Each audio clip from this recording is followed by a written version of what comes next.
Barnaby Rudge, Charles Dickens. Chapter 61.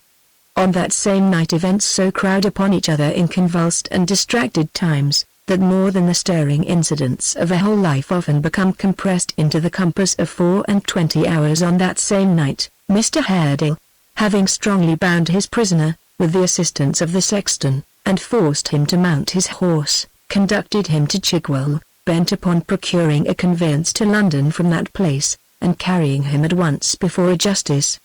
The disturbed state of the town would be, he knew, a sufficient reason for demanding the murderer's committal to prison before daybreak, as no man could answer for the security of any of the watch-houses or ordinary places of detention, and to convey a prisoner through the streets when the mob were again abroad, would not only be a task of great danger and hazard, but would be to challenge an attempt at rescue. Directing the sexton to lead the horse, he walked close by the murderer's side, and in this order they reached the village about the middle of the night. The people were all awakened up, for they were fearful of being burnt in their beds, and sought to comfort and assure each other by watching in company. A few of the stoutest-hearted were armed and gathered in a body on the green. To these, who knew him well, Mr. Haredale addressed himself, briefly narrating what had happened, and beseeching them to aid in conveying the criminal to London before the dawn of day. But not a man among them dared to help him by so much as the motion of a finger. The rioters, in their passage through the village, had menaced with their fiercest vengeance any person who should aid in extinguishing the fire, or render the least assistance to him, or any Catholic whomsoever. Their threats extended to their lives and all they possessed. They were assembled for their own protection, and could not endanger themselves by lending any aid to him. This they told him, not without hesitation and regret, as they kept aloof in the moonlight and glanced fearfully at the ghostly rider, who, with his head drooping on his breast and his hat slouched down upon his brow, neither moved nor spoke. Finding it impossible to persuade them, and indeed hardly knowing how to do so after what they had seen of the fury of the crowd, Mr. Haredale besought them that at least they would leave him free to act for himself, and would suffer him to take the only chaise and pair of horses that the place afforded. This was not acceded to without some difficulty, but in the end they told him to do what he would, and go away from them in heaven's name. Leaving the sexton at the horse's bridle, he drew out the chaise with his own hands, and would have harnessed the horses, but that the post-boy of the village, a soft-hearted, good-for-nothing, vagabond kind of fellow, was moved by his earnestness and passion, and, throwing down a pitchfork with which he was armed, swore that the rioters might cut him into mincemeat if they liked, but he would not stand by and see an honest gentleman who had done no wrong, reduced to such extremity, without doing what he could to help him. Mr. Haredale shook him warmly by the hand, and thanked him from his heart. In 5 minutes' time the chaise was ready, and this good scapegrace in his saddle. The murderer was put inside, the blinds were drawn up, the sexton took his seat upon the bar, Mr. Haredale mounted his horse and rode close beside the door, and so they started in the dead of night, and in profound silence, for London. The consternation was so extreme that even the horses which had escaped the flames at the warren, could find no friends to shelter them. They passed them on the road, browsing on the stunted grass, and the driver told them, that the poor beasts had wandered to the village first, but had been driven away, lest they should bring the vengeance of the crowd on any of the inhabitants. Nor was this feeling confined to such small places, where the people were timid, ignorant, and unprotected. When they came near London they met, in the grey light of morning, more than one poor Catholic family who, terrified by the threats and warnings of their neighbours, were quitting the city on foot, and who told them they could hire no cart or horse for the removal of their goods, and had been compelled to leave them behind, at the mercy of the crowd. Near Mile End they passed a house, the master of which, a Catholic gentleman of small means, having hired a wagon to remove his furniture by midnight, had had it all brought down into the street, to wait the vehicle's arrival, and save time in the packing.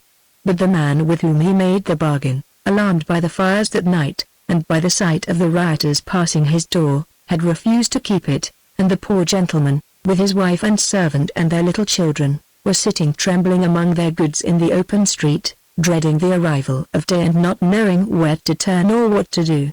It was the same, they heard, with the public conveyances. The panic was so great that the mails and stagecoaches were afraid to carry passengers who professed the obnoxious religion. If the drivers knew them, or they admitted that they held that creed, they would not take them, no, though they offered large sums, and yesterday, people had been afraid to recognize Catholic acquaintance in the streets, lest they should be marked by spies, and burnt out, as it was called, in consequence. One mild old man, a priest, whose chapel was destroyed, a very feeble, patient, inoffensive creature who was trudging away, alone, designing to walk some distance from town, and then try his fortune with the coaches, told Mr. Haredale that he feared he might not find a magistrate who would have the hardihood to commit a prisoner to jail, on his complaint. But notwithstanding these discouraging accounts, they went on, and reached the mansion house soon after sunrise. Mr. Haredale threw himself from his horse, but he had no need to knock at the door, for it was already open, and there stood upon the step a portly old man, with a very red, or rather purple face, who with an anxious expression of countenance, was remonstrating with some unseen personage upstairs, while the porter essayed to close the door by degrees and get rid of him. With the intense impatience and excitement natural to one in his condition, Mr. Haredale thrust himself forward and was about to speak, when the fat old gentleman interposed. "My good sir," said he, "pray let me get an answer. This is the 6th time I have been here. I was here 5 times yesterday. My house is threatened with destruction. It is to be burned down tonight, and was to have been last night, but they had other business on their hands. Pray let me get an answer, my good sir," returned Mr. Haredale, shaking his head. "My house is burned to the ground. But heaven forbid that yours should be. Get your answer. Be brief, in mercy to me." "Now, you hear this, my lord?" said the old gentleman, calling up the stairs, to where the skirt of a dressing gown fluttered on the landing place. "Here is a gentleman here, whose house was actually burnt down last night." Dear me," replied a testy voice, "I am very sorry for it, but what am I to do? I can't build it up again. The chief magistrate of the city can't go and be a rebuilding of people's houses, my good sir. Stuff and nonsense. But the chief magistrate of the city can prevent people's houses from having any need to be rebuilt, if the chief magistrate's a man, and not a dummy. Can't he, my lord?" cried the old gentleman in a choleric manner. "You are disrespectable, sir," said the Lord Mayor. "Leastways, disrespectful, I mean, disrespectful, my lord," returned the old gentleman. "I was respectful 5 times yesterday. I can't be respectful forever. Men can't stand on being respectful when their houses are going to be burnt over their heads, with them in M. What am I to do, my lord? Am I to have any protection? I told you yesterday, sir," said the Lord Mayor, "that you might have an alderman in your house, if you could get one to come." "What the devil's the good of an alderman?" returned the choleric old gentleman, apostrophe to all the crowd. "Sir," said the Lord Mayor, "Oh Lord, ha' mercy," whimpered the old gentleman, as he wiped his forehead in a state of ludicrous distress, "to think of sending an alderman to awe a crowd. Why, my lord, if they were even so many babies, fed on mother's milk, what do you think they'd care for an alderman? Will you come?" "Aye," said the Lord Mayor, most emphatically. "Certainly not." "Then what?" returned the old gentleman. "What am I to do? Am I a citizen of England? Am I to have the benefit of the laws? Am I to have any return for the king's taxes? I don't know, I am sure," said the Lord Mayor. "What a pity it is you're a Catholic. Why couldn't you be a Protestant, and then you wouldn't have got yourself into such a mess? I'm sure I don't know what's to be done. There are great people at the bottom of these riots. Oh dear me, what a thing it is to be a public character! You must look in again in the course of the day. Would a javelin man do? Authors Phillips the constable, he's disengaged, he's not very old for a man at his time of life, except in his legs, and if you put him up at a window he'd look quite young by candlelight, and might frighten M very much. Oh dear! Well! We'll see about it." "Stop!" cried Mr. Haredale, pressing the door open as the porter strove to shut it, and speaking rapidly. "My Lord Mayor, I beg you not to go away. I have a man here, who committed a murder 20 years ago. Half a dozen words from me, on oath, will justify you in committing him to prison for re-examination. I only seek, just now, to have him consigned to a place of safety. The least delay may involve his being rescued by the rioters. "Oh dear me!" cried the Lord Mayor. "God bless my soul and body, oh Lord!" Well, there are great people at the bottom of these riots, you know. "You really mustn't, my lord," said Mr. Harding. "The murdered gentleman was my brother. I succeeded to his inheritance." There were not wanting slanderous tongues at that time, to whisper that the guilt of this most foul and cruel deed was mine, who loved him, as he knows, in heaven, dearly. The time has come, after all these years of gloom and misery, for avenging him, and bringing to light a crime so artful and so devilish that it has no parallel. Every second's delay on your part loosens this man's bloody hands again, and leads to his escape. My lord, I charge you hear me, and dispatch this matter on the instant." "Oh dear me!" cried the chief magistrate. "These aren't business hours, you know. I wonder at you how ungentlemanly it is of you. You really mustn't And I suppose you are a Catholic too?" "I am," said Mr. Harding. "God bless my soul, I believe people turn Catholics a purpose to vex and worrit me," cried the Lord Mayor. "I wish you wouldn't come here. They'll be setting the mansion house afire next, and we shall have you to thank for it. You must lock your prisoner up, so give him to a watchman and call again at a proper time. Then we'll see about it." Before Mr. Harding could answer, the sharp closing of a door and drawing of its bolts gave notice that the Lord Mayor had retreated to his bedroom, and that further remonstrance would be unavailing. The two clients retreated likewise, and the porter shut them out into the street. "That's the way he puts me off," said the old gentleman. "I can get no redress and no help."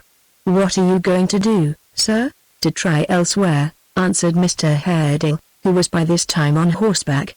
"I feel for you, I assure you, and well I may, for we are in a common cause," said the old gentleman. "I may not have a house to offer you tonight, let me tender it while I can. On second thoughts though," he added, putting up a pocket-book he had produced while speaking, "I'll not give you a card, for if it was found upon you, it might get you into trouble. Langdale, that's my name, vintner and distiller Hoban Hill. You are heartily welcome, if you'll come." Mr. Harding bowed, and rode off, close beside the chaise as before, determining to repair to the house of Sir John Fielding, who had the reputation of being a bold and active magistrate, and fully resolved, in case the rioters should come upon them, to do execution on the murderer with his own hands, rather than suffer him to be released. They arrived at the magistrate's dwelling, however, without molestation, for the mob, as we have seen, were then intent on deeper schemes, and knocked at the door. As it had been pretty generally rumored that Sir John was proscribed by the rioters, a body of thief-takers had been keeping watch in the house all night. To one of them Mr. Harding stated his business, which appearing to the man of sufficient moment to warrant his arousing the justice, procured him an immediate audience. No time was lost in committing the murder at Newgate, then a new building, recently completed at a vast expense, and considered to be of enormous strength. The warrant being made out, 3 of the thief-takers bound him afresh. He had been struggling, it seemed, in the chaise, and had loosened his manacles, gagged him lest they should meet with any of the mob, and he should call to them for help, and seated themselves, along with him, in the carriage. These men being all well armed, made a formidable escort, but they drew up the blinds again, as though the carriage were empty, and directed Mr. Harding to ride forward, that he might not attract attention by seeming to belong to it. The wisdom of this proceeding was sufficiently obvious, for as they hurried through the city they passed among several groups of men, who, if they had not supposed the chaise to be quite empty, would certainly have stopped it. But those within keeping quite close, and the driver tarrying to be asked no questions, they reached the prison without interruption, and, once there, had him out, and safe within its gloomy walls, in a twinkling. With eager eyes and strained attention, Mr. Harding saw him chained, and locked and barred up in his cell. Nay, when he had left the jail, and stood in a free street, without, he felt the iron plates upon the doors, with his hands, and drew them over the stone wall, to assure himself that it was real, and to exult in its being so strong, and rough, and cold. It was not until he turned his back upon the jail, and glanced along the empty streets, so lifeless and quiet in the bright morning, that he felt the weight upon his heart, that he knew he was tortured by anxiety for those he had left at home, and that home itself was but another bead in the long rosary of his regrets. Chapter 62. The prisoner, left to himself, sat down upon his bedstead, and resting his elbows on his knees, and his chin upon his hands, remained in that attitude for hours. It would be hard to say of what nature his reflections were. They had no distinctness, and, saving for some flashes now and then, no reference to his condition or the train of circumstances by which it had been brought about. The cracks in the pavement of his cell, the chinks in the wall where stone was joined to stone, the bars in the window, the iron ring upon the floor, such things as these, subsiding strangely into one another, and awakening an indescribable kind of interest and amusement, engrossed his whole mind, and although at the bottom of his every thought there was an uneasy sense of guilt, and dread of death, he felt no more than that vague consciousness of it, which a sleeper has of pain. It pursues him through his dreams, gnaws at the heart of all his fancied pleasures, robs the banquet of its taste, music of its sweetness, makes happiness itself unhappy, and yet is no bodily sensation, but a phantom without shape, or form, or visible presence, pervading everything, but having no existence, recognizable everywhere, but nowhere seen, or touched, or met with face to face, until the sleep is past, and waking agony returns. After a long time the door of his cell opened.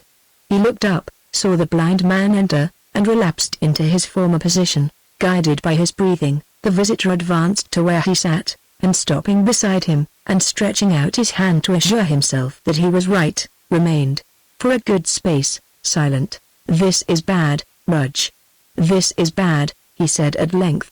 The prisoner shuffled with his feet upon the ground in turning his body from him, but made no other answer. "How were you taken?" he asked. "And where?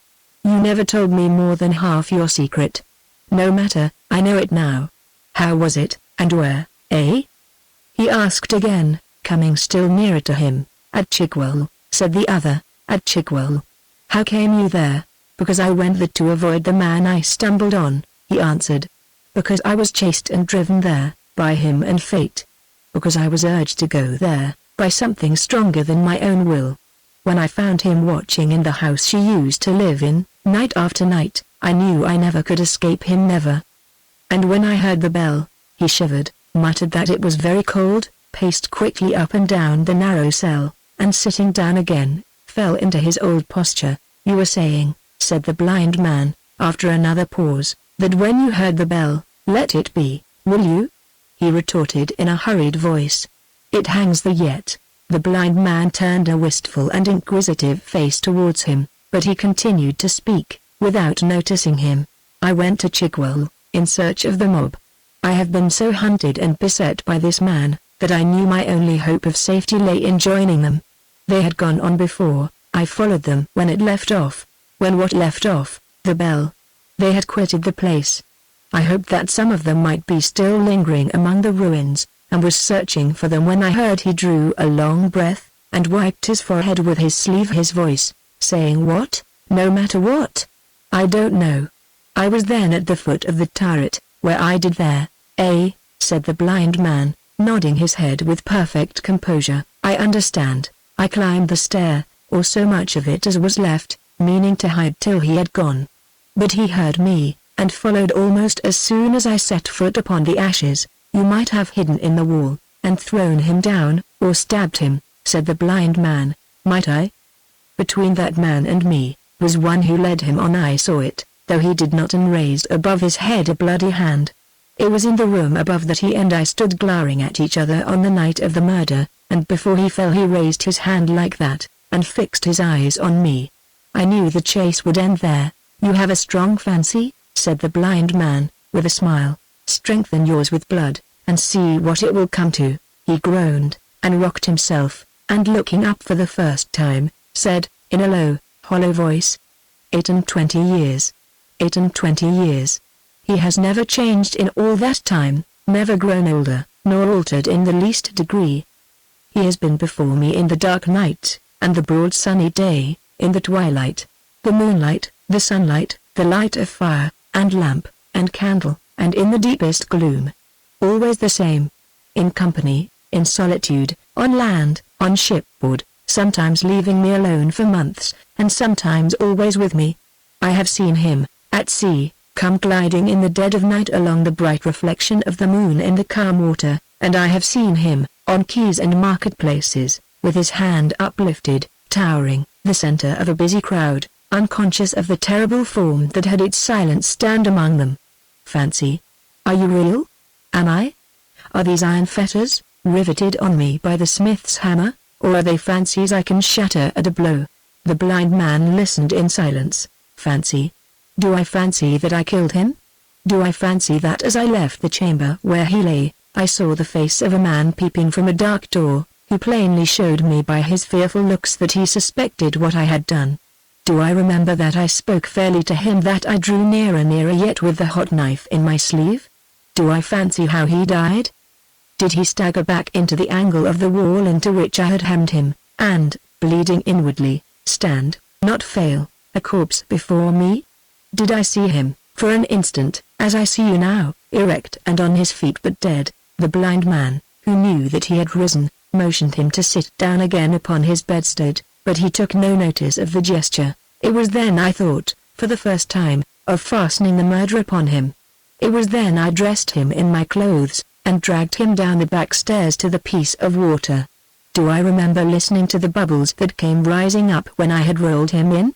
Do I remember wiping the water from my face, and because the body splashed it there, in its descent, feeling as if it must be blood? Did I go home when I had done? And oh, my God! How long it took to do. Did I stand before my wife, and tell her? Did I see her fall upon the ground, and, when I stooped to raise her, did she thrust me back with a force that cast me off as if I had been a child, staining the hand with which she clasped my wrist? Is that fancy? Did she go down upon her knees, and call on heaven to witness that she and her unborn child renounced me from that hour, and did she, in words so solemn that they turned me cold, fresh from the horrors my own hands has made, warn me to fly while there was time, for though she would be silent, being my wretched wife, she would not shelter me? Did I go forth that night, abjured of God and man, and anchored deep in hell, to wander at my cable's length about the earth, and surely be drawn down at last? Why did you return? Said the blind man. Why is blood red? I could no more help it, than I could live without breath. I struggled against the impulse, but I was drawn back, through every difficult and adverse circumstance, as by a mighty engine. Nothing could stop me. The day and hour were none of my choice. Sleeping and waking, I had been among the old haunts for years, had visited my own grave. Why did I come back? Because this jail was gaping for me, and he stood beckoning at the door. You were not known? Said the blind man. I was a man who had been 22 years dead. No. I was not known. You should have kept your secret better. My secret? Mine? It was a secret any breath of air could whisper at its will. The stars had it in their twinkling, the water in its flowing, the leaves in their rustling, the seasons in their return. It lurked in strangers' faces, and their voices. Everything had lips on which it always trembled. My secret. It was revealed by your own act at any rate, said the blind man. The act was not mine. I did it, but it was not mine. I was forced at times to wander round, and round, and round that spot. If you had chained me up when the fit was on me, I should have broken away, and gone there. As truly as the lodestone draws iron towards it, so he, lying at the bottom of his grave, could draw me near him when he would. Was that fancy? Did I like to go there, or did I strive and wrestle with the power that forced me? The blind man shrugged his shoulders, and smiled incredulously. The prisoner again resumed his old attitude, and for a long time both were mute. I suppose then, said his visitor, at length breaking silence, that you are penitent and resigned, that you desire to make peace with everybody, in particular, with your wife who has brought you to this, and that you ask no greater favor than to be carried to Tyburn as soon as possible? That being the case, I had better take my leave. I am not good enough to be company for you. Have I not told you, said the other fiercely, that I have striven and wrestled with the power that brought me here? Has my whole life, for 28 years, been one perpetual struggle and resistance, and do you think I want to lie down and die? Do all men shrink from death? I most of all. That's better said. That's better spoken, Rudge, but I'll not call you that again than anything you have said yet. returned the blind man, speaking more familiarly, and laying his hands upon his arm. Look, I never killed a man myself, for I have never been placed in a position that made it worth my while. Father, I'm not an advocate for killing men, and I don't think I should recommend it or like it, for it's very hazardous under any circumstances. But as you had the misfortune to get into this trouble before I made your acquaintance, and as you have been my companion, and have been of use to me for a long time now, I overlook that part of the matter, and am only anxious that you shouldn't die unnecessarily. Now, I do not consider that, at present, it is at all necessary. What else is left me? Returned the prisoner. To eat my way through these walls with my teeth? Something easier than that, returned his friend. Promise me that you will talk no more of these fancies of yours, idle, foolish things, quite beneath a man, and I'll tell you what I mean. Tell me, said the other, your worthy lady with the tender conscience, your scrupulous, virtuous, punctilious, but not blindly affectionate wife, what of her? Is now in London, a curse upon her, be she where she may. That's natural enough. If she had taken her annuity as usual, you would not have been here, and we should have been better off. But that's apart from the business. She's in London. Scared, as I suppose, and have no doubt, by my representation when I waited upon her, that you were close at hand, which I, of course, urged only as an inducement to compliance. Knowing that she was not pining to see you, she left that place, and travelled up to London. How do you know? From my friend the noble Captain illustrious General the Bladder, Mr. Tapatit. I learnt from him the last time I saw him, which was yesterday, that your son, who is called Barnaby, not after his father, I suppose, death. Does that matter now? You are impatient, said the blind man, calmly. It's a good sign, and looks like life that your son Barnaby had been lured away from her by one of his companions who knew him of old, at Chigwell, and that he is now among the rioters. And what is that to me? If father and son be hanged together, what comfort shall I find in that? Stay, my friend, returned the blind man, with a cunning look, you travel fast to journey's ends. Suppose I track my lady out, and say thus much, you want your son, ma'am, good. I, knowing those who tempt him to remain among them, can restore him to you, ma'am, good. You must pay a price, ma'am, for his restoration good again. The price is small, and easy to be paid, dear ma'am, that's best of all. What mockery is this? Very likely, she may reply in those words. No mockery at all, I answer. Madame, a person said to be your husband, identity is difficult of proof after the lapse of many years, is in prison. His life in peril, the charge against him, murder. Now, ma'am, your husband has been dead a long time. The gentleman never can be confounded with him, if you will have the goodness to say a few words, on oath, as to when he died, and how, and that this person, who I am told resembles him in some degree, is no more he than I am. Such testimony will set the question quite at rest. Pledge yourself to me to give it, ma'am, and I will undertake to keep your son, a fine lad, out of harm's way until you have done this trifling service, when he shall be delivered up to you, safe and sound. On the other hand, if you decline to do so, I fear he will be betrayed, and handed over to the law, which will assuredly sentence him to suffer death. It is, in fact, a choice between his life and death. If you refuse, he swings.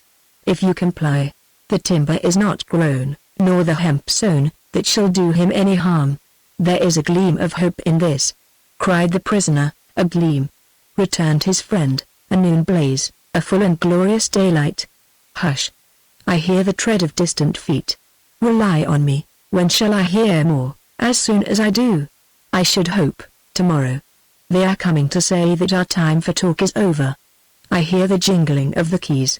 Not another word of this just now, or they may overhear us. As he said these words, the lock was turned, and one of the prison turnkeys appearing at the door, announced that it was time for visitors to leave the jail. So soon? Said Stagg, meekly. But it can't be helped. Cheer up, friend. This mistake will soon be set at rest, and then you are a man again. If this charitable gentleman will lead a blind man, who has nothing in return but prayers, to the prison porch, and set him with his face towards the west, he will do a worthy deed. Thank you, good sir. I thank you very kindly. So saying, and pausing for an instant at the door to turn his grinning face towards his friend, he departed. When the officer had seen him to the porch, he returned, and again unlocking and unbarring the door of the cell, set it wide open, informing its inmate that he was at liberty to walk in the adjacent yard, if he thought proper, for an hour. The prisoner answered with a sullen nod, and being left alone again, sat brooding over what he had heard, and pondering upon the hopes the recent conversation had awakened, gazing abstractedly, the while he did so, on the light without, and watching the shadows thrown by one wall on another, and on the stone-paved ground. It was a dull, square yard, made cold and gloomy by high walls, and seeming to chill the very sunlight. The stone, so bare, and rough, and obdurate, filled even him with longing thoughts of meadowland and trees, and with a burning wish to be at liberty. As he looked, he rose, and leaning against the doorpost, gazed up at the bright blue sky, smiling even on that dreary home of crime. He seemed, for a moment, to remember lying on his back in some sweet-scented place, and gazing at it through moving branches, long ago. His attention was suddenly attracted by a clanking sound. He knew what it was, for he had startled himself by making the same noise in walking to the door. Presently a voice began to sing, and he saw the shadow of a figure on the pavement. It stopped, was silent all at once, as though the person for a moment had forgotten where he was, but soon remembered, and so, with the same clanking noise, the shadow disappeared. He walked out into the court and paced it to and fro, startling the echoes, as he went, with the harsh jangling of his fetters. There was a door near his, which, like his, stood ajar. He had not taken half a dozen turns up and down the yard, when, standing still to observe this door, he heard the clanking sound again. A face looked out of the grated window. He saw it very dimly, for the cell was dark and the bars were heavy, and directly afterwards, a man appeared, and came towards him. For the sense of loneliness he had, he might have been in jail a year. Made eager by the hope of companionship, he quickened his pace, and hastened to meet the man halfway. What was this? His son. They stood face to face, staring at each other. He shrinking and cowed. Despite himself, Barnaby struggling with his imperfect memory, and wondering where he had seen that face before. He was not uncertain long, for suddenly he laid hands upon him, and striving to bear him to the ground, cried, "Ah! I know. You are the robber." He said nothing in reply at first, but held down his head, and struggled with him silently. Finding the younger man too strong for him, he raised his face, looked close into his eyes, and said, "I am your father." God knows what magic the name had for his ears, but Barnaby released his hold, fell back, and looked at him aghast. Suddenly he sprung towards him, put his arms about his neck, and pressed his head against his cheek. Yes, he was sure he was. But where had he been so long, and why had he left his mother by herself, or worse than by herself, with her poor foolish boy? And had she really been as happy as they said? And where was she? Was she near there? She was not happy now, and he in jail? Number. Not a word was said in answer, but Grip croaked loudly, and hopped about them, round and round, as if enclosing them in a magic circle, and invoking all the powers of mischief. Chapter 63. During the whole of this day, every regiment in or near the metropolis was on duty in one or other part of the town, and the regulars and militia, in obedience to the orders which were sent to every barrack and station within 24 hours' journey, began to pour in by all the roads. But the disturbance had attained to such a formidable height, and the rioters had grown, with impunity, to be so audacious, that the sight of this great force, continually augmented by new arrivals, instead of operating as a check, stimulated them to outrages of greater hardihood than any they had yet committed, and helped to kindle a flame in London, the like of which had never been beheld, even in its ancient and rebellious times. All yesterday, and on this day likewise, the Commander-in-Chief endeavoured to arouse the magistrates to a sense of their duty, and in particular the Lord Mayor, who was the faintest-hearted and the most timid of them all.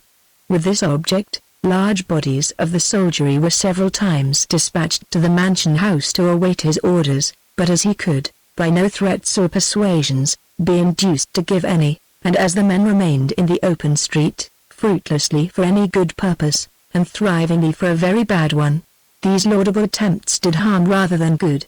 For the crowd, becoming speedily acquainted with the Lord Mayor's temper, did not fail to take advantage of it by boasting that even the civil authorities were opposed to the Papists, and could not find it in their hearts to molest those who were guilty of no other offence.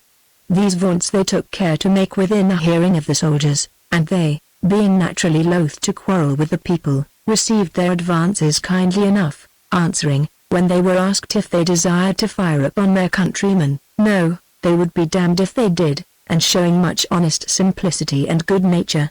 The feeling that the military were no popery men, and were ripe for disobeying orders and joining the mob, soon became very prevalent in consequence.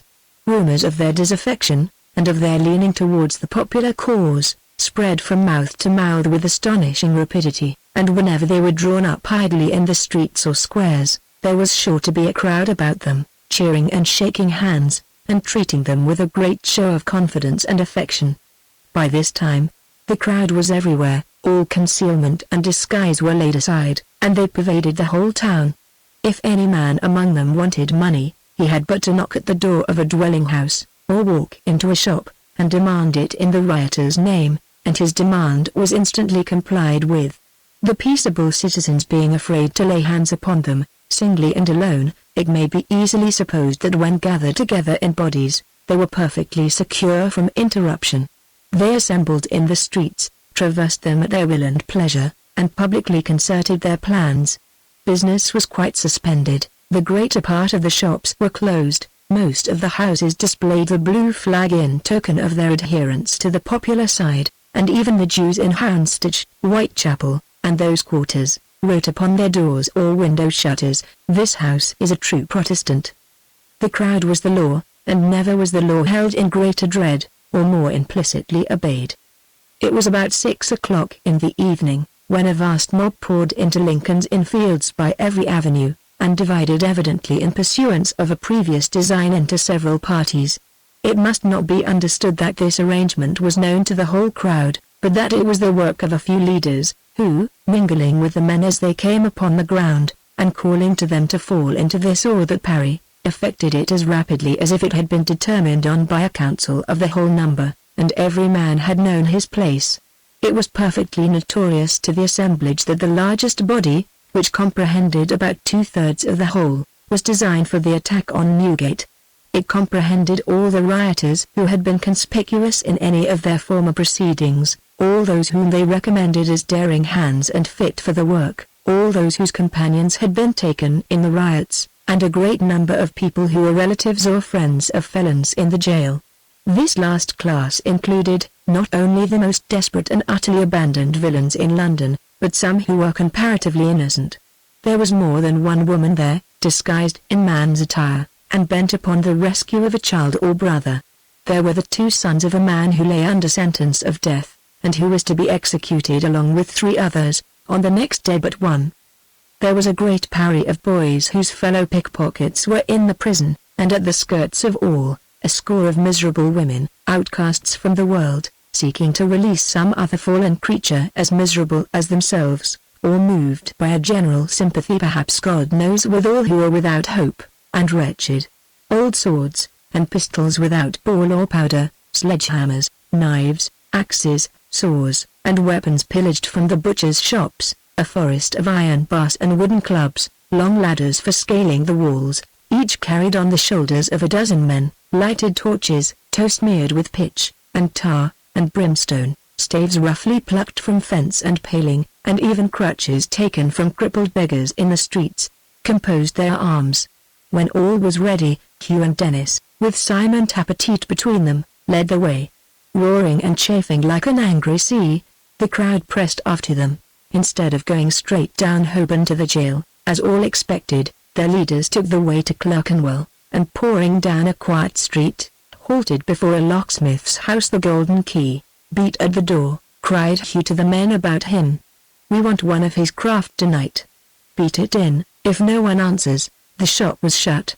Both door and shutters were of a strong and sturdy kind, and they knocked without effect. But the impatient crowd raising a cry of set fire to the house, and torches being passed to the front, an upper window was thrown open, and the stout old locksmith stood before them, "What now, you villains?" he demanded. "Where is my daughter? Ask no questions of us, old man," retorted Hugh, waving his comrades to be silent, "but come down, and bring the tools of your trade." "We want you, want me," cried the locksmith, glancing at the regimental dress he wore. "And if some that I could name possessed the hearts of mice, ye should have had me long ago. Mark me, my lad, and you about him do the same. There are a score among ye whom I see now and know, who are dead men from this hour. Begone, and rob an undertaker's while you can. You'll want some coffins before long. Will you come down?" cried Hugh. "Will you give me my daughter, ruffian?" cried the locksmith. "I know nothing of her," Hugh rejoined. "Burn the door." "Stop!"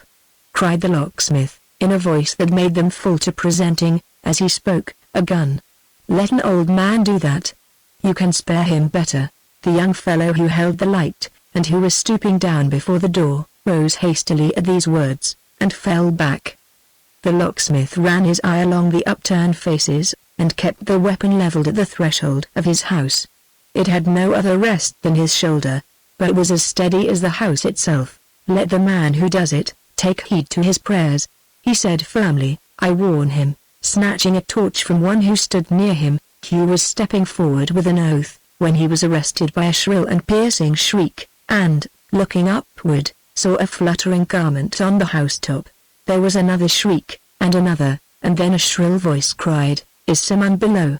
At the same moment a lean neck was stretched over the parapet, and Miss Miggs, indistinctly seen in the gathering gloom of evening, screeched in a frenzied manner, "Oh, dear gentleman, let me hear Simons's answer from his own lips.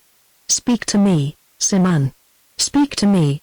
Mr. Tappertit, who was not at all flattered by this compliment, looked up, and bidding her hold her peace, ordered her to come down and open the door, for they wanted her master, and would take no denial.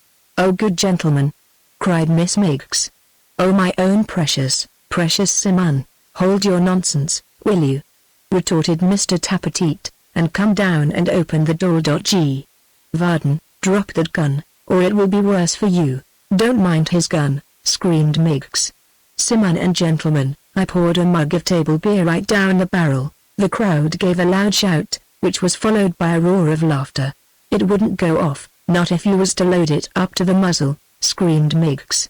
"Simon and gentlemen, I'm locked up in the front attic, through the little door on the right hand when you think you've got to the very top of the stairs and up the flight of corner steps, being careful not to knock your heads against the rafters, and not to tread on one side in case you should fall into the two-pair bedroom through the lath and plaster, which do not bear, but the contrary. Simon and gentlemen, I've been locked up here for safety, but my endeavors has always been, and always will be, to be on the right side, the blessed side, and to pronounce the Pope of Babylon, and all her inward and her outward workings, which is pagan. My sentiments is of little consequences, I know," cried Miggs, with additional shrillness, "for my positions is but a servant, and as sich, of humilities, still I gives expressions to my feelings, and places my reliances on them which entertains my own opinions." Without taking much notice of these outpourings of Miss Miggs after she had made her first announcement in relation to the gun, the crowd raised a ladder against the window where the locksmith stood, and notwithstanding that he closed, and fastened, and defended it manfully, soon forced an entrance by shivering the glass and breaking in the frames. After dealing a few stout blows about him, he found himself defenseless, in the midst of a furious crowd, which overflowed the room and softened off in a confused heap of faces at the door and window. They were very wrathful with him, for he had wounded 2 men, and even called out to those in front, to bring him forth and hang him on a lamp post. But Gabriel was quite undaunted, and looked from Hugh and Dennis, who held him by either arm, to Simon Tappertit, who confronted him. "You have robbed me of my daughter," said the locksmith, "who is far dearer to me than my life, and you may take my life, if you will. I bless God that I have been enabled to keep my wife free of this scene, and that he has made me a man who will not ask mercy at such hands as yours." "And a very game old gentleman you are," said Mr. Dennis, approvingly, "and you express yourself like a man. What's the odds, brother, whether it's a lamp-post tonight, or a feather bed 10 years to come, eh?" The locksmith glanced at him disdainfully, but returned no other answer. "For my part," said the hangman, who particularly favored the lamp-post suggestion, "I honor your principles. They're mine exactly. In such sentiments as them," and here he emphasized his discourse with an oath, "I'm ready to meet you or any man halfway. Have you got a bit of cord anywheres handy? Don't put yourself out of the way, if you haven't. A handkerchief will do." "Don't be a fool, master," whispered Hugh, seizing Varden roughly by the shoulder, "but do as you're bid. You'll soon hear what you're wanted for. Do it." "I'll do nothing at your request, or that of any scoundrel here," returned the locksmith. "If you want any service from me, you may spare yourselves the pains of telling me what it is. I tell you, beforehand, I'll do nothing for you." Mr. Dennis was so affected by this constancy on the part of the staunch old man, that he protested almost with tears in his eyes that to balk his inclinations would be an act of cruelty and hard dealing to which he, for one, never could reconcile his conscience. The gentleman, he said, had avowed in so many words that he was ready for working off. Such being the case, he considered it their duty, as a civilized and enlightened crowd, to work him off. It was not often, he observed, that they had it in their power to accommodate themselves to the wishes of those from whom they had the misfortune to differ. Having now found an individual who expressed a desire which they could reasonably indulge, and for himself he was free to confess that in his opinion that desire did honor to his feelings, he hoped they would decide to accede to his proposition before going any further. It was an experiment which, skillfully and dexterously performed, would be over in 5 minutes, with great comfort and satisfaction to all parties, and though it did not become him, Mr. Dennis, to speak well of himself, he trusted he might be allowed to say that he had practical knowledge of the subject, and, being naturally of an obliging and friendly disposition, would work the gentleman off with a deal of pleasure. These remarks, which were addressed in the midst of a frightful din and turmoil to those immediately about him, were received with great favor, not so much, perhaps, because of the hangman's eloquence, as on account of the locksmith's obstinacy. Gabriel was in imminent peril, and he knew it, but he preserved a steady silence, and would have done so, if they had been debating whether they should roast him at a slow fire. As the hangman spoke, there was some stir and confusion on the ladder, and directly he was silent so immediately upon his holding his peace, that the crowd below had no time to learn what he had been saying, or to shout in response. Someone at the window cried, "He has a grey head. He is an old man, don't hurt him." The locksmith turned, with a start, towards the place from which the words had come, and looked hurriedly at the people who were hanging on the ladder and clinging to each other. "Pay no respect to my grey hair, young man," he said, answering their voice and not anyone he saw. "I don't ask it. My heart is green enough to scorn and despise every man among you, band of robbers that you are." This incautious speech by no means tended to appease the ferocity of the crowd. They cried again to have him brought out, and it would have gone hard with the honest locksmith, but that Hugh reminded them, in answer, that they wanted his services, and must have them. "So, tell him what we want," he said to Simon Tappertit, and quickly. "And open your ears, master, if you would ever use them after tonight." Gabriel folded his arms, which were now at liberty, and eyed his old prentice in silence. "Look, Varden," said Sim, "we're bound for Newgate." "I know you are," returned the locksmith. "You never said a truer word than that. To burn it down, I mean," said Simon, "and force the gates, and set the prisoners at liberty. You helped to make the lock of the great door." "I did," said the locksmith. "You owe me no thanks for that, as you'll find before long, maybe," returned his journeyman, "but you must show us how to force it." "Must I?" "Yes, for you know, and I don't. You must come along with us, and pick it with your own hands." "When I do," said the locksmith quietly, "my hands shall drop off at the wrists, and you shall wear them, Simon Tappertit, on your shoulders for epaulets." "We'll see that," cried Hugh, interposing, as the indignation of the crowd again burst forth. "You fill a basket with the tools he'll want, while I bring him downstairs. Open the doors below, some of you. And like the great captain, others. Is there no business afoot, my lads, that you can do nothing but stand and grumble?" They looked at one another, and quickly dispersing, swarmed over the house, plundering and breaking, according to their custom, and carrying off such articles of value as happened to please their fancy.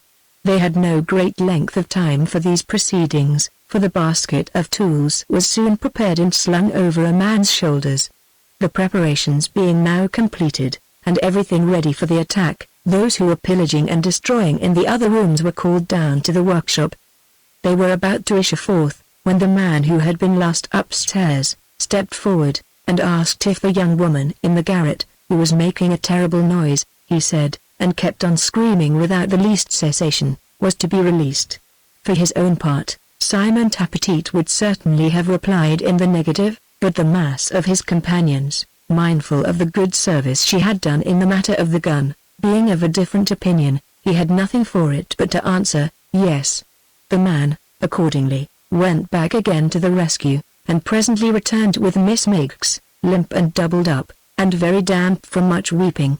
As the young lady had given no tokens of consciousness on their way downstairs, the bearer reported her either dead or dying, and being at some loss what to do with her, was looking round for a convenient bench or heap of ashes on which to place her senseless form, when she suddenly came upon her feet by some mysterious means, thrust back her hair, stared wildly at Mr. Tappetit, cried, "My Simmons's life is not a victim," and dropped into his arms with such promptitude that he staggered and reeled some paces back, beneath his lovely burden. "Oh bother!" said Mr. Tappetit.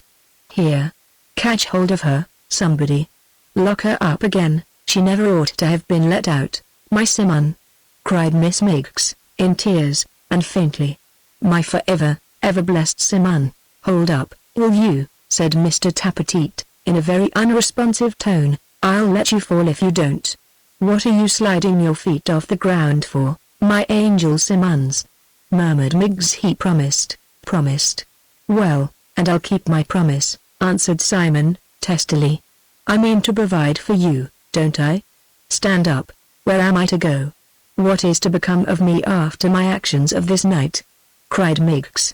"What resting places now remains but in the silent tombses? I wish you was in the silent tombses, I do," cried Mr. Tappetit, and boxed up tight, in a good strong one. "Here," he cried to one of the bystanders, in whose ear he whispered for a moment, "take her off, will you? You understand where?" The fellow nodded, and taking her in his arms, notwithstanding her broken protestations, and her struggles, which latter species of opposition, involving scratches, was much more difficult of resistance, carried her away. They who were in the house poured out into the street. The locksmith was taken to the head of the crowd, and required to walk between his two conductors. The whole body was put in rapid motion, and without any shouts or noise they bore down straight on Newgate, and halted in a dense mass before the prison gate. Chapter 64. Breaking the silence they had hitherto preserved, they raised a great cry as soon as they were ranged before the jail, and demanded to speak to the governor. This visit was not wholly unexpected, for his house, which fronted the street, was strongly barricaded, the wicket gate of the prison was closed up, and at no loophole or grating was any person to be seen. Before they had repeated their summons many times, a man appeared upon the roof of the governor's house, and asked what it was they wanted. Some said one thing, some another, and some only groaned and hissed. It being now nearly dark, and the house high, many persons in the throng were not aware that anyone had come to answer them, and continued their clamor until the intelligence was gradually diffused through the whole concourse. 10 minutes or more elapsed before any one voice could be heard with tolerable distinctness, during which interval the figure remained perched alone, against the summer evening sky, looking down into the troubled street. "Are you," said Hugh at length, "Mr. Ackerman, the head jailer here?" "Of course he is, brother," whispered Dennis. But Hugh, without minding him, took his answer from the man himself. "Yes," he said. "I am. You have got some friends of ours in your custody, master." "I have a good many people in my custody." He glanced downward, as he spoke, into the jail, and the feeling that he could see into the different yards, and that he overlooked everything which was hidden from their view by the rugged walls, so lashed and goaded the mob, that they howled like wolves. "Deliver up our friends," said Hugh, "and you may keep the rest. It's my duty to keep them all." "I shall do my duty. If you don't throw the doors open, we shall break 'em down," said Hugh, "for we will have the rioters out, All I can do, good people, Ackerman replied, is to exhort you to disperse, and to remind you that the consequences of any disturbance in this place will be very severe, and bitterly repented by most of you, when it is too late. He made as though he would retire when he said these words, but he was checked by the voice of the locksmith.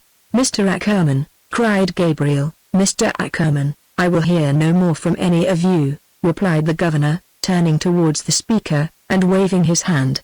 "But I am not one of them," said Gabriel. "I am an honest man, Mr. Ackerman, a respectable tradesman." Gabriel Varden, the locksmith. "You know me, you among the crowd?" cried the governor in an altered voice. "Brought here by force, brought here to pick the lock of the great door for them," rejoined the locksmith. "Bear witness for me, Mr. Ackerman, that I refuse to do it, and that I will not do it, come what may of my refusal. If any violence is done to me, please to remember this. Is there no way, if helping you?" said the governor. "None, Mr. Ackerman. You'll do your duty, and I'll do mine." "Once again, you robbers and cutthroats," said the locksmith, turning round upon them, "I refuse." "Ah! Howl till you're hoarse." "I refuse." "Stay, stay," said the jailer, hastily. "Mr. Varden, I know you for a worthy man, and one who would do no unlawful act except upon compulsion." "Upon compulsion, sir," interposed the locksmith, who felt that the tone in which this was said conveyed the speaker's impression that he had ample excuse for yielding to the furious multitude who beset and hemmed him in, on every side, and among whom he stood, an old man, quite alone. "Upon compulsion, sir, I'll do nothing." "Where is that man," said the keeper, anxiously, "who spoke to me just now?" "Here." Hugh replied. "Do you know what the guilt of murder is, and that by keeping that honest tradesman at your side you endanger his life?" "We know it very well," he answered, "for what else did we bring him here? Let's have our friends, master, and you shall have your friend." "Is that fair, lads?" the mob replied to him with a loud hurrah. "You see how it is, sir?" cried Varden. "Keep them out, in King George's name. Remember what I have said. Good night." There was no more parley. A shower of stones and other missiles compelled the keeper of the jail to retire, and the mob, pressing on, and swarming round the walls, forced Gabriel Varden close up to the door. In vain the basket of tools was laid upon the ground before him, and he was urged in turn by promises, by blows, by offers of reward, and threats of instant death, to do the office for which they had brought him there. "No," cried the sturdy locksmith, "I will not." He had never loved his life so well as then, but nothing could move him.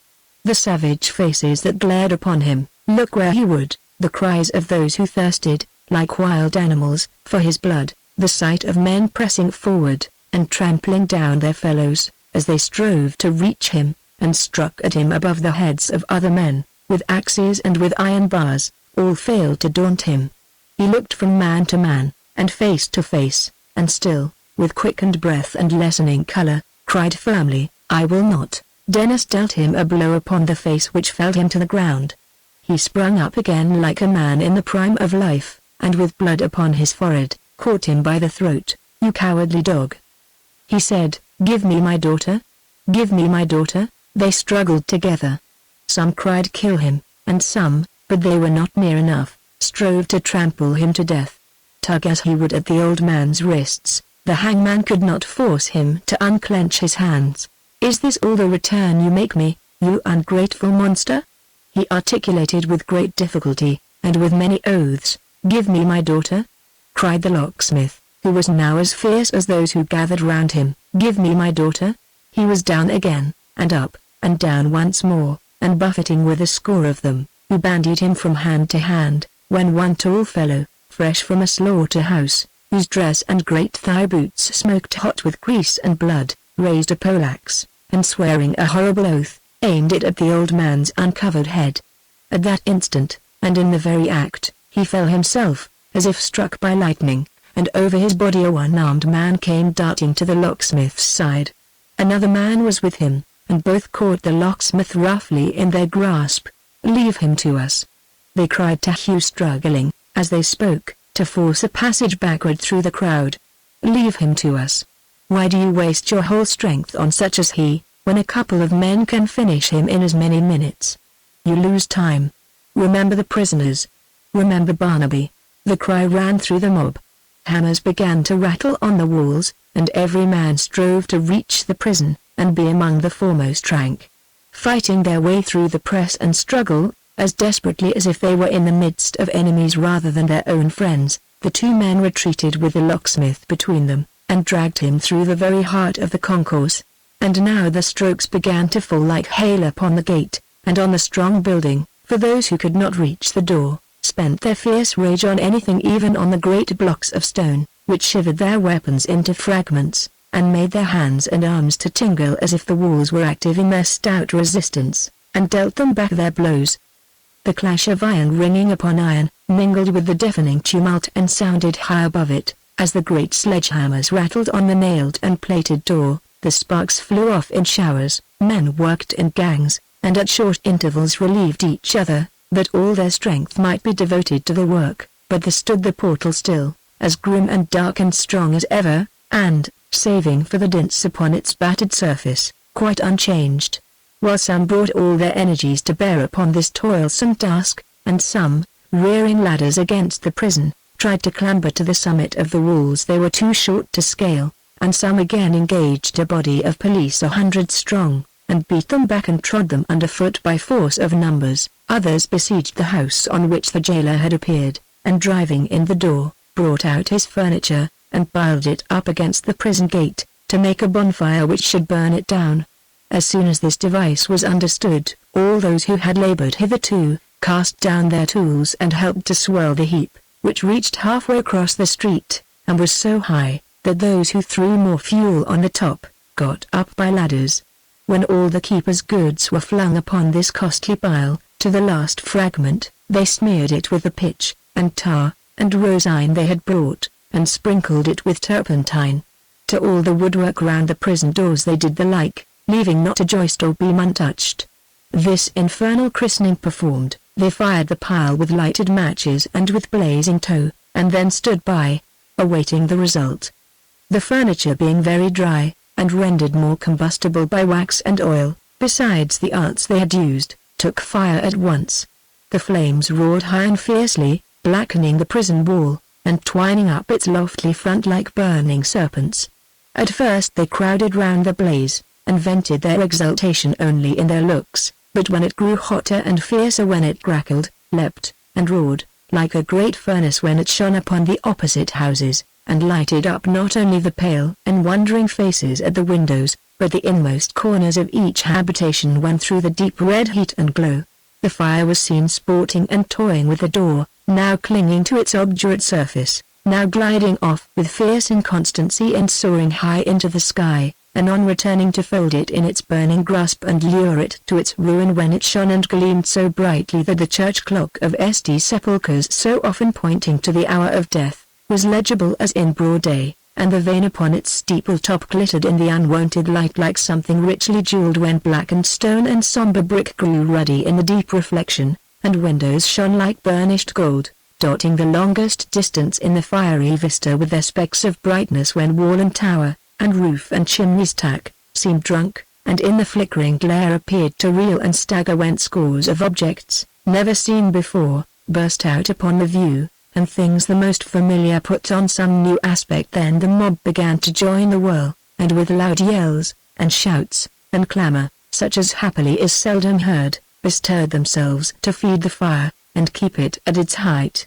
Although the heat was so intense that the paint on the houses over against the prison, parched and crackled up, and swelling into boils, as it were from excess of torture, broke and crumbled away, although the glass fell from the window sashes, and the lead and iron on the roofs blistered the incautious hand that touched them, and the sparrows in the eaves took wing, and rendered giddy by the smoke, fell fluttering down upon the blazing pile. Still the fire was tended unceasingly by busy hands, and round it, men were going always. They never slackened in their zeal, or kept aloof, but pressed upon the flames so hard, that those in front had much ado to save themselves from being thrust in. If one man swooned or dropped, a dozen struggled for his place, and that although they knew the pain, and thirst, and pressure to be unendurable. Those who fell down in fainting fits, and were not crushed or burnt, were carried to an inn-yard close at hand, and dashed with water from a pump, of which buckets full were passed from man to man among the crowd. But such was the strong desire of all to drink, and such the fighting to be first, that, for the most part, the whole contents were spilled upon the ground, without the lips of one man being moistened. Meanwhile, and in the midst of all the roar and outcry, those who were nearest to the pile, heaped up again the burning fragments that came toppling down, and raked the fire about the door, which, although a sheet of flame, was still a door fast locked and barred, and kept them out. Great pieces of blazing wood were passed, besides, above the people's heads to such as stood about the ladders, and some of these, climbing up to the topmost stave, and holding on with one hand by the prison wall, exerted all their skill and force to cast these firebrands on the roof, or down into the yards within. In many instances their efforts were successful, which occasioned a new and appalling addition to the horrors of the scene, for the prisoners within, seeing from between their bars that the fire caught in many places and thrived fiercely, and being all locked up in strong cells for the night, began to know that they were in danger of being burnt alive. This terrible fear, spreading from cell to cell and from yard to yard, vented itself in such dismal cries and wailings, and in such dreadful shrieks for help, that the whole jail resounded with the noise, which was loudly heard even above the shouting of the mob and roaring of the flames, and was so full of agony and despair, that it made the boldest tremble. It was remarkable that these cries began in that quarter of the jail which fronted Newgate Street, where, it was well known, the men who were to suffer death on Thursday were confined. And not only were these four who had so short a time to live, the first to whom the dread of being burnt occurred, but they were, throughout, the most importunate of all, for they could be plainly heard, notwithstanding the great thickness of the walls, crying that the wind set that way, and that the flames would shortly reach them, and calling to the officers of the jail to come and quench the fire from a cistern which was in their yard, and full of water. Judging from what the crowd outside the walls could hear from time to time, these four doomed wretches never ceased to call for help, and that with as much distraction, and in as great a frenzy of attachment to existence, as though each had an honored, happy life before him, instead of 48 hours of miserable imprisonment, and then a violent and shameful death. But the anguish and suffering of the two sons of one of these men, when they heard, or fancied that they heard, their father's voice, is past description. After wringing their hands and rushing to and fro as if they were stark mad, one mounted on the shoulders of his brother, and tried to clamber up the face of the high wall, guarded at the top with spikes and points of iron.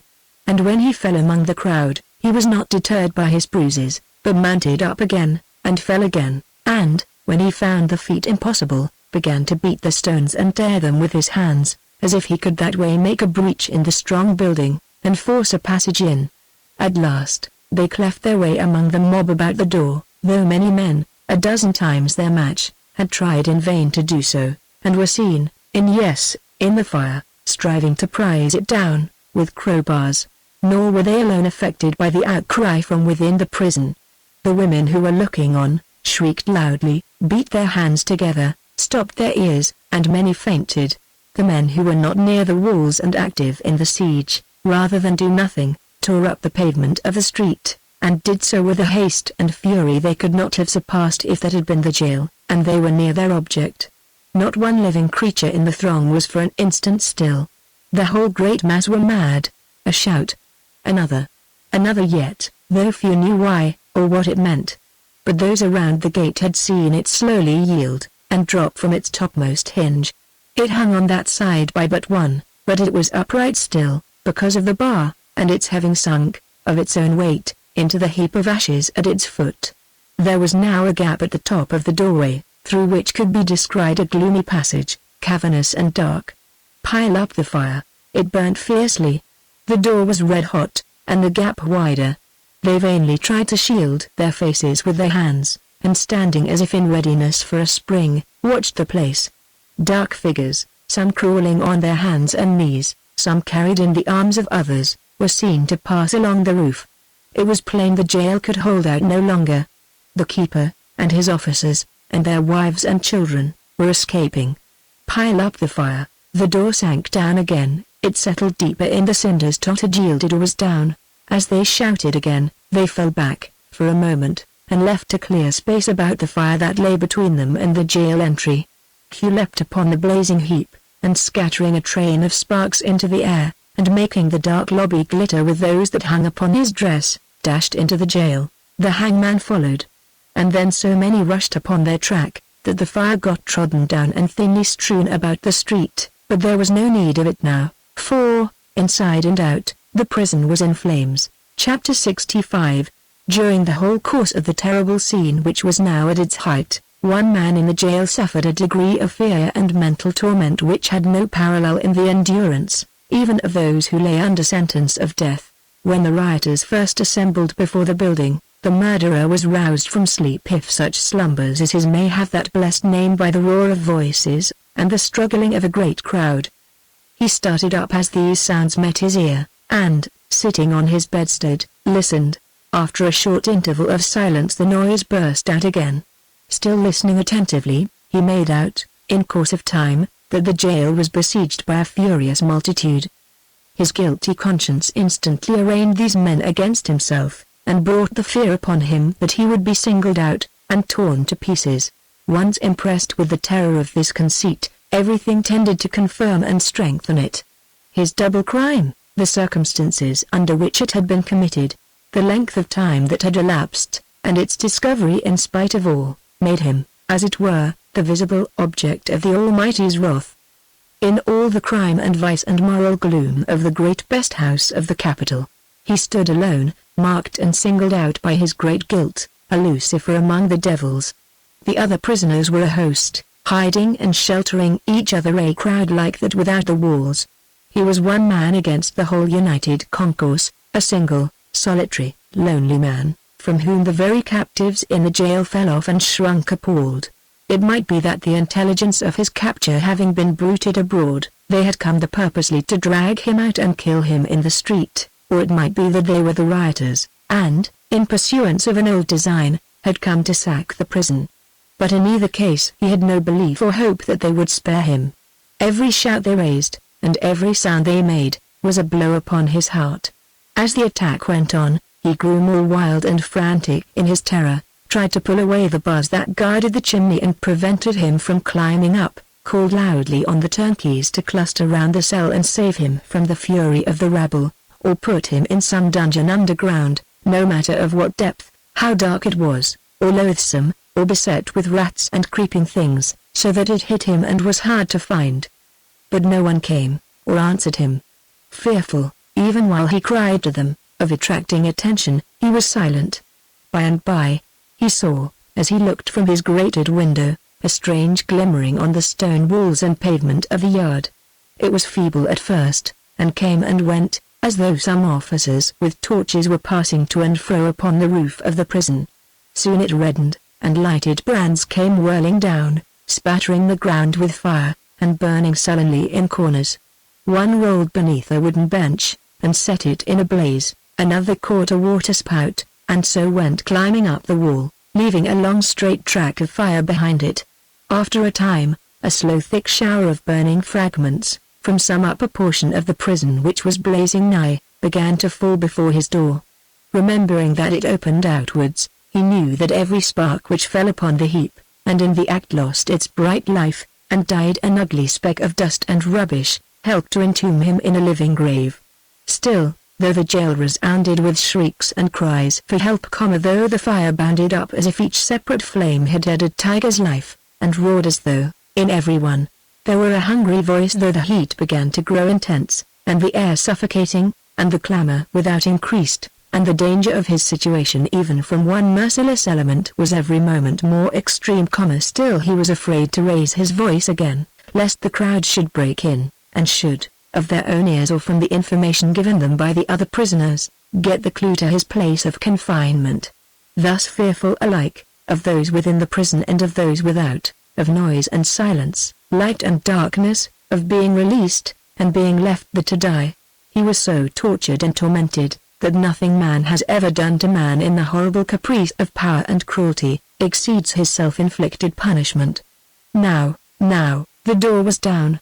Now they came rushing through the jail, calling to each other in the vaulted passages, clashing the iron gates dividing yard from yard, beating at the doors of cells and wards, wrenching off bolts and locks and bars, tearing down the doorposts to get men out, endeavoring to drag them by main force through gaps and windows where a child could scarcely pass, whooping and yelling without a moment's rest, and running through the heat and flames as if they were cased in metal. By their legs, their arms, the hair upon their heads, they dragged the prisoners out. Some threw themselves upon the captives as they got towards the door, and tried to file away their irons. Some danced about them with a frenzied joy, and rent their clothes, and were ready, as it seemed, to tear them limb from limb. Now a party of a dozen men came darting through the yard into which the murderer cast fearful glances from his darkened window, dragging a prisoner along the ground whose dress they had nearly torn from his body in their mad eagerness to set him free, and who was bleeding and senseless in their hands. Now a score of prisoners ran to and fro, who had lost themselves in the intricacies of the prison, and were so bewildered with the noise and glare that they knew not where to turn or what to do, and still cried out for help, as loudly as before. Anon some famished wretch whose theft had been a loaf of bread, or scrap of butcher's meat, came skulking past, barefooted, going slowly away because that jail, his house, was burning, not because he had any other, or had friends to meet, or old haunts to revisit, or any liberty to gain, but liberty to starve and die. And then a knot of highwaymen went trooping by, conducted by the friends they had among the crowd, who muffled their fetters as they went along, with handkerchiefs and bands of hay, and wrapped them in coats and cloaks, and gave them drink from bottles, and held it to their lips, because of their handcuffs which there was no time to remove. All this, and heaven knows how much more, was done amidst a noise, a hurry, and distraction, like nothing that we know of, even in our dreams, which seem forever on the rise, and never to decrease for the space of a single instant. He was still looking down from his window upon these things, when a band of men with torches, ladders, axes, and many kinds of weapons, poured into the yard, and hammering at his door, inquired if there were any prisoner within. He left the window when he saw them coming, and drew back into the remotest corner of the cell, but although he returned them no answer, they had a fancy that someone was inside, for they presently set ladders against it, and began to tear away the bars at the casement, not only that, indeed, but with pickaxes to hew down the very stones in the wall. As soon as they had made a breach at the window, large enough for the admission of a man's head, one of them thrust in a torch and looked all round the room. He followed this man's gaze until it rested on himself, and heard him demand why he had not answered, but made him no reply. In the general surprise and wonder, they were used to this. Without saying anything more, they enlarged the breach until it was large enough to admit the body of a man, and then came dropping down upon the floor, one after another, until the cell was full. They caught him up among them, handed him to the window, and those who stood upon the ladders passed him down upon the pavement of the yard. Then the rest came out, one after another, and, bidding him fly, and lose no time, or the way would be choked up, hurried away to rescue others. It seemed not a minute's work from first to last. He staggered to his feet, incredulous of what had happened, when the yard was filled again, and a crowd rushed on, hurrying Barnaby among them. In another minute, not so much, another minute. The same instant, with no lapse or interval between exclamation mark, he and his son were being passed from hand to hand, through the dense crowd in the street, and were glancing backward at a burning pile which someone said was Newgate. From the moment of their first entrance into the prison, the crowd dispersed themselves about it, and swarmed into every chink and crevice, as if they had a perfect acquaintance with its innermost parts, and bore in their minds an exact plan of the whole.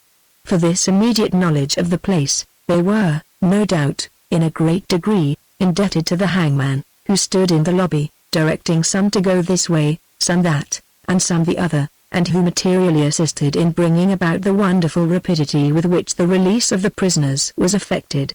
But this functionary of the law reserved one important piece of intelligence, and kept it snugly to himself.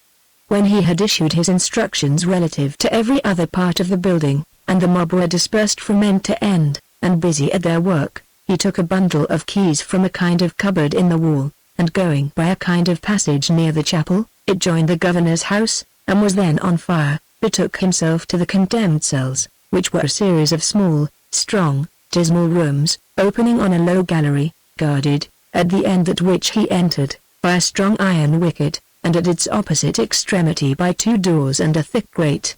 Having double-locked the wicket, and assured himself that the other entrances were well secured, he sat down on a bench in the gallery, and sucked the head of his stick with the utmost complacency, tranquillity, and contentment. It would have been strange enough, a man's enjoying himself in this quiet manner, while the prison was burning, and such a tumult was cleaving the air, though he had been outside the walls. But here, in the very heart of the building, and moreover with the prayers and cries of the 4 men under sentence sounding in his ears, and their hands, stretched out through the gratings in their cell doors, clasped in frantic entreaty before his very eyes, it was particularly remarkable.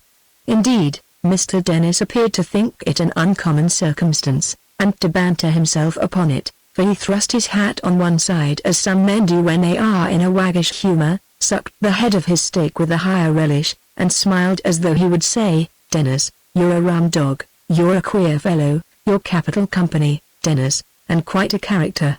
He sat in this way for some minutes, while the 4 men in the cells, who were certain that somebody had entered the gallery, but could not see who, gave vent to such piteous entreaties as wretches in their miserable condition may be supposed to have been inspired with, urging, whoever it was, to set them at liberty, for the love of heaven, and protesting, with great fervour, and truly enough, perhaps, for the time, that if they escaped, they would amend their ways, and would never, never, never again do wrong before God or man, but would lead penitent and sober lives, and sorrowfully repent the crimes they had committed.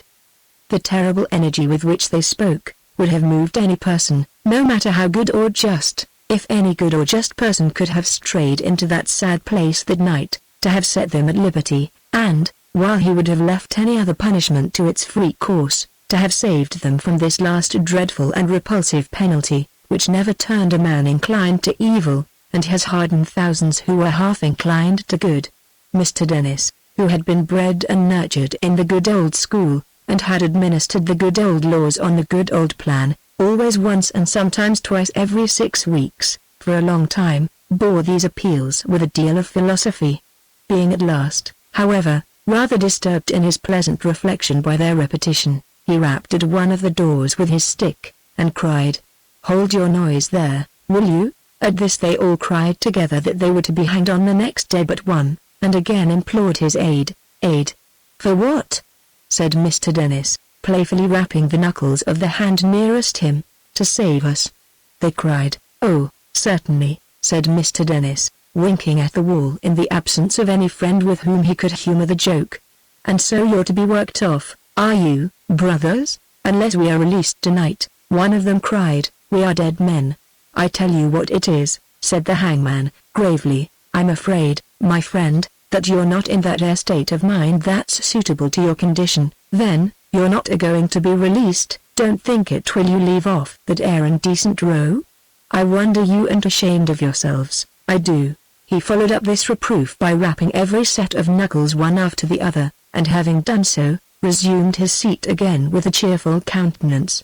"You've had law," he said, crossing his legs and elevating his eyebrows. "Laws have been made a purpose for you. A very handsome prison's been made a purpose for you, a parson's kept a purpose for you, a constitutional officer's appointed a purpose for you, carts is maintained a purpose for you, and yet you're not contented! Will you hold that noise, you sir, in the furthest?" A groan was the only answer. "So well as I can make out," said Mr. Dennis, in a tone of mingled badinage and remonstrance, "there's not a man among you.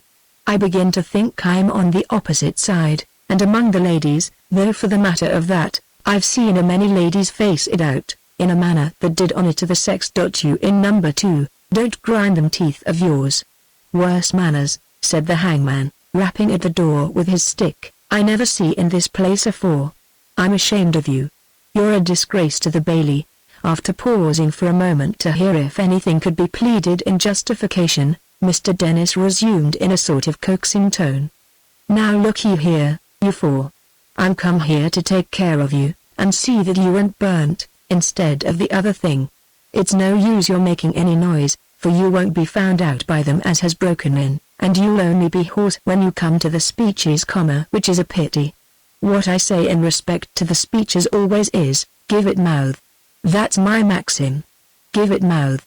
I've heard, said the hangman, pulling off his hat to take his handkerchief from the crown and wipe his face, and then putting it on again a little more on one side than before. I've heard eloquence on them boards, you know what boards I mean, and have heard a degree of mouth given to them speeches, that they was as clear as a bell, and as good as a play.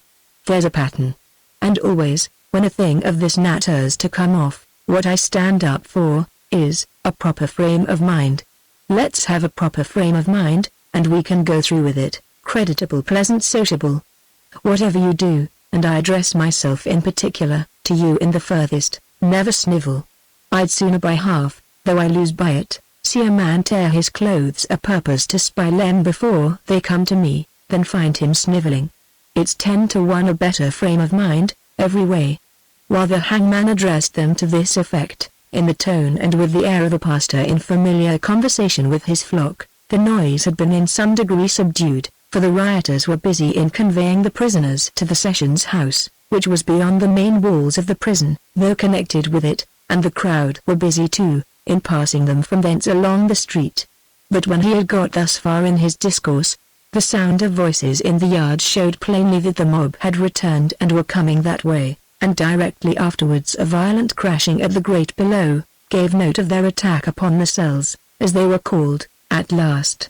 It was in vain the hangman ran from door to door, and covered the grates, one after another, with his hat, in futile efforts to stifle the cries of the 4 men within. It was in vain he dogged their outstretched hands, and beat them with his stick, or menaced them with new and lingering pains in the execution of his office.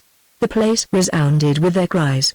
These, together with the feeling that they were now the last men in the jail, so worked upon and stimulated the besiegers, that in an incredibly short space of time they forced the strong grate down below, which was formed of iron rods 2 inches square, drove in the 2 other doors, as if they had been but deal partitions, and stood at the end of the gallery with only a bar or 2 between them and the cells. "Halloa!"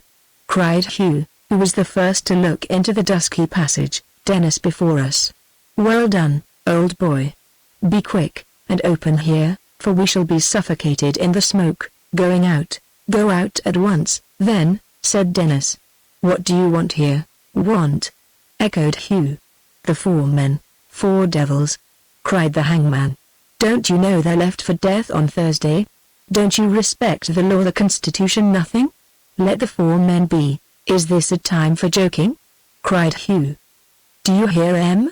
Pull away these bars that have got fixed between the door and the ground, and let us in, brother," said the hangman, in a low voice, as he stooped under pretense of doing what Hugh desired, but only looked up in his face. "Can't you leave these here 4 men to me, if I've the whim? You do what you like, and have what you like of everything for your share, give me my share. I want these 4 men left alone, I tell you. Pull the bars down, or stand out of the way," was Hugh's reply. "You can turn the crowd if you like, you know that well enough, brother," said the hangman, slowly. "What? You will come in, will you? Yes, you won't let these men alone, and leave them to me? You've no respect for nothing, haven't you?" said the hangman, retreating to the door by which he had entered, and regarding his companion with a scowl. "You will come in, will you, brother, I tell you, yes. What the devil ails you?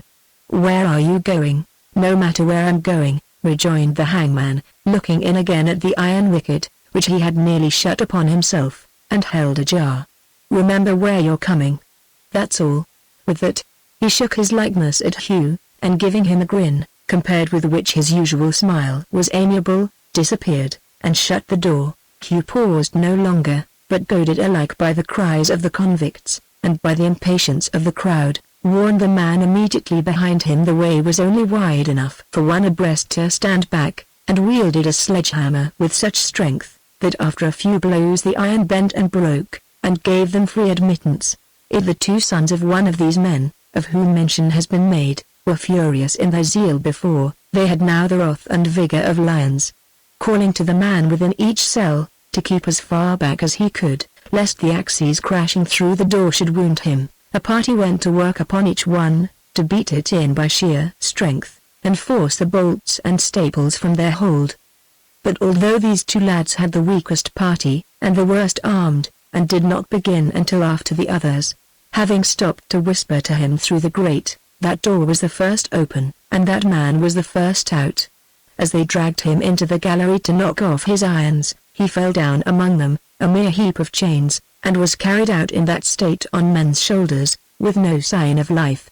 The release of these four wretched creatures, and conveying them, astounded and bewildered, into the streets so full of life, a spectacle they had never thought to see again, until they emerged from solitude and silence upon that last journey, when the air should be heavy with the pent-up breath of thousands, and the streets and houses should be built and roofed with human faces, not with bricks and tiles and stones, was the crowning horror of the scene.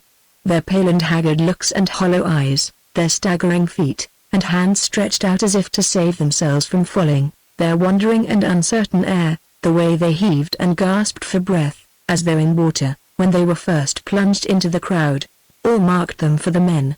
No need to say this one was doomed to die, for there were the words broadly stamped and branded on his face. The crowd fell off, as if they had been laid out for burial, and had risen in their shrouds, and many were seen to shudder, as though they had been actually dead men, when they chanced to touch or brush against their garments. At the bidding of the mob, the houses were all illuminated that night, lighted up from top to bottom as at a time of public gaiety and joy. Many years afterwards, old people who lived in their youth near this part of the city, remembered being in a great glare of light, within doors and without, and as they looked, timid and frightened children, from the windows, seeing a face go by. Though the whole great crowd and all its other terrors had faded from their recollection, this one object remained, alone, distinct, and well remembered. Even in the unpracticed minds of infants, one of these doomed men darting past, and but an instant seen, was an image of force enough to dim the whole concourse, to find itself an all-absorbing place, and hold it ever after. When this last task had been achieved, the shouts and cries grew fainter, the clank of fetters, which had resounded on all sides as the prisoners escaped, was heard no more. All the noises of the crowd subsided into a hoarse and sullen murmur as it passed into the distance, and when the human tide had rolled away, a melancholy heap of smoking ruins marked the spot where it had lately chafed and roared. Chapter 66. Although he had had no rest upon the previous night, and had watched with little intermission for some weeks past, sleeping only in the day by starts and snatches, Mr. Haredale, from the dawn of morning until sunset, sought his niece in every place where he deemed it possible she could have taken refuge. All day long, nothing, save a draught of water, passed his lips, though he prosecuted his inquiries far and wide, and never so much as sat down, once, in every quarter he could think of, at Chigwell and in London, at the houses of the tradespeople with whom he dealt, and of the friends he knew, he pursued his search. A prey to the most harrowing anxieties and apprehensions, he went from magistrate to magistrate, and finally to the Secretary of State. The only comfort he received was from this minister, who assured him that the government, being now driven to the exercise of the extreme prerogatives of the Crown, were determined to exert them, that a proclamation would probably be out upon the morrow, giving to the military, discretionary and unlimited power in the suppression of the riots, that the sympathies of the King, the administration, and both houses of Parliament, and indeed of all good men of every religious persuasion, were strongly with the injured Catholics, and that justice should be done them at any cost or hazard. He told him, moreover, that other persons whose houses had been burnt, had for a time lost sight of their children or their relatives, but had, in every case, within his knowledge, succeeded in discovering them, that his complaint should be remembered, and fully stated in the instructions given to the officers in command, and to all the inferior myrmidons of justice, and that everything that could be done to help him, should be done, with a good will and in good faith. Grateful for this consolation, feeble as it was in its reference to the past, and little hope as it afforded him in connection with the subject of distress which lay nearest to his heart, and really thankful for the interest the minister expressed, and seemed to feel, in his condition, Mr. Haredale withdrew. He found himself, with the night coming on, alone in the streets, and destitute of any place in which to lay his head. He entered an hotel near Charing Cross, and ordered some refreshment and a bed. He saw that his faint and worn appearance attracted the attention of the landlord and his waiters, and thinking that they might suppose him to be penniless, took out his purse, and laid it on the table. It was not that, the landlord said, in a faltering voice. If he were one of those who had suffered by the rioters, he durst not give him entertainment. He had a family of children, and had been twice warned to be careful in receiving guests. He heartily prayed his forgiveness, but what could he do? Nothing. No man felt that more sincerely than Mr. Harding. He told the man as much, and left the house, feeling that he might have anticipated this occurrence, after what he had seen at Chigwell in the morning, where no man dared to touch a spade, though he offered a large reward to all who would come and dig among the ruins of his house. He walked along the Strand, too proud to expose himself to another refusal, and of too generous a spirit to involve in distress or ruin any honest tradesman who might be weak enough to give him shelter. He wandered into one of the streets by the side of the river, and was pacing in a thoughtful manner up and down, thinking of things that had happened long ago, when he heard a servant man at an upper window call to another on the opposite side of the street, that the mob were setting fire to Newgate. To Newgate. Where that man was. His failing strength returned. His energies came back with tenfold vigor, on the instant. If it were possible, if they should set the murderer free, was he, after all he had undergone, to die with the suspicion of having slain his own brother, dimly gathering about him? He had no consciousness of going to the jail, but there he stood, before it. There was the crowd wedged and pressed together in a dense, dark, moving mass, and there were the flames soaring up into the air. His head turned round and round, lights flashed before his eyes, and he struggled hard with two men. "Nay, nay," said one.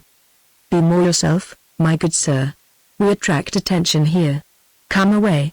What can you do among so many men? The gentleman's always for doing something," said the other, forcing him along as he spoke. "I like him for that. I do like him for that." They had by this time got him into a court, hard by the prison. He looked from one to the other, and as he tried to release himself, felt that he trotted on his feet. He who had spoken first, was the old gentleman whom he had seen at the Lord Mayor's. The other was John Gruby, who had stood by him so manfully at Westminster. "What does this mean?" he asked them faintly. "How came we together, on the skirts of the crowd?" returned the distiller. "But come with us. Pray come with us. You seem to know my friend here, surely," said Mr. Harding, looking in a kind of stupor at John. "He'll tell you then," returned the old gentleman, "that I am a man to be trusted. He's my servant. He was lately, as you know, I have no doubt, in Lord George Gordon's service, but he left it, and brought, in pure goodwill to me and others, who were marked by the rioters, such intelligence as he had picked up, of their designs. On one condition, please, sir," said John, touching his hat. "No evidence against my lord, a misled man, a kind-hearted man, sir. My lord never intended this. The condition will be observed, of course," rejoined the old distiller. "It's a point of honor.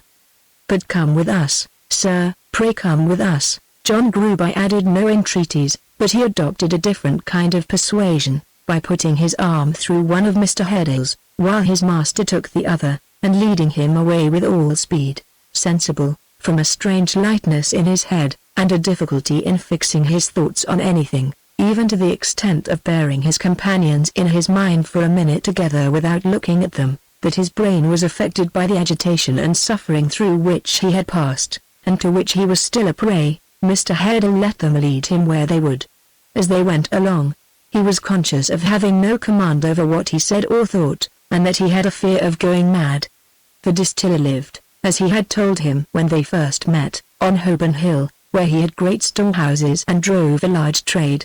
They approached his house by a back entrance, lest they should attract the notice of the crowd, and went into an upper room which faced towards the street. The windows, however, in common with those of every other room in the house, were boarded up inside, in order that, out of doors, all might appear quite dark. They laid him on a sofa in this chamber, perfectly insensible, but John immediately fetching a surgeon, who took from him a large quantity of blood, he gradually came to himself. As he was, for the time, too weak to walk, they had no difficulty in persuading him to remain there all night, and got him to bed without loss of a minute. That done, they gave him cordial and some toast, and presently a pretty strong composing draught, under the influence of which he soon fell into a lethargy, and, for a time, forgot his troubles. The vintner, who was a very hearty old fellow and a worthy man, had no thoughts of going to bed himself, for he had received several threatening warnings from the rioters, and had indeed gone out that evening to try and gather from the conversation of the mob whether his house was to be the next attacked. He sat all night in an easy chair in the same room, dozing a little now and then, and received from time to time the reports of John Goulby and 2 or 3 other trustworthy persons in his employ, who went out into the streets as scouts, and for whose entertainment an ample allowance of good cheer, which the old vintner, despite his anxiety, now and then attacked himself, was set forth in an adjoining chamber. These accounts were of a sufficiently alarming nature from the first, but as the nights wore on, they grew so much worse, and involved such a fearful amount of riot and destruction, that in comparison with these new tidings all the previous disturbances sunk to nothing. The first intelligence that came, was of the taking of Newgate, and the escape of all the prisoners, whose track, as they made up Holborn and into the adjacent streets, was proclaimed to those citizens who were shut up in their houses, by the rattling of their chains, which formed a dismal concert, and was heard in every direction, as though so many forges were at work. The flames too, shone so brightly through the vintner's skylights, that the rooms and staircases below were nearly as light as in broad day, while the distant shouting of the mob seemed to shake the very walls and ceilings. At length they were heard approaching the house, and some minutes of terrible anxiety ensued. They came close up, and stopped before it, but after giving 3 loud yells, went on. And although they returned several times that night, creating new alarms each time, they did nothing there, having their hands full.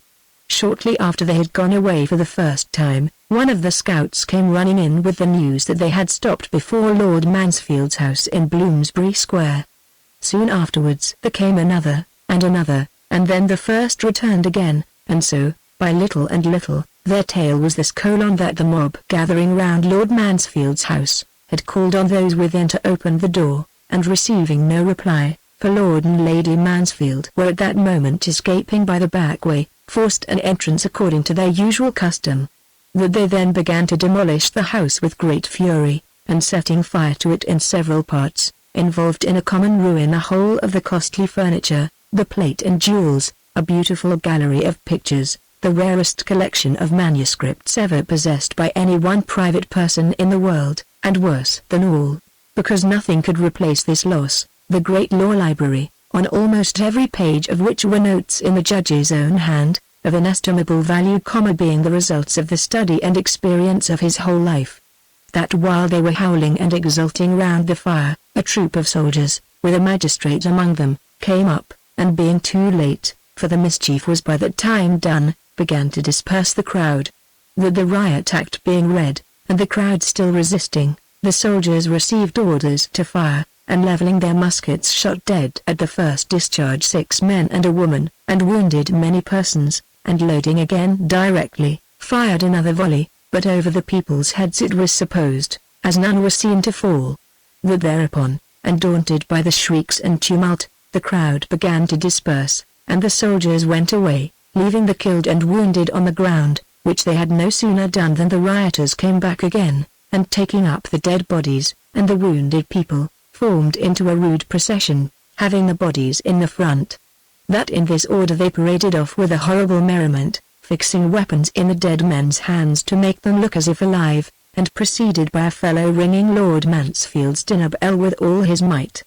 The scouts reported further, that this party meeting with some others who had been at similar work elsewhere, they all united into one, and drafting off a few men with the killed and wounded, marched away to Lord Mansfield's country seat at Gunwood, between Hampstead and Highgate, bent upon destroying that house likewise, and lighting up a great fire there, which from that height should be seen all over London.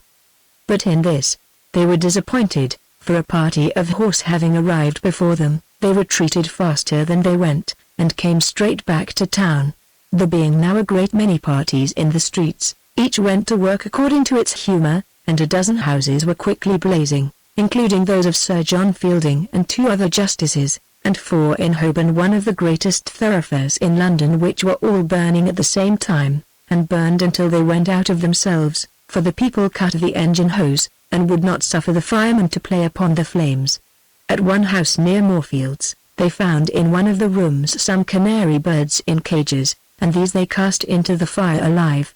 The poor little creatures screamed, it was said, like infants, when they were flung upon the blaze, and one man was so touched that he tried in vain to save them, which roused the indignation of the crowd, and nearly cost him his life.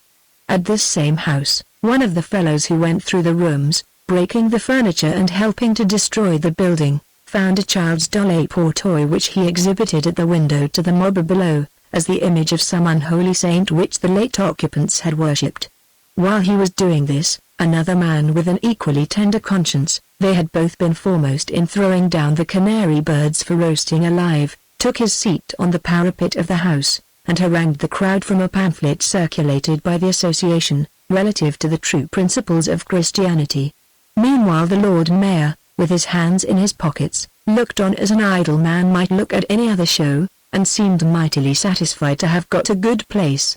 Such were the accounts brought to the old vintner by his servants as he sat at the side of Mr. Heddle's bed, having been unable even to doze, after the first part of the night, too much disturbed by his own fears, by the cries of the mob, the light of the fires, and the firing of the soldiers. Such, with the addition of the release of all the prisoners in the new jail at Clerkenwell, and as many robberies of passengers in the streets, as the crowd had leisure to indulge in, were the scenes of which Mr. Heddle was happily unconscious, and which were all enacted before midnight. Chapter 67. When darkness broke away and morning began to dawn, the town wore a strange aspect indeed. Sleep had hardly been thought of all night.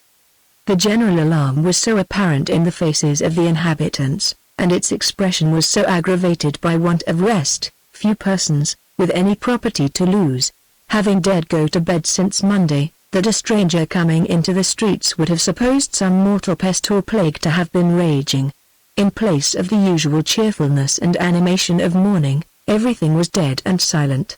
The shops remained closed, offices and warehouses were shut. The coach and chair stands were deserted, no carts or wagons rumbled through the slowly waking streets, the early cries were all hushed, a universal gloom prevailed. Great numbers of people were out, even at daybreak, but they flitted to and fro as though they shrank from the sound of their own footsteps. The public ways were haunted rather than frequented, and round the smoking ruins people stood apart from one another and in silence, not venturing to condemn the rioters, or to be supposed to do so, even in whispers. At the Lord President's in Piccadilly, at Lambeth Palace, at the Lord Chancellor's in Great Ormond Street, in the Royal Exchange, the Bank, the Guildhall, the Inns of Court, the Courts of Law, and every chamber fronting the streets near Westminster Hall and the Houses of Parliament, parties of soldiers were posted before daylight. A body of Horse Guards paraded Palace Yard, an encampment was formed in the Park, where 1,500 men and 5 battalions of militia were under arms. The tower was fortified, the drawbridges were raised, the cannon loaded and pointed, and 2 regiments of artillery busied in strengthening the fortress and preparing it for defense. A numerous detachment of soldiers were stationed to keep guard at the new riverhead, which the people had threatened to attack, and where, it was said, they meant to cut off the main pipes, so that there might be no water for the extinction of the flames.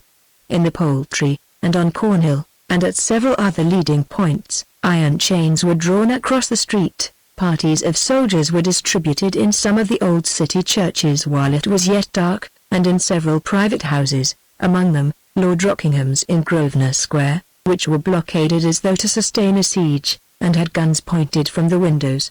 When the sun rose, it shone into handsome apartments filled with armed men, the furniture hastily heaped away in corners, and made of little or no account, in the terror of the time on arms glittering in city chambers, among desks and stools, and dusty books into little smoky churchyards in odd lanes and byways, with soldiers lying down among the tombs, or lounging under the shade of the one old tree, and their pile of muskets sparkling in the light on solitary sentries pacing up and down in courtyards, silent now, but yesterday resounding with the din and hum of business everywhere on guard rooms, garrisons, and threatening preparations. As the day crept on, still more unusual sights were witnessed in the streets. The gates of the King's Bench and Fleet prisons being opened at the usual hour, were found to have notices affixed to them, announcing that the rioters would come that night to burn them down. The wardens, too well knowing the likelihood there was of this promise being fulfilled, were fain to set their prisoners at liberty, and give them leave to move their goods. So, all day, such of them as had any furniture were occupied in conveying it, some to this place, some to that, and not a few to the brokers' shops, where they gladly sold it, for any wretched price those gentry chose to give. There were some broken men among these debtors who had been in jail so long, and were so miserable and destitute of friends, so dead to the world, and utterly forgotten and uncared for, that they implored their jailers not to set them free, and to send them, if need were, to some other place of custody. But they, refusing to comply, lest they should incur the anger of the mob, turned them into the streets, where they wandered up and down hardly remembering the ways untrodden by their feet so long, and crying such abject things those rotten-hearted jails had made them as they slunker off in their rags, and dragged their slipshod feet along the pavement. Even of the 300 prisoners who had escaped from Newgate, there were some a few, but there were some who sought their jailers out and delivered themselves up, preferring imprisonment and punishment to the horrors of such another night as the last. Many of the convicts, drawn back to their old place of captivity by some indescribable attraction, or by a desire to exult over it in its downfall and glut their revenge by seeing it in ashes, actually went back in broad noon, and loitered about the cells. 50 were retaken at one time on this next day, within the prison walls, but their fate did not deter others, for there they went in spite of everything, and there they were taken in twos and threes, twice or thrice a day, all through the week. Of the 50 just mentioned, some were occupied in endeavoring to rekindle the fire, but in general they seemed to have no object in view but to prowl and lounge about the old place, being often found asleep in the ruins, or sitting talking there, or even eating and drinking, as in a choice retreat. Besides the notices on the gates of the Fleet and the King's Bench, many similar announcements were left, before 1 o'clock at noon, at the houses of private individuals, and further, the mob proclaimed their intention of seizing on the Bank, the Mint, the Arsenal at Woolwich, and the royal palaces. The notices were seldom delivered by more than one man, who, if it were at a shop, went in, and laid it, with a bloody threat perhaps, upon the counter, or if it were at a private house, knocked at the door, and thrust it in the servant's hand. Notwithstanding the presence of the military in every quarter of the town, and the great force in the park, these messengers did their errands with impunity all through the day. So did 2 boys who went down Holborn alone, armed with bars taken from the railings of Lord Mansfield's house, and demanded money for the rioters. So did a tall man on horseback who made a collection for the same purpose in Fleet Street, and refused to take anything but gold. A rumour had now got into circulation, too, which diffused a greater dread all through London, even than these publicly announced intentions of the rioters, though all men knew that if they were successfully effected, there must ensue a national bankruptcy and general ruin. It was said that they meant to throw the gates of Bedlam open, and let all the madmen loose. This suggested such dreadful images to the people's minds, and was indeed an act so fraught with new and unimaginable horrors in the contemplation, that it beset them more than any loss or cruelty of which they could foresee the worst, and drove many sane men nearly mad themselves. So the day passed on, the prisoners moving their goods, people running to and fro in the streets, carrying away their property, groups standing in silence round the ruins, all business suspended, and the soldiers disposed as has been already mentioned, remaining quite inactive. So the day passed on, and dreaded night drew near again. At last, at 7 o'clock in the evening, the Privy Council issued a solemn proclamation that it was now necessary to employ the military, and that the officers had most direct and effectual orders, by an immediate exertion of their utmost force, to repress the disturbances, and warning all good subjects of the King to keep themselves, their servants, and apprentices, within doors that night. There was then delivered out to every soldier on duty, 36 rounds of powder and ball. The drums beat, and the whole force was under arms at sunset.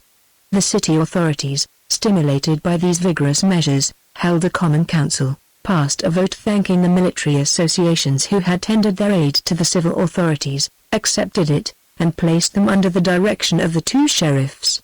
At the Queen's Palace, a double guard, the yeomen on duty, the groom porters, and all other attendants, were stationed in the passages and on the staircases at 7 o'clock, with strict instructions to be watchful on their posts all night, and all the doors were locked. The gentlemen of the temple, and the other inns, mounted guard within their gates, and strengthened them with the great stones of the pavement, which they took up for the purpose. In Lincoln's Inn, they gave up the Hall and Commons to the Northumberland militia, under the command of Lord Algernon Percy. In some few of the city wards, the burgesses turned out, and without making a very fierce show, looked brave enough. Some hundreds of stout gentlemen threw themselves, armed to the teeth, into the halls of the different companies, double-locked and bolted all the gates, and dared the rioters, among themselves, to come on at their peril. These arrangements being all made simultaneously, or nearly so, were completed by the time it got dark, and then the streets were comparatively clear, and were guarded at all the great corners and chief avenues by the troops, while parties of the officers rode up and down in all directions, ordering chance stragglers home, and admonishing the residents to keep within their houses, and, if any firing ensued, not to approach the windows. More chains were drawn across such of the thoroughfares as were of a nature to favor the approach of a great crowd, and at each of these points a considerable force was stationed. All these precautions having been taken, and it being now quite dark, those in command awaited the result in some anxiety, and not without a hope that such vigilant demonstrations might of themselves dishearten the populace, and prevent any new outrages.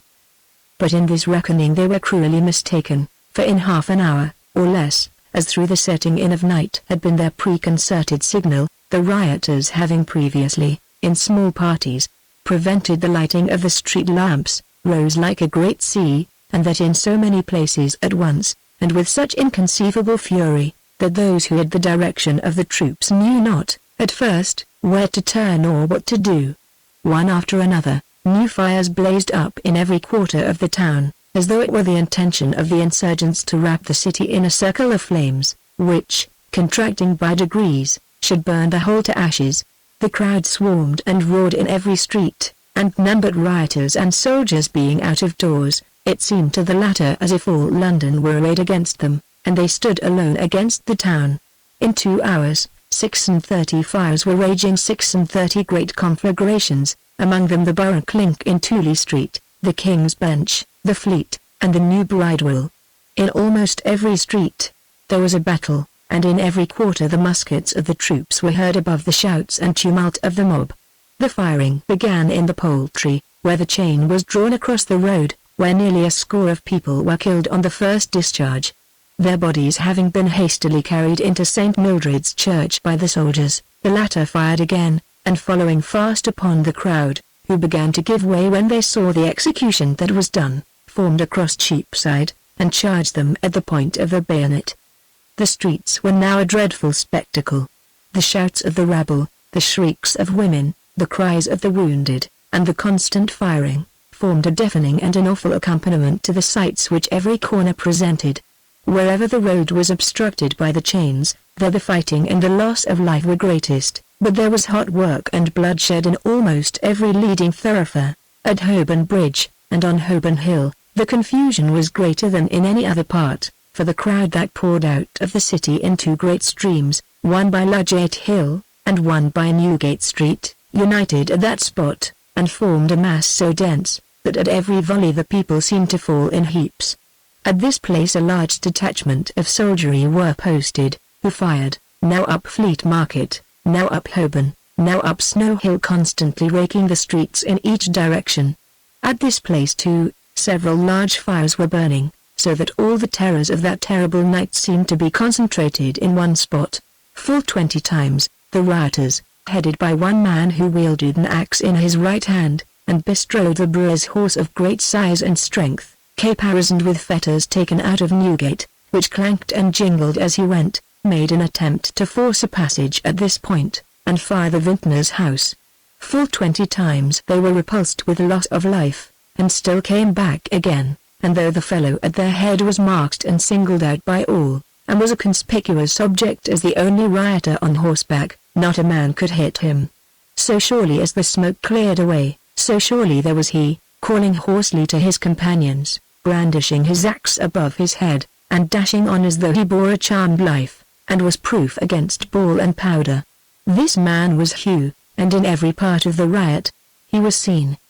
He headed to attacks upon the bank, helped to break open the toll houses on Blackfriars Bridge, and cast the money into the street, fired 2 of the prisons with his own hand, was here, and there, and everywhere always foremost, always active, striking at the soldiers, cheering on the crowd, making his horse's iron music heard through all the yell and uproar, but never hurt or stopped. Turn him at one place, and he made a new struggle in another, force him to retreat at this point, and he advanced on that, directly. Driven from Holborn for the 20th time, he rode at the head of a great crowd straight upon St. Paul's, attacked a guard of soldiers who kept watch over a body of prisoners within the iron railings, forced them to retreat, rescued the men they had in custody, and with this accession to his party, came back again, mad with liquor and excitement, and hallooing them on like a demon. It would have been no easy task for the most careful rider to sit a horse in the midst of such a throng and tumult, but though this madman rolled upon his back, he had no saddle. Like a boat upon the sea, he never for an instant lost his seat, or failed to guide him where he would.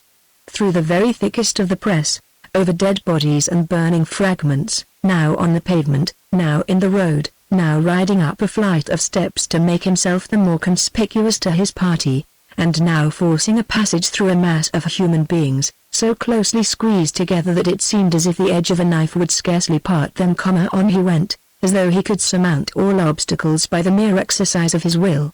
And perhaps his not being shot was in some degree attributable to this very circumstance, for his extreme audacity, and the conviction that he must be one of those to whom the proclamation referred, inspired the soldiers with a desire to take him alive, and diverted many a name which otherwise might have been more near the mark. The vintner and Mr. Harding, unable to sit quietly listening to the noise without seeing what went on, had climbed to the roof of the house, and hiding behind a stack of chimneys, were looking cautiously down into the street, almost hoping that after so many repulses the rioters would be foiled, when a great shout proclaimed that a party were coming round the other way, and the dismal jingling of those accursed fetters warned them next moment that they too were led by Hugh. The soldiers had advanced into Fleet Market and were dispersing the people there, so that they came on with hardly any check, and were soon before the house. "All's over now," said the vintner. £50,000 will be scattered in a minute. We must save ourselves. We can do no more, and shall have reason to be thankful if we do as much. Their first impulse was, to clamber along the roofs of the houses, and, knocking at some garret window for admission, pass down that way into the street, and so escape. But another fierce cry from below, and a general upturning of the faces of the crowd, apprised them that they were discovered, and even that Mr. Harding was recognized, for Hugh, seeing him plainly in the bright glare of the fire, which in that part made it as light as day, called to him by his name, and swore to of his life. "Leave me here," said Mr. Harding, "and in heaven's name, my good friend, save yourself. Come on," he muttered, as he turned towards Hugh and faced him without any further effort at concealment. "This roof is high, and if we close, we will die together." "Madness," said the honest vintner, pulling him back, "sheer madness. Hear reason, sir. My good sir, hear reason. I could never make myself heard by knocking at a window now, and even if I could, no one would be bold enough to connive at my escape. Through the cellars, there's a kind of passage into the back street by which we roll casks in and out. We shall have time to get down there before they can force an entry. Do not delay an instant, but come with me for both our sakes, for mine, my dear good sir." As he spoke, and drew Mr. Harding back, they had both a glimpse of the street. It was but a glimpse, but it showed them the crowd, gathering and clustering round the house, some of the armed men pressing to the front to break down the doors and windows, some bringing brands from the nearest fire, some with lifted faces following their course upon the roof and pointing them out to their companions, all raging and roaring like the flames they lighted up. They saw some men thirsting for the treasures of strong liquor which they knew were stored within. They saw others, who had been wounded, sinking down into the opposite doorways and dying, solitary wretches, in the midst of all the vast assemblage. Here a frightened woman trying to escape, and there a lost child, and there a drunken ruffian, unconscious of the death wound on his head, raving and fighting to the last.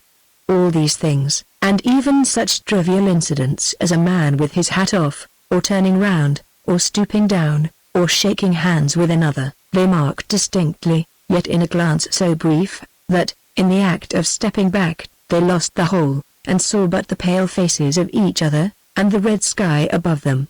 Mr. Haredale yielded to the entreaties of his companion more because he was resolved to defend him, than for any thought he had of his own life, or any care he entertained for his own safety, and quickly re-entering the house, they descended the stairs together. Loud blows were thundering on the shutters, crowbars were already thrust beneath the door, the glass fell from the sashes, a deep light shone through every crevice, and they heard the voices of the foremost in the crowd so close to every chink and keyhole, that they seemed to be hoarsely whispering their threats into their very ears. They had but a moment reached the bottom of the cellar steps and shut the door behind them, when the mob broke in. The vaults were profoundly dark, and having no torch or candle, for they had been afraid to carry one, lest it should betray their place of refuge, they were obliged to grope with their hands.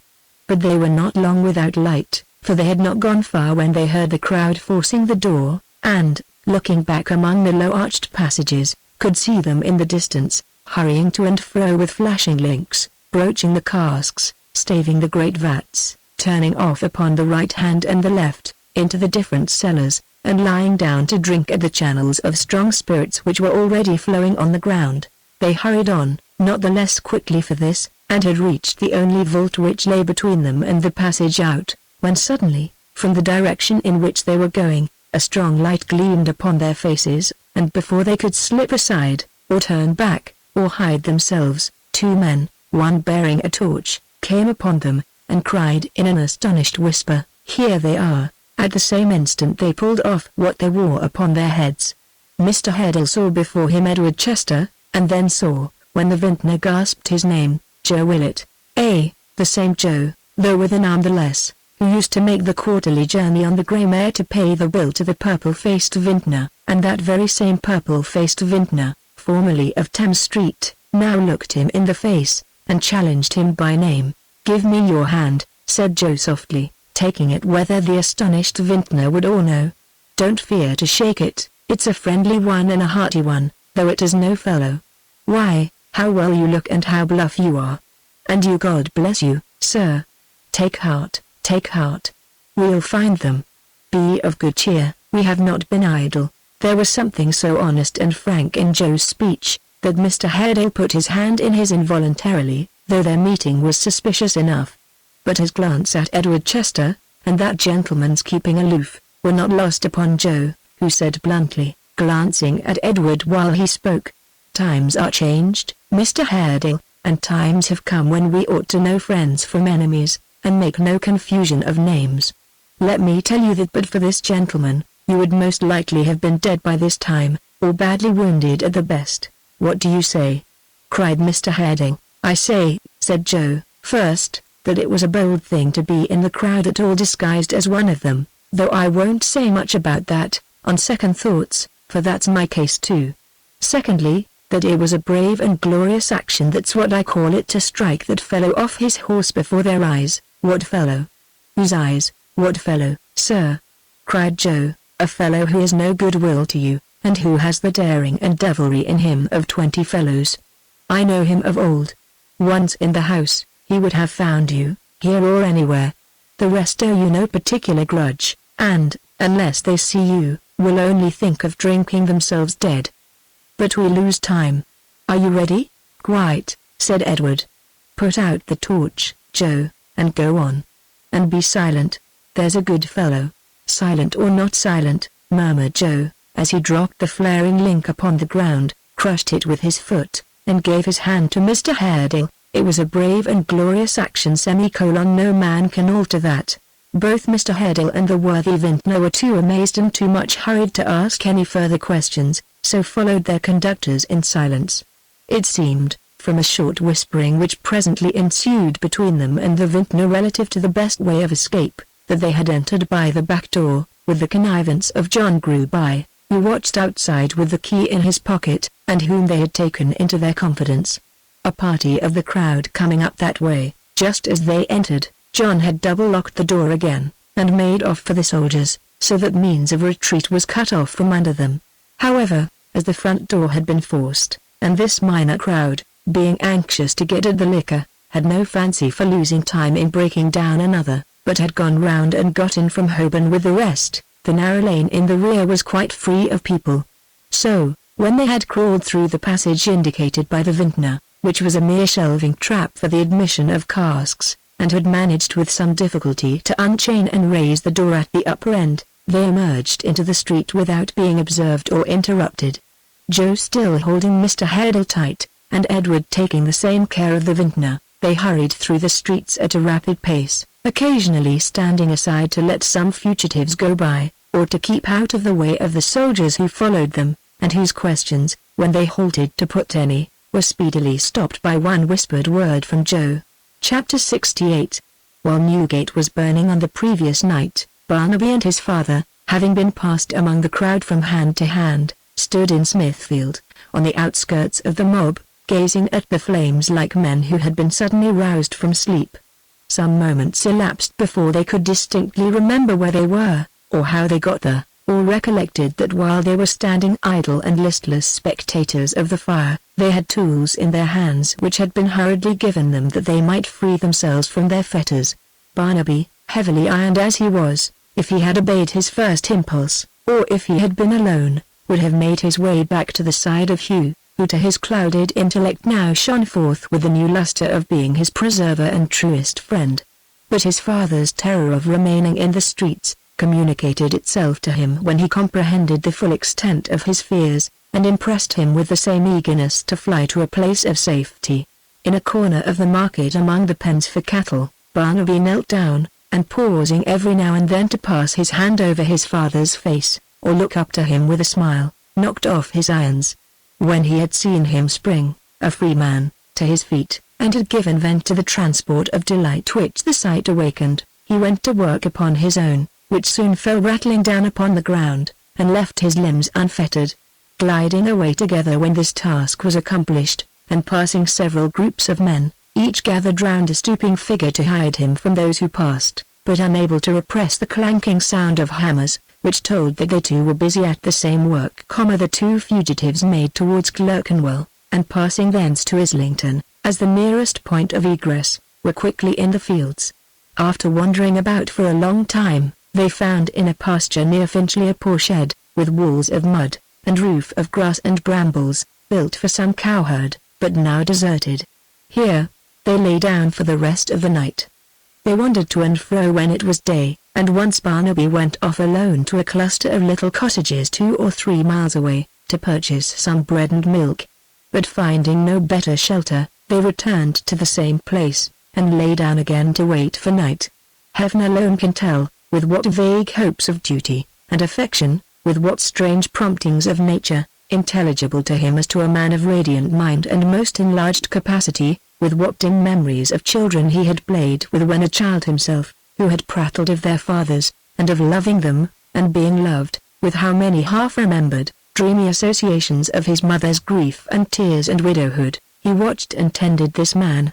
But that a vague and shadowy crowd of such ideas came slowly on him, that they taught him to be sorry when he looked upon his haggard face, that they overflowed his eyes when he stooped to kiss him, that they kept him waking in a tearful gladness, shading him from the sun, fanning him with leaves, soothing him when he started in his sleep.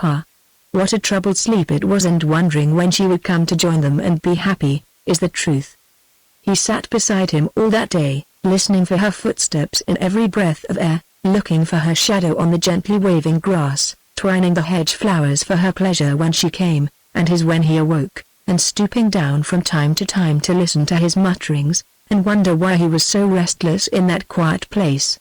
The sun went down, and night came on, and he was still quite tranquil, busied with these thoughts, as if there were no other people in the world, and the dull cloud of smoke hanging on the immense city in the distance, hid no vices, no crimes, no life or death, or cause of disquiet, nothing but clear air.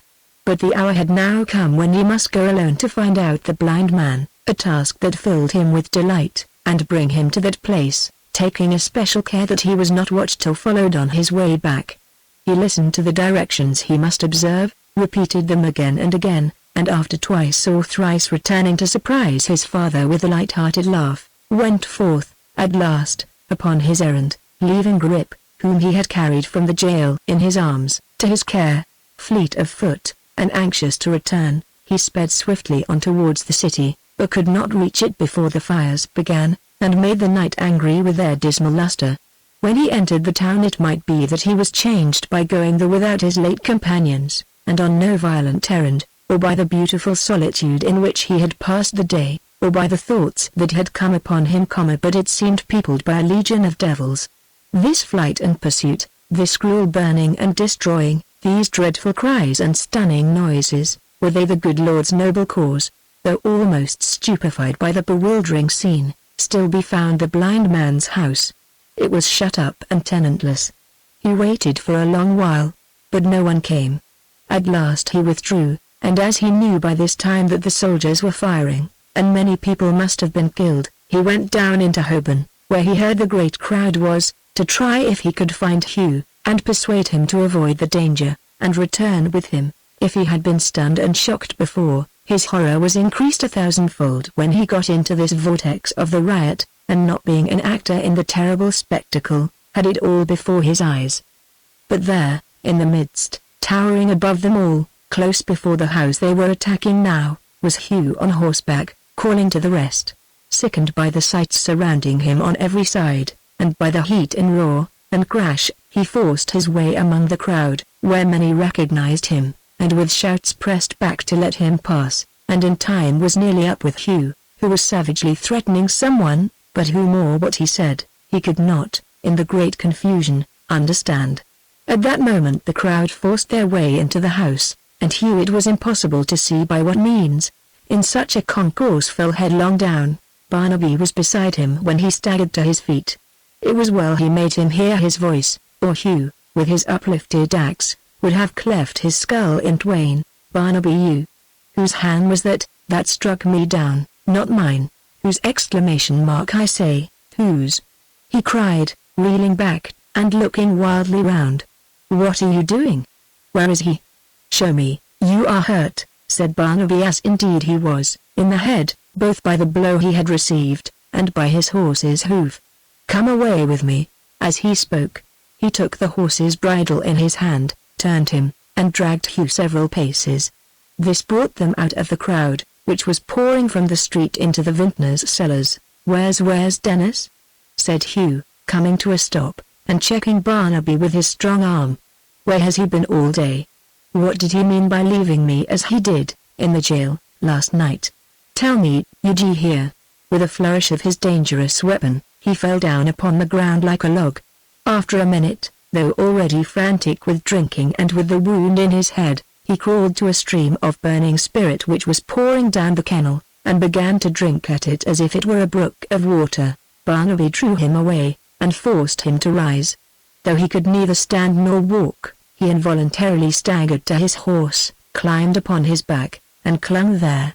After vainly attempting to divest the animal of his clanking trappings, Barnaby sprung up behind him, snatched the bridle, turned into Leather Lane, which was close at hand, and urged the frightened horse into a heavy trot. He looked back, once, before he left the street, and looked upon a sight not easily to be erased, even from his remembrance, so long as he had life.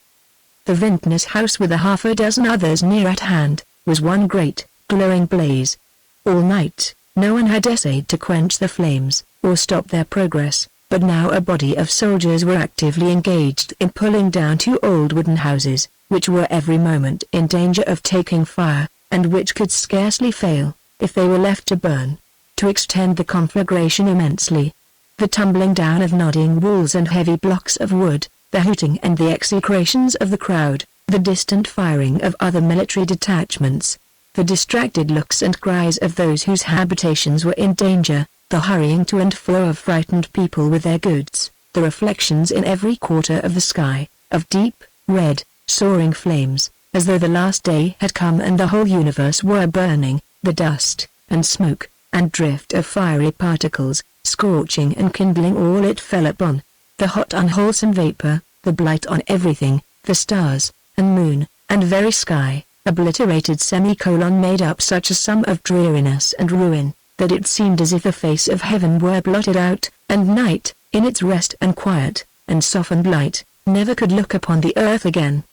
But there was a worse spectacle than this, worse by far than fire and smoke, or even the rabble's unappeasable and maniac rage.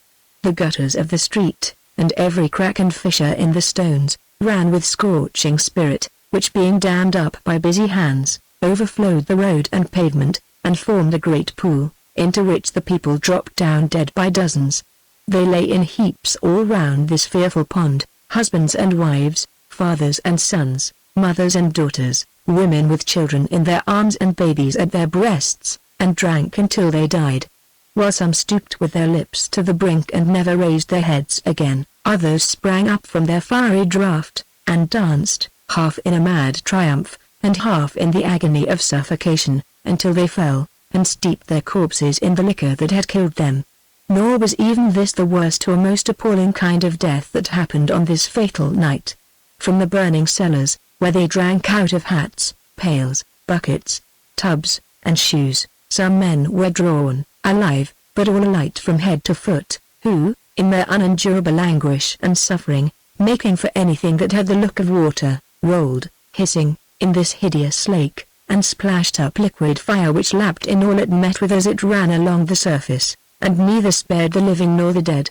On this last night of the great riots, for the last night it was, the wretched victims of a senseless outcry, became themselves the dust and ashes of the flames they had kindled, and strewed the public streets of London. With all he saw in this last glance fixed indelibly upon his mind, Barnaby hurried from the city which enclosed such horrors, and holding down his head that he might not even see the glare of the fires upon the quiet landscape, was soon in the still country roads. He stopped at about half a mile from the shed where his father lay, and with some difficulty making Hugh sensible that he must dismount, sunk the horse's furniture in a pool of stagnant water, and turned the animal loose. That done, he supported his companion as well as he could, and led him slowly forward. Chapter 69. It was the dead of night, and very dark, when Barnaby, with his stumbling comrade, approached the place where he had left his father, but he could see him stealing away into the gloom, distrustful even of him, and rapidly retreating. After calling to him twice or thrice that there was nothing to fear, but without effect, he suffered Hugh to sink upon the ground, and followed to bring him back. He continued to creep away, until Barnaby was close upon him, then turned, and said in a terrible, though suppressed voice, "Let me go. Do not lay hands upon me. You have told her, and you and she together have betrayed me." Barnaby looked at him, in silence. "You have seen your mother?" "No," cried Barnaby, eagerly. "Not for a long time longer than I can tell. A whole year, I think." "Is she here?" His father looked upon him steadfastly for a few moments, and then said, drawing nearer to him as he spoke, for, seeing his face, and hearing his words, it was impossible to doubt his truth. "What man is that, Hugh?" "Hugh. Only Hugh. You know him. He will not harm you." "Why, you're afraid of Hugh." "Ha ha ha. Afraid of gruff, old, noisy Hugh. What man is he, I ask you?" he rejoined so fiercely, that Barnaby stopped in his laugh, and shrinking back, surveyed him with a look of terrified amazement. "Why, how stern you are. You make me fear you, though you are my father. Why do you speak to me so?" "I want," he answered, putting away the hand which his son, with a timid desire to propitiate him, laid upon his sleeve. "I want an answer, and you give me only jeers and questions. Who have you brought with you to this hiding place, poor fool, and where is the blind man?" "I don't know where. His house was close shut. I waited, but no person came. That was no fault of mine. This is Hugh, brave Hugh, who broke into that ugly jail, and set us free." "Aha! You like him now, do you? You like him now. Why does he lie upon the ground?" "He has had a fall, and has been drinking. The fields and trees go round, and round, and round with him, and the ground heaves under his feet. You know him? You remember?" "See." They had by this time returned to where he lay, and both stooped over him to look into his face. "I recollect the man," his father murmured. "Why did you bring him here?" "Because he would have been killed if I had left him over yonder. They were firing guns and shedding blood." "Does the sight of blood turn you sick, father?" "I see it does, by your face." "That's like me. What are you looking at?" "At nothing," said the murderer softly, as he started back a pace or two, and gazed with sunken jaw and staring eyes above his son's head. At nothing, he remained in the same attitude and with the same expression on his face for a minute or more, then glanced slowly round as if he had lost something, and went shivering back, towards the shed. "Shall I bring him in, father?" asked Barnaby, who had looked on, wondering. He only answered with a suppressed groan, and lying down upon the ground, wrapped his cloak about his head, and shrunk into the darkest corner. Finding that nothing would rouse Hugh now, or make him sensible for a moment, Barnaby dragged him along the grass, and laid him on a little heap of refuse hay and straw which had been his own bed, first having brought some water from a running stream hard by, and washed his wound, and laved his hands and face. Then he lay down himself, between the two, to pass the night, and looking at the stars, fell fast asleep. Awakened early in the morning, by the sunshine and the songs of birds, and hum of insects, he left them sleeping in the hut, and walked into the sweet and pleasant air. But he felt that on his jaded senses, oppressed and burdened with the dreadful scenes of last night, and many nights before, all the beauties of opening day, which he had so often tasted, and in which he had had such deep delight, fell heavily. He thought of the blithe mornings when he and the dogs went bounding on together through the woods and fields, and the recollection filled his eyes with tears. He had no consciousness, God help him, of having done wrong, nor had he any new perception of the merits of the cause in which he had been engaged, or those of the men who advocated it, but he was full of cares now, and regrets, and dismal recollections, and wishes, quite unknown to him before, that this or that event had never happened, and that the sorrow and suffering of so many people had been spared. And now he began to think how happy they would be, his father, mother, he, and Hugh, if they rambled away together, and lived in some lonely place, where there were none of these troubles, and that perhaps the blind man, who had talked so wisely about gold, and told him of the great secrets he knew, could teach them how to live without being pinched by want. As this occurred to him, he was the more sorry that he had not seen him last night, and he was still brooding over this regret, when his father came, and touched him on the shoulder. "Ah!" cried Barnaby, starting from his fit of thoughtfulness. "Is it only you? Who should it be?" "I almost thought," he answered, "it was the blind man. I must have some talk with him, father, and so must I, for without seeing him, I don't know where to fly or what to do, and lingering here, is death." "You must go to him again, and bring him here." "Must I?" cried Barnaby, delighted. "That's brave, father. That's what I want to do, but you must bring only him, and none other. And though you wait at his door a whole day and night, still you must wait, and not come back without him. Don't you fear that?" he cried gaily. "He shall come, he shall come." "Trim off these gewgaws," said his father, plucking the scraps of ribbon and the feathers from his hat, "and over your own dress wear my cloak. Take heed how you go, and they will be too busy in the streets to notice you. Of your coming back you need take no account, for he'll manage that, safely." "To be sure," said Barnaby. "To be sure he will. A wise man, father, and one who can teach us to be rich. Oh, I know him, I know him." He was speedily dressed, and as well disguised as he could be. With a lighter heart he then set off upon his secondary journey, leaving Hugh, who was still in a drunken stupor, stretched upon the ground within the shed, and his father walking to and fro before it. The murderer, full of anxious thoughts, looked after him, and paced up and down, disquieted by every breath of air that whispered among the boughs, and by every light shadow thrown by the passing clouds upon the daisied ground. He was anxious for his safe return, and yet, though his own life and safety hung upon it, felt a relief while he was gone. In the intense selfishness which the constant presence before him of his great crimes, and their consequences here and hereafter, engendered, every thought of Barnaby, as his son, was swallowed up and lost. Still, his presence was a torture and reproach. In his wild eyes, there were terrible images of that guilty night, with his unearthly aspect, and his half-formed mind. He seemed to the murderer a creature who had sprung into existence from his victim's blood. He could not bear his look, his voice, his touch, and yet he was forced, by his own desperate condition and his only hope of cheating the gibbet, to have him by his side, and to know that he was inseparable from his single chance of escape. He walked to and fro, with little rest, all day, revolving these things in his mind, and still Hugh lay, unconscious, in the shed. At length, when the sun was setting, Barnaby returned, leading the blind man, and talking earnestly to him as they came along together. The murderer advanced to meet them, and bidding his son go on and speak to Hugh, who had just then staggered to his feet, took his place at the blind man's elbow, and slowly followed, towards the shed. "Why did you send him?" said Stagg.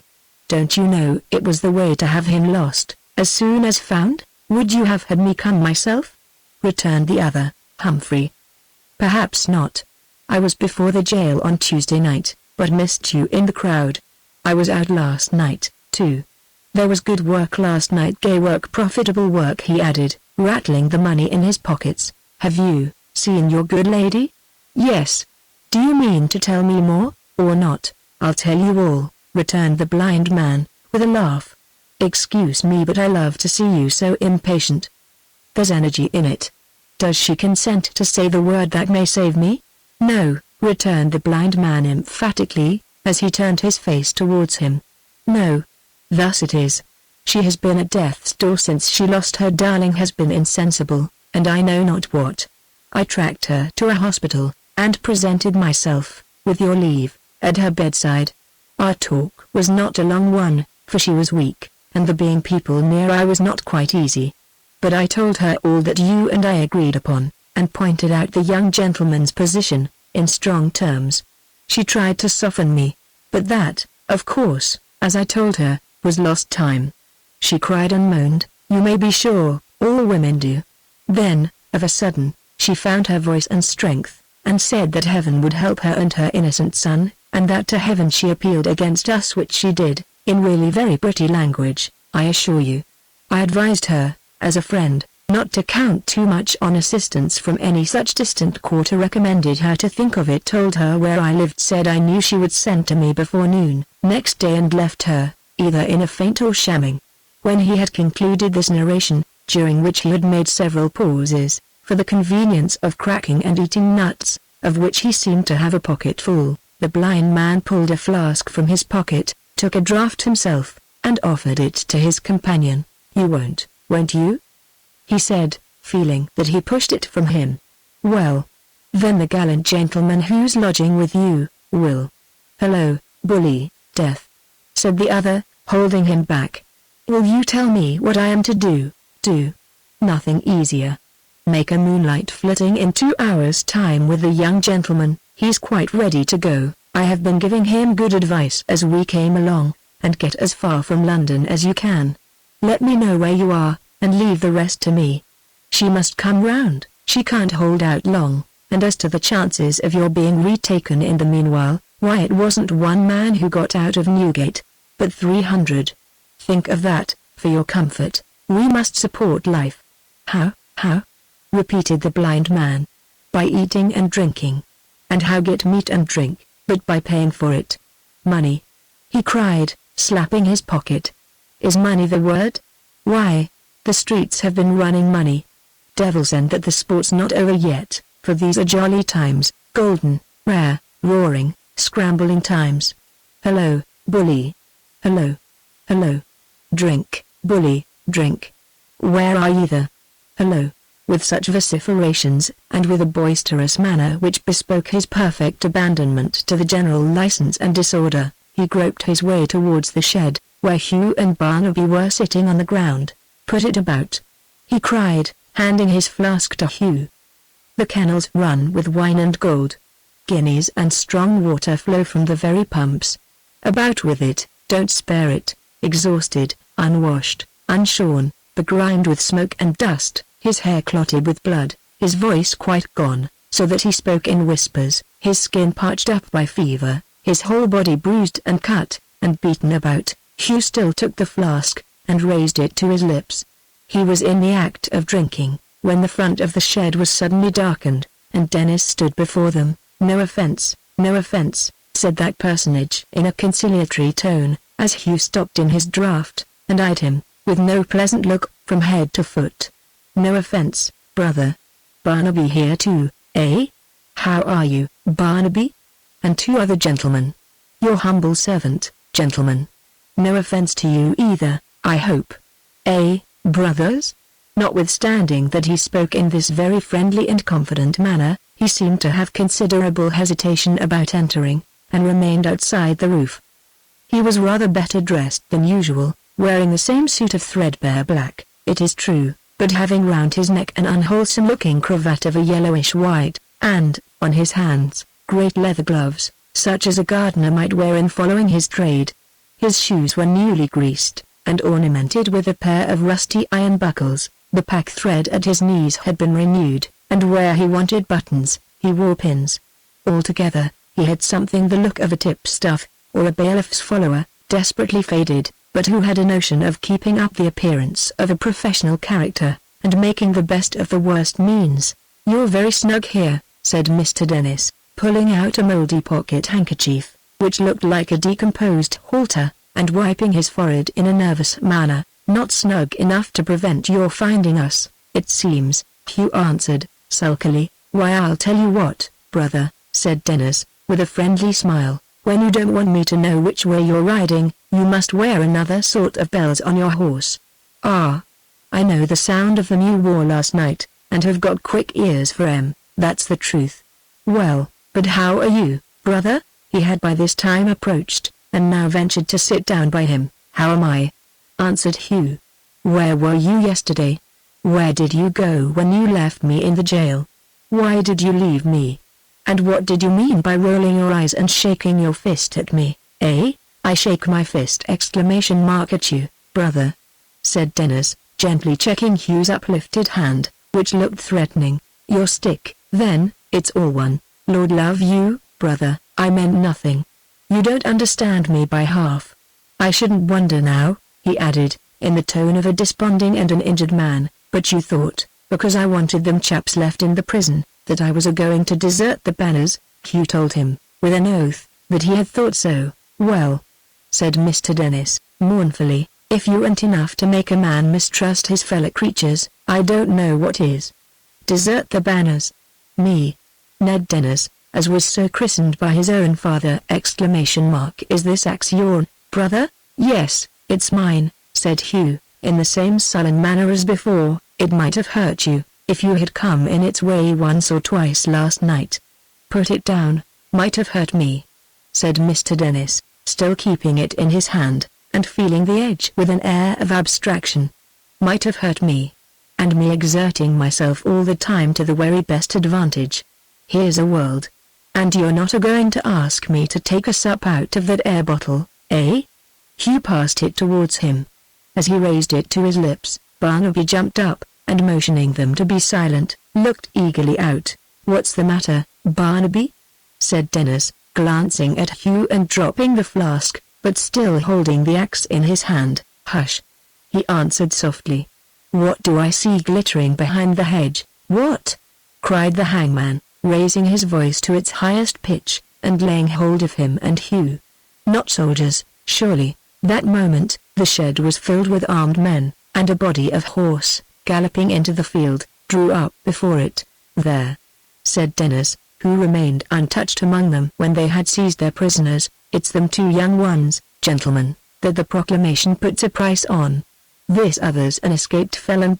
I'm sorry for it, brother," he added, in a tone of resignation, addressing himself to Hugh, "but you've brought it on yourself, you forced me to do it. You wouldn't respect the soundest constitutional principles, you know, you went and violated the very framework of society. I had sooner have given away a trifle in charity than done this. I would upon my soul. If you'll keep fast hold on 'em, gentlemen, I think I can make a shift to tie 'em better than you can." But this operation was postponed for a few moments by a new occurrence. The blind man, whose ears were quicker than most people's sight, had been alarmed, before Barnaby, by a rustling in the bushes, under cover of which the soldiers had advanced. He retreated instantly, had hidden somewhere for a minute, and probably in his confusion mistaking the point at which he had emerged, was now seen running across the open meadow. An officer cried directly that he had helped to plunder a house last night. He was loudly called on to surrender. He ran the harder, and in a few seconds would have been out of gunshot. The word was given, and the men fired. There was a breathless pause and a profound silence, during which all eyes were fixed upon him. He had been seen to start at the discharge, as if the report had frightened him. But he neither stopped nor slackened his pace in the least, and ran on full 40 yards further. Then, without one reel or stagger, or sign of faintness, or quivering of any limb, he dropped. Some of them hurried up to where he lay, the hangman with them. Everything had passed so quickly, that the smoke had not yet scattered, but curled slowly off in a little cloud, which seemed like the dead man's spirit moving solemnly away. There were a few drops of blood upon the grass moor. When they turned him over, that was all. Look here, said the hangman, stooping one knee beside the body, and gazing up with a disconsolate face at the officer and men. Here's a pretty sight. Stand out of the way, replied the officer. Sergeant, see what he had about him. The man turned his pockets out upon the grass, and counted. Besides some foreign coins and 2 rings, 5 and 40 guineas in gold. These were bundled up in a handkerchief and carried away. The body remained there for the present, but 6 men and the sergeant were left to take it to the nearest public house. Now then, if you're going, said the sergeant, clapping Dennis on the back, and pointing after the officer who was walking towards the shed, to which Mr. Dennis only replied, "Don't talk to me," and then repeated what he had said before, namely, "Here's a pretty sight. It's not one that you care for much, I should think," observed the sergeant coolly. "Why, who," said Mr. Dennis rising, "should care for it, if I don't?" "Oh, I didn't know you were so tender-hearted," said the sergeant. "That's all, tender-hearted," echoed Dennis. "Tender-hearted. Look at this man. Do you call this constitutional? Do you see him shot through and through instead of being worked off like a Briton? Damn, if I know which party to side with. You're as bad as the other. What's to become of the country if the military powers to go a-superseding the civilians in this way? Where's this poor fellow creature's rights as a citizen, that he didn't have me in his last moments? I was here. I was willing. I was ready. These are nice times, brother, to have the dead crying out against us in this way, and sleep comfortably in our beds afterwards. Very nice." Whether he derived any material consolation from binding the prisoners, is uncertain. Most probably he did. At all events his being summoned to that work, diverted him, for the time, from these painful reflections, and gave his thoughts a more congenial occupation. They were not all 3 carried off together, but in 2 parties, Barnaby and his father, going by one road in the center of a body of foot, and Hugh, fast bound upon a horse, and strongly guarded by a troop of cavalry, being taken by another. They had no opportunity for the least communication, in the short interval which preceded their departure, being kept strictly apart. Hugh only observed that Barnaby walked with a drooping head among his guard, and, without raising his eyes, that he tried to wave his fettered hand when he passed. For himself, he buoyed up his courage as he rode along, with the assurance that the mob would force his jail wherever it might be, and set him at liberty. But when they got into London, and more especially into Fleet Market, lately the stronghold of the rioters, where the military were rooting out the last remnant of the crowd, he saw that this hope was gone, and felt that he was riding to his death. Chapter 70. Mr. Dennis, having dispatched this piece of business without any personal hurt or inconvenience, and having now retired into the tranquil respectability of private life, resolved to solace himself with half an hour or so of female society. With this amiable purpose in his mind, he bent his steps towards the house where Dolly and Miss Haredale were still confined, and whither Miss Miggs had also been removed by order of Mr. Simon Tappetit. As he walked along the streets with his leather gloves clasped behind him, and his face indicative of cheerful thought and pleasant calculation, Mr. Dennis might have been likened unto a farmer ruminating among his crops, and enjoying by anticipation the bountiful gifts of Providence. Look where he would, some heap of ruins afforded him rich promise of a working off. The whole town appeared to have been ploughed and sown, and nurtured by most genial weather, and a goodly harvest was at hand. Having taken up arms and resorted to deeds of violence, with the great main object of preserving the Old Bailey in all its purity, and the gallows in all its pristine usefulness and moral grandeur, it would perhaps be going too far to assert that Mr. Dennis had ever distinctly contemplated and foreseen this happy state of things. He rather looked upon it as one of those beautiful dispensations which are inscrutably brought about for the behoof and advantage of good men. He felt, as it were, personally referred to, in this prosperous ripening for the gibbet, and had never considered himself so much the pet and favorite child of destiny, or loved that lady so well or with such a calm and virtuous reliance, in all his life. As to being taken up, himself, for a rioter, and punished with the rest, Mr. Dennis dismissed that possibility from his thoughts as an idle chimera, arguing that the line of conduct he had adopted at Newgate, and the service he had rendered that day, would be more than a set-off against any evidence which might identify him as a member of the crowd. That any charge of companionship which might be made against him by those who were themselves in danger, would certainly go for naught. And that if any trivial indiscretion on his part should unluckily come out, the uncommon usefulness of his office, at present, and the great demand for the exercise of its functions, would certainly cause it to be winked at, and passed over. In a word, he had played his cards throughout, with great care, had changed sides at the very nick of time, had delivered up two of the most notorious rioters, and a distinguished felon to boot, and was quite at his ease. Saving for there is a reservation, and even Mr. Dennis was not perfectly happy saving for one circumstance, to wit, the forcible detention of Dolly and Miss Haredale, in a house almost adjoining his own. This was a stumbling block, for if they were discovered and released, they could, by the testimony they had it in their power to give, place him in a situation of great jeopardy, and to set them at liberty, first extorting from them an oath of secrecy and silence, was a thing not to be thought of. It was more, perhaps, with an eye to the danger which lurked in this quarter, than from his abstract love of conversation with the sex, that the hangman, quickening his steps, now hastened into their society, cursing the amorous natures of Hugh and Mr. Tappertit with great heartiness, at every step he took. When he entered the miserable room in which they were confined, Dolly and Miss Haredale withdrew in silence to the remotest corner. But Miss Miggs, who was particularly tender of her reputation, immediately fell upon her knees and began to scream very loud, crying, "What will become of me?" Where is my Simmons? Have mercy, good gentlemen, on my sex's weaknesses! With other doleful lamentations of that nature, which she delivered with great propriety and decorum. Miss, whispered Dennis, beckoning to her with his forefinger, "come here, I won't hurt you. Come here, my lamb, will you?" On hearing this tender epithet, Miss Miggs, who had left off screaming when he opened his lips, and had listened to him attentively, began again, crying, "Oh, I'm his lamb. He says I'm his lamb. Oh gracious, why wasn't I born old and ugly? Why was I ever made to be the youngest of 6, and all them dead and in their blessed graves, excepting one married sister, which is settled in Golden Lion Court, number 27, second bell handle on there. Don't I say I ain't going to hurt you?" said Dennis, pointing to a chair. "Why, miss, what's the matter?" "I don't know what mayn't be the matter," cried Miss Miggs, clasping her hands distractedly. "Anything may be the matter, but nothing is, I tell you," said the hangman. "First stop that noise and come and sit down here, will you, Chucky?"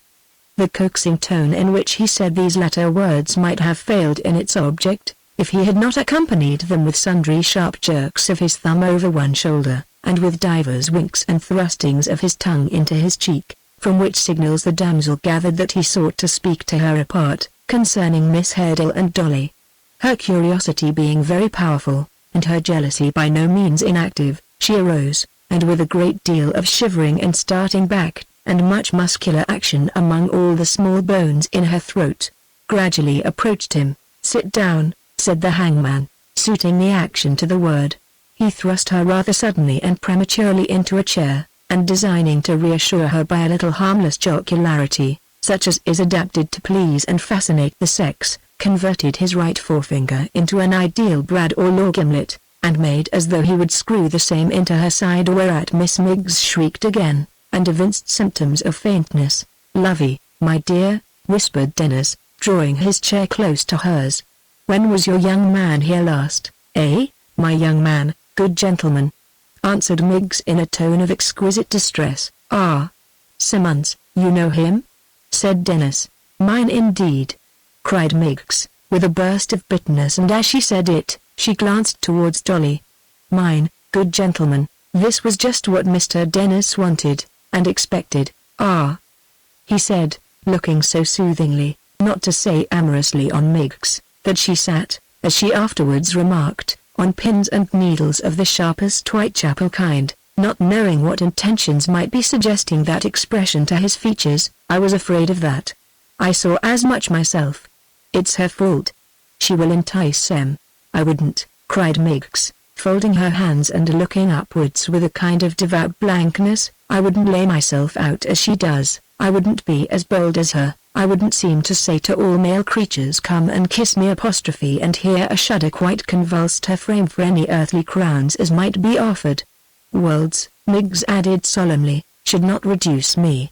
No.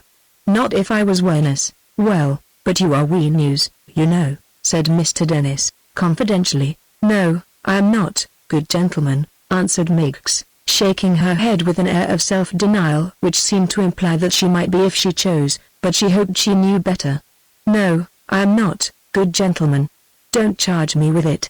Up to this time she had turned round, every now and then, to where Dolly and Miss Hurdle had retired and uttered a scream, or groan, or laid her hand upon her heart and trembled excessively, with a view of keeping up appearances, and giving them to understand that she conversed with the visitor, under protest and on compulsion, and at a great personal sacrifice, for their common good.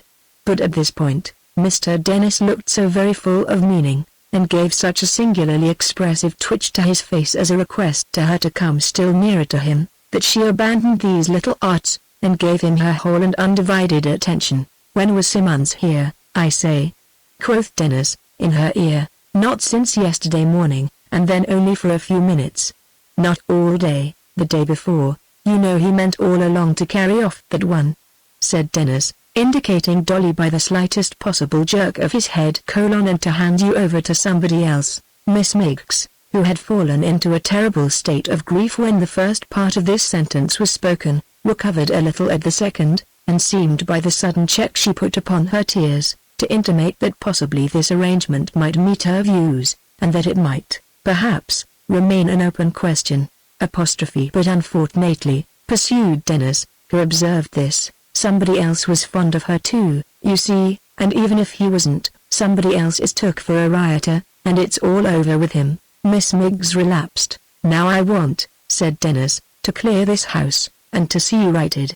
What if I was to get her off, out of the way, eh?" Miss Miggs, brightening again, rejoined, with many breaks and pauses from excess of feeling, that temptations had been Simmons's bane. That it was not his faults, but hers, meaning Dolly's. That men did not see through these dreadful arts as women did, and therefore was caged and trapped, as Simmons had been. That she had no personal motives to serve, far from it, on the contrary, her intentions was good towards all parties. But for as much as she knowed that Simmons, if united to any designing and artful minxes, she would name no names, for that was not her dispositions to any designing and artful minxes must be made miserable and unhappy for life, she did incline towards prehensions. Such, she added, was her free confessions. But as this was private feelings, and might perhaps be looked upon as vengeance, she begged the gentleman would say no more. Whatever he said, wishing to do her duty by all mankind, even by them as had ever been her bitterest enemies, she would not listen to him. With that she stopped her ears, and shook her head from side to side, to intimate to Mr. Dennis that though he talked until he had no breath left, she was as deaf as any adder. "Look ye here, my sugar stick," said Mr. Dennis, "if your view's the same as mine, and you'll only be quiet and slip away at the right time, I can have the house clear tomorrow, and be out of this trouble. Stop though. There's the other." "Which other, sir?" asked Miggs, still with her fingers in her ears and her head shaking obstinately. "Why, the tallest one, yonder," said Dennis, as he stroked his chin, and added, in an undertone to himself, something about not crossing Muster Gashford. Miss Miggs replied, still being profoundly deaf, that if Miss Hurdle stood in the way at all, he might make himself quite easy on that score, as she had gathered, from what passed between Hugh and Mr. Tappertit when they were last there, that she was to be removed alone, not by them, but by somebody else, tomorrow night. Mr. Dennis opened his eyes very wide at this piece of information, whistled once, considered once, and finally slapped his head once and nodded once, as if he had got the clue to this mysterious removal, and so dismissed it. Then he imparted his design concerning Dolly to Miss Miggs, who was taken more deaf than before, when he began, and so remained, all through. The notable scheme was this. Mr. Dennis was immediately to seek out from among the rioters some daring young fellow, and he had one in his eye, he said, who, terrified by the threats he could hold out to him, and alarmed by the capture of so many who were no better and no worse than he, would gladly avail himself of any help to get abroad, and out of harm's way, with his plunder, even though his journey were encumbered by an unwilling companion. Indeed, the unwilling companion being a beautiful girl, would probably be an additional inducement and temptation. Such a person found, he proposed to bring him there on the ensuing night, when the tall one was taken off, and Miss Miggs had purposely retired, and then that Dolly should be gagged, muffled in a cloak, and carried in any handy conveyance down to the river's side, where there were abundant means of getting her smuggled snugly off in any small craft of doubtful character, and no questions asked. With regard to the expense of this removal, he would say, at a rough calculation, that 2 or 3 silver tea or coffee pots, with something additional for drink, such as a muffineer, or toast rack, would more than cover it. Articles of plate of every kind having been buried by the rioters in several lonely parts of London, and particularly, as he knew, in St. James's Square, which, though easy of access, was little frequented after dark, and had a convenient piece of water in the midst, the needful funds were close at hand, and could be had upon the shortest notice. With regard to Dolly, the gentleman would exercise his own discretion. He would be bound to do nothing but to take her away, and keep her away. All other arrangements and dispositions were dressed entirely with himself. If Miss Miggs had had her hearing, no doubt she would have been greatly shocked by the indelicacy of a young female's going away with a stranger by night, for her moral feelings, as we have said, were of the tenderest kind, but directly Mr. Dennis ceased to speak, she reminded him that he had only wasted breath. She then went on to say, still with her fingers in her ears, that nothing less than a severe practical lesson would save the locksmith's daughter from utter ruin, and that she felt it, as it were, a moral obligation and a sacred duty to the family, to wish that someone would devise one for her reformation. Miss Miggs remarked, and very justly, as an abstract sentiment which happened to occur to her at the moment, that she dared to say the locksmith and his wife would murmur, and repine, if they were ever, by forcible abduction, or otherwise, to lose their child, but that we seldom knew, in this world, what was best for us, such being our sinful and imperfect natures, that very few arrived at that clear understanding. Having brought their conversation to this satisfactory end, they parted, Dennis, to pursue his design, and take another walk about his farm, Miss Miggs, to launch, when he left her, into such a burst of mental anguish, which she gave them to understand was occasioned by certain tender things he had had the presumption and audacity to say, that little Dolly's heart was quite melted. Indeed, she said and did so much to soothe the outraged feelings of Miss Miggs, and looked so beautiful while doing so, that if that young maid had not had ample vent for her surpassing spite, in a knowledge of the mischief that was brewing, she must have scratched her features, on the spot. Chapter 71. All next day, Emma Heading, Dolly, and Miggs, remained cooped up together in what had now been their prison for so many days, without seeing any person, or hearing any sound but the murmured conversation, in an outer room, of the men who kept watch over them. There appeared to be more of these fellows than there had been hitherto, and they could no longer hear the voices of women, which they had before plainly distinguished. Some new excitement, too, seemed to prevail among them, for there was much stealthy going in and out, and a constant questioning of those who were newly arrived. They had previously been quite reckless in their behavior, often making a great uproar, quarreling among themselves, fighting, dancing, and singing. They were now very subdued and silent, conversing almost in whispers, and stealing in and out with a soft and stealthy tread, very different from the boisterous trampling in which their arrivals and departures had hitherto been announced to the trembling captives. Whether this change was occasioned by the presence among them of some person of authority in their ranks, or by any other cause, they were unable to decide. Sometimes they thought it was in part attributable to the being a sick man in the chamber, for last night there had been a shuffling of feet, as though a burden were brought in, and afterwards a moaning noise. But they had no means of ascertaining the truth, for any question or entreaty on their parts only provoked a storm of execrations, or something worse, and they were too happy to be left alone, unassailed by threats or admiration, to risk even that comfort, by any voluntary communication with those who held them in durance. It was sufficiently evident, both to Emma and to the locksmith's poor little daughter herself, that she, Dolly, was the great object of attraction, and that so soon as they should have leisure to indulge in the softer passion, Hugh and Mr. Tappertit would certainly fall to blows for her sake, in which latter case, it was not very difficult to see whose prize she would become. With all her old horror of that man revived, and deepened into a degree of aversion and abhorrence which no language can describe, with 1,000 old recollections and regrets, and causes of distress, anxiety, and fear, besetting her on all sides, poor Dolly Varden sweet, blooming, buxom Dolly began to hang her head, and fade, and droop, like a beautiful flower. The colour fled from her cheeks, her courage forsook her, her gentle heart failed. Unmindful of all her provoking caprices, forgetful of all her conquests and inconstancy, with all her winning little vanities quite gone, she nestled all the livelong day in Emma Haredale's bosom, and, sometimes calling on her dear old grey-haired father, sometimes on her mother, and sometimes even on her old home, pined slowly away, like a poor bird in its cage. Light hearts, that float so gaily on a smooth stream, that are so sparkling and buoyant in the sunshine down upon fruit, bloom upon flowers, blush in some rare life of the winged insect, whose whole existence is a day how soon ye sink in troubled water. Poor Dolly's heart, a little, gentle, idle, fickle thing, giddy, restless, flattering, constant to nothing but bright looks, and smiles and laughter. Dolly's heart was breaking. Emma had known grief, and could bear it better. She had little comfort to impart, but she could soothe and tend her, and she did so, and Dolly clung to her like a child to its nurse.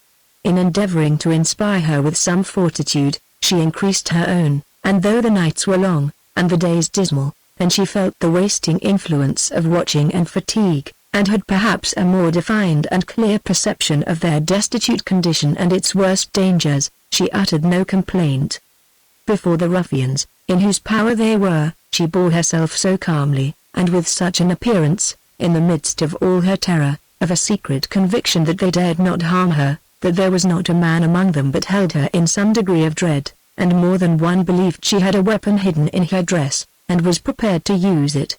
Such was their condition when they were joined by Miss Miggs, who gave them to understand that she too had been taken prisoner because of her charms, and detailed such feats of resistance she had performed, her virtue having given her supernatural strength, that they felt it quite a happiness to have her for a champion. Nor was this the only comfort they derived at first from Miggs's presence and society, for that young lady displayed such resignation and long-suffering, and so much meek endurance, under her trials, and breathed in all her chaste discourse a spirit of such holy confidence and resignation, and devout belief that all would happen for the best, that Emma felt her courage strengthened by the bright example, never doubting but that everything she said was true, and that she, like them, was torn from all she loved, and agonized by doubt and apprehension. As to poor Dolly, she was roused, at first, by seeing one who came from home, but when she heard under what circumstances she had left it, and into whose hands her father had fallen, she wept more bitterly than ever, and refused all comfort. Miss Miggs was at some trouble to reprove her for this state of mind, and to entreat her to take example by herself, who, she said, was now receiving back, with interest, tenfold the amount of her subscriptions to the red brick dwelling house, in the articles of peace of mind and a quiet conscience. And, while on serious topics, Miss Miggs considered it her duty to try her hand at the conversion of Miss Haredale, for whose improvement she launched into a polemical address of some length, in the course whereof, she likened herself unto a chosen missionary, and that young lady to a cannibal in darkness. Indeed, she returned so often to these subjects, and so frequently called upon them to take a lesson from her, at the same time vaunting and, as it were, rioting in her huge unworthiness, and abundant excess of sin, that, in the course of a short time, She became, in that small chamber, rather a nuisance than a comfort, and rendered them, if possible, even more unhappy than they had been before. The night had now come, and for the first time, for their jailers had been regular in bringing food and candles, they were left in darkness. Any change in their condition in such a place inspired new fears, and when some hours had passed, and the gloom was still unbroken, Emma could no longer repress her alarm. They listened attentively. There was the same murmuring in the outer room, and now and then a moan which seemed to be wrung from a person in great pain, who made an effort to subdue it, but could not. Even these men seemed to be in darkness too, for no light shone through the chinks in the door, nor were they moving, as their custom was, but quite still, the silence being unbroken by so much as the creaking of a board. At first, Miss Miggs wondered greatly in her own mind who this sick person might be, but arriving, on second thoughts, at the conclusion that he was a part of the schemes on foot, and an artful device soon to be employed with great success, she opined, for Miss Haredale's comfort, that it must be some misguided papist who had been wounded, and this happy supposition encouraged her to say, under her breath, "Alleluia," several times. "Is it possible," said Emma, with some indignation, "that you who have seen these men committing the outrages you have told us of, and who have fallen into their hands, like us, can exult in their cruelties? Personal considerations, miss," rejoined Miggs, "sinks into nothing, for a noble cause. Alleluia! Alleluia! Alleluia!" Good gentlemen. It seemed from the shrill pertinacity with which Miss Miggs repeated this form of acclamation, that she was calling the same through the keyhole of the door, but in the profound darkness she could not be seen. If the time has come, heaven knows it may come at any moment, when they are bent on prosecuting the designs, whatever they may be, with which they have brought us here. Can you still encourage, and take part with them? Demanded Emma. "I thank my goodness gracious blessed stars I can, miss," returned Miggs, with increased energy. "Alleluia, good gentlemen." Even Dolly, cast down and disappointed as she was, revived at this, and bade Miggs hold her tongue directly. "Which, was you pleased to observe, Miss Varden?" said Miggs, with a strong emphasis on the irrelative pronoun. Dolly repeated her request. "Ho, gracious me!" cried Miggs, with hysterical derision. "Ho, gracious me! Yes, to be sure I will. Oh yes. I am an abject slave, and a toiling, moiling, constant working, always being found fault with, never giving satisfactions, nor having no time to clean oneself. Potter's vessel ain't I, miss? Oh yes. My situations is lowly, and my capacities is limited, and my duties is to humble myself afore the base degenerating daughters of their blessed mothers, as is fit to keep companies with holy saints, but is born to persecutions from wicked relations, and to demean myself before them as is no better than infidels, ain't it, miss? Oh yes. My only becoming occupations is to help young flaunting pageants to brush and comb and titillate theirselves into whitening and sepulchres, and leave the young men to think that there ain't a bit of padding in it, nor no pinching ins, nor fillings out, nor pomatums, nor deceits, nor earthly vanities, ain't it, miss? Yes, to be sure it is. Oh yes.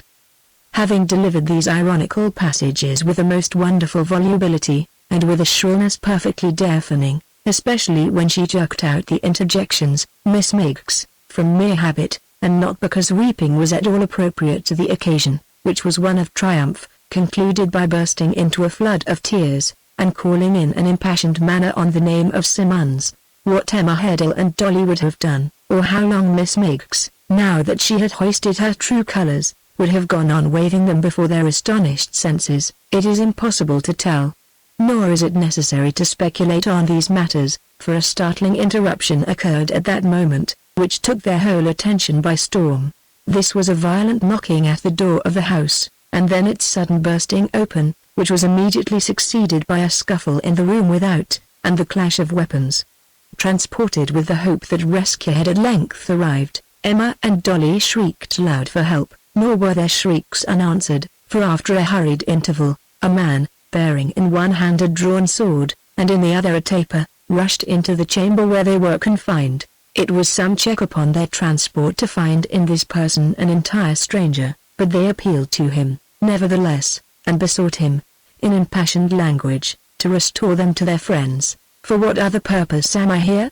he answered, closing the door, and standing with his back against it. With what object have I made my way to this place, through difficulty and danger, but to preserve you? With a joy for which it was impossible to find adequate expression, they embraced each other, and thanked heaven for this most timely aid. Their deliverer stepped forward for a moment to put the light upon the table, and immediately returning to his former position against the door, bared his head, and looked on smilingly. "You have news of my uncle, sir?" said Emma, turning hastily towards him. "And of my father and mother?" added Dolly. "Yes," he said. "Good news. They are alive and unhurt?" They both cried at once. "Yes, and unhurt," he rejoined, "and close at hand."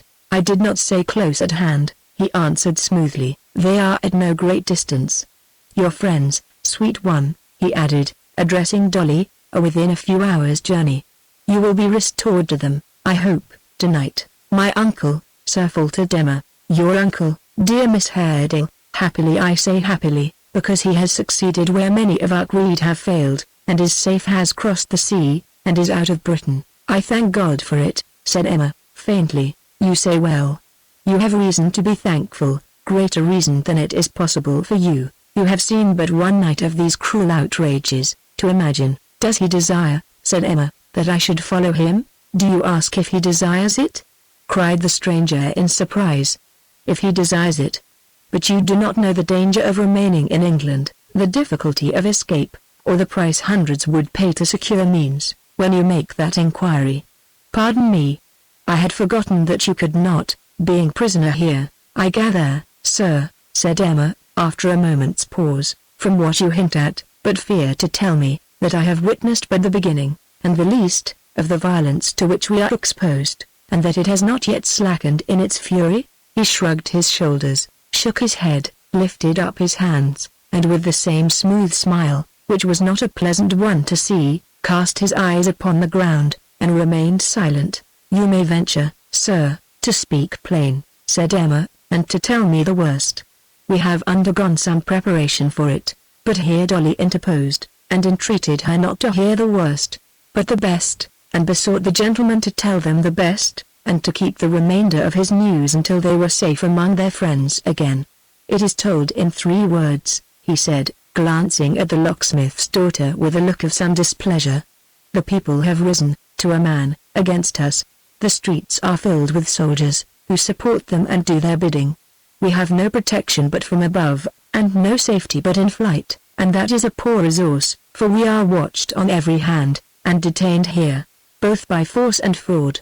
Miss Harding, I cannot bear, believe me, that I cannot bear, by speaking of myself, or what I have done, or am prepared to do, to seem to vaunt my services before you. But, having powerful Protestant connections, and having my whole wealth embarked with theirs in shipping and commerce, I happily possessed the means of saving your uncle. I have the means of saving you, and in redemption of my sacred promise, made to him, I am here, pledged not to leave you until I have placed you in his arms. The treachery or penitence of one of the men about you, led to the discovery of your place of confinement, and that I have forced my way here, sword in hand, you see." "You bring," said Emma, faltering, "some note or token from my uncle?" "No, he doesn't," cried Dolly, pointing at him earnestly. "Now I am sure he doesn't. Don't go with him for the world." "Hush, pretty fool, be silent," he replied, frowning angrily upon her. "No, Miss Harding, I have no letter, nor any token of any kind, for while I sympathize with you, and such as you, on whom misfortune so heavy and so undeserved has fallen, I value my life. I carry, therefore, no writing which, found upon me, would lead to its certain loss. I never thought of bringing any other token, nor did Mr. Harding think of entrusting me with one, possibly because he had good experience of my faith and honesty, and owed his life to me." There was a reproof conveyed in these words, which to a nature like Emma Harding's, was well addressed. But Dolly, who was differently constituted, was by no means touched by it, and still conjured her, in all the terms of affection and attachment she could think of, not to be lured away. "Time presses," said their visitor, who, although he sought to express the deepest interest, had something cold and even in his speech, that grated on the ear, "and danger surrounds us. If I have exposed myself to it, in vain, let it be so, but if you and he should ever meet again, do me justice. If you decide to remain, as I think you do, remember, Miss Haredale, that I left you with a solemn caution, and acquitting myself of all the consequences to which you expose yourself. Stay, sir," cried Emma. "One moment, I beg you. Cannot we?" and she drew Dolly closer to her. "Cannot we go together? The task of conveying one female in safety through such scenes as we must encounter, to say nothing of attracting the attention of those who crowd the streets," he answered, "is enough. I have said that she will be restored to her friends tonight. If you accept the service I tender, Miss Haredale, she shall be instantly placed in safe conduct, and that promise redeemed. Do you decide to remain?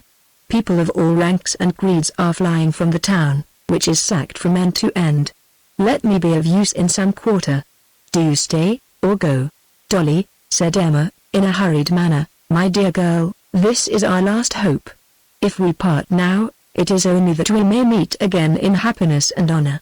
I will trust to this gentleman." "No, no, no," cried Dolly, clinging to her.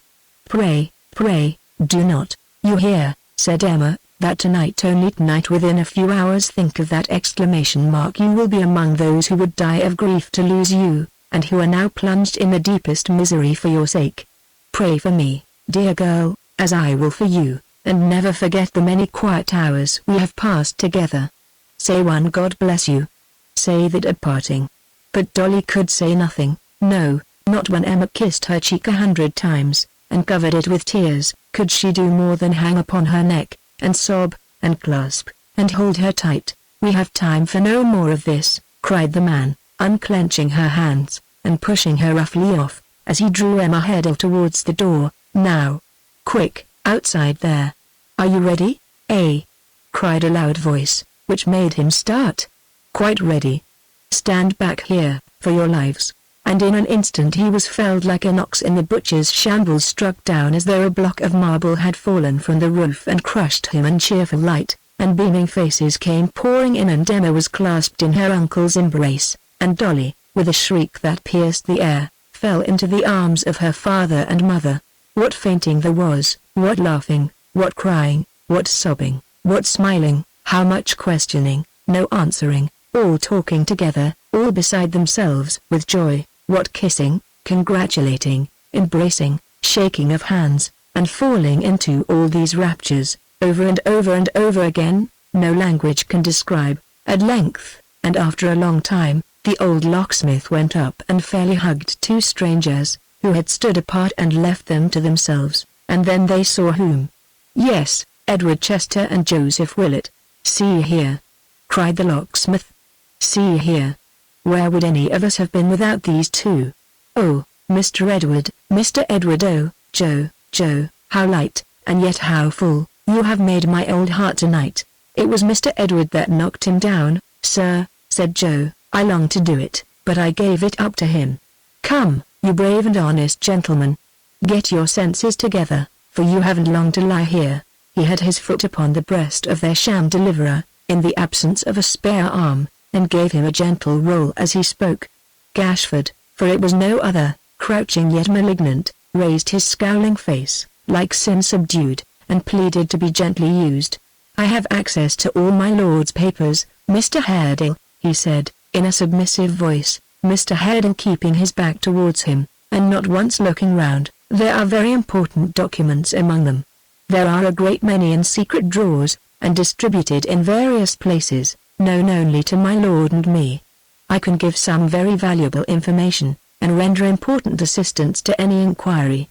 You will have to answer it, if I receive ill usage, Pa," cried Joe, in deep disgust. "Get up, man, you're waited for, outside. Get up, do you hear?" Gashford slowly rose, and picking up his hat, and looking with a baffled malevolence, yet with an air of despicable humility, all round the room, crawled out.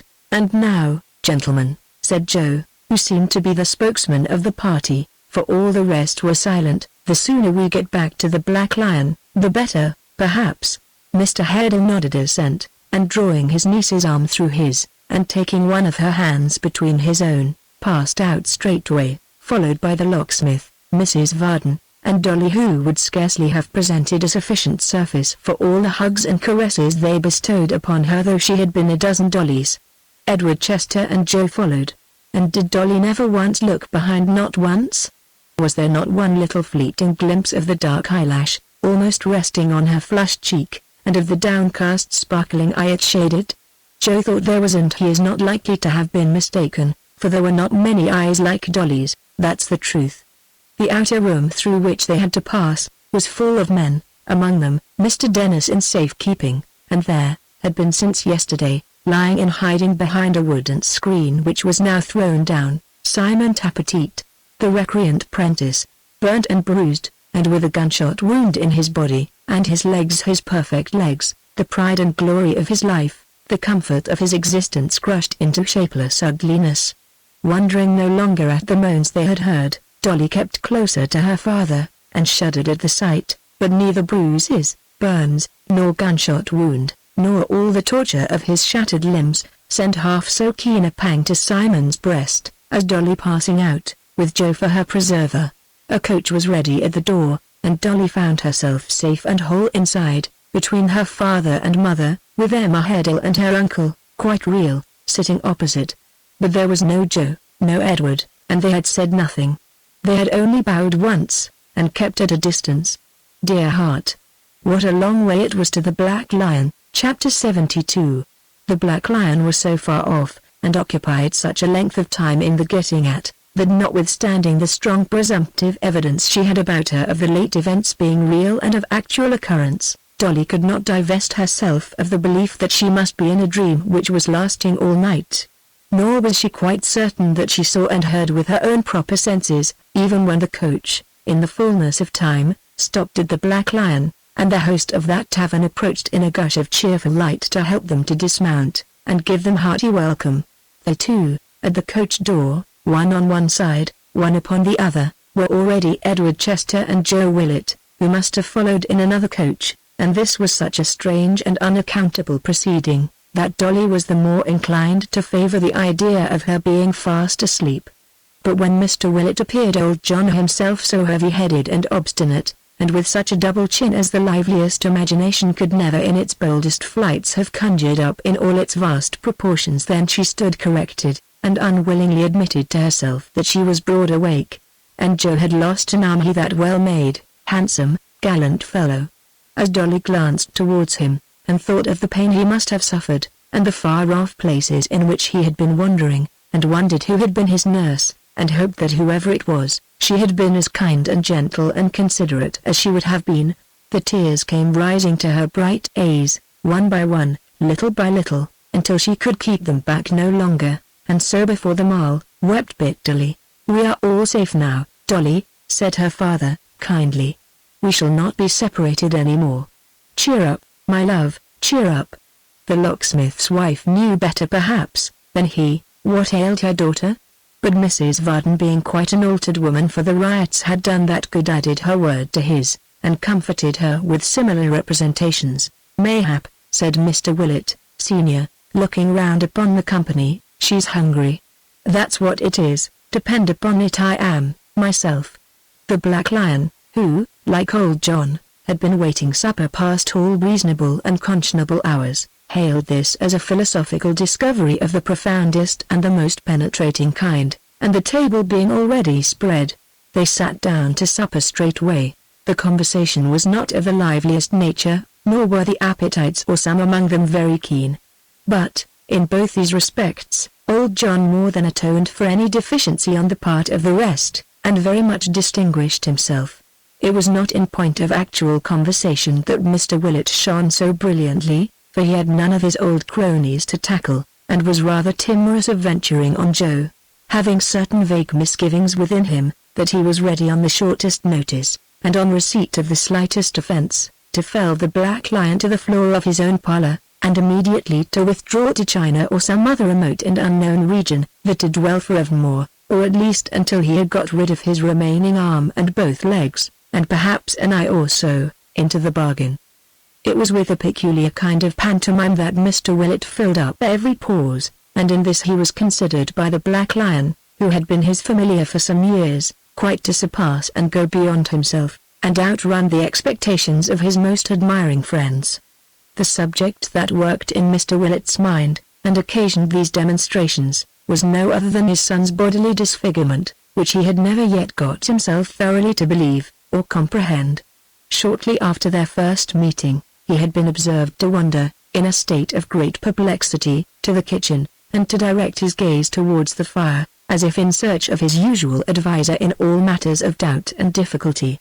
But there being no boiler at the Black Lion, and the rioters having so beaten and battered his own that it was quite unfit for further service, he wandered out again, in a perfect bog of uncertainty and mental confusion, and in that state took the strangest means of resolving his doubts, such as feeling the sleeve of his son's greatcoat as deeming it possible that his arm might be there, looking at his own arms and those of everybody else, as if to assure himself that two and not one was the usual allowance, sitting by the hour together in a brown study, as if he were endeavoring to recall Joe's image in his younger days, and to remember whether he really had in those times 1 hour more a bear, and employing himself in many other speculations of the same kind.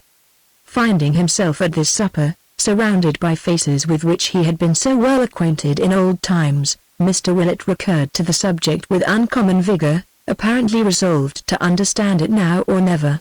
Sometimes, after every 2 or 3 mouthfuls, he laid down his knife and fork, and stared at his son with all his might, particularly at his maimed side. Then, he looked slowly round the table until he caught some person's eye, when he shook his head with great solemnity, patted his shoulder, winked, or as one may say, for winking was a very slow process with him, went to sleep with one eye for a minute or two, and so, with another solemn shaking of his head, took up his knife and fork again, and went on eating. Sometimes, he put his food into his mouth abstractedly, and, with all his faculties concentrated on Joe, gazed at him in a fit of stupefaction as he cut his meat with one hand, until he was recalled to himself by symptoms of choking on his own part, and was by that means restored to consciousness.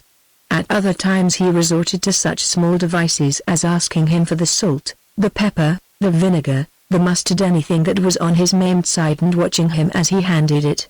By dint of these experiments, he did at last so satisfy and convince himself, that, after a longer silence than he had yet maintained, he laid down his knife and fork on either side his plate, drank a long draught from a tankard beside him, still keeping his eyes on Joe, and leaning backward in his chair and fetching a long breath, said, as he looked all round the board, "It's been took off, by George," said the Black Lion, striking the table with his hand. "He's got it." "Yes, sir," said Mr. Willett, with the look of a man who felt that he had earned a compliment, and deserved it.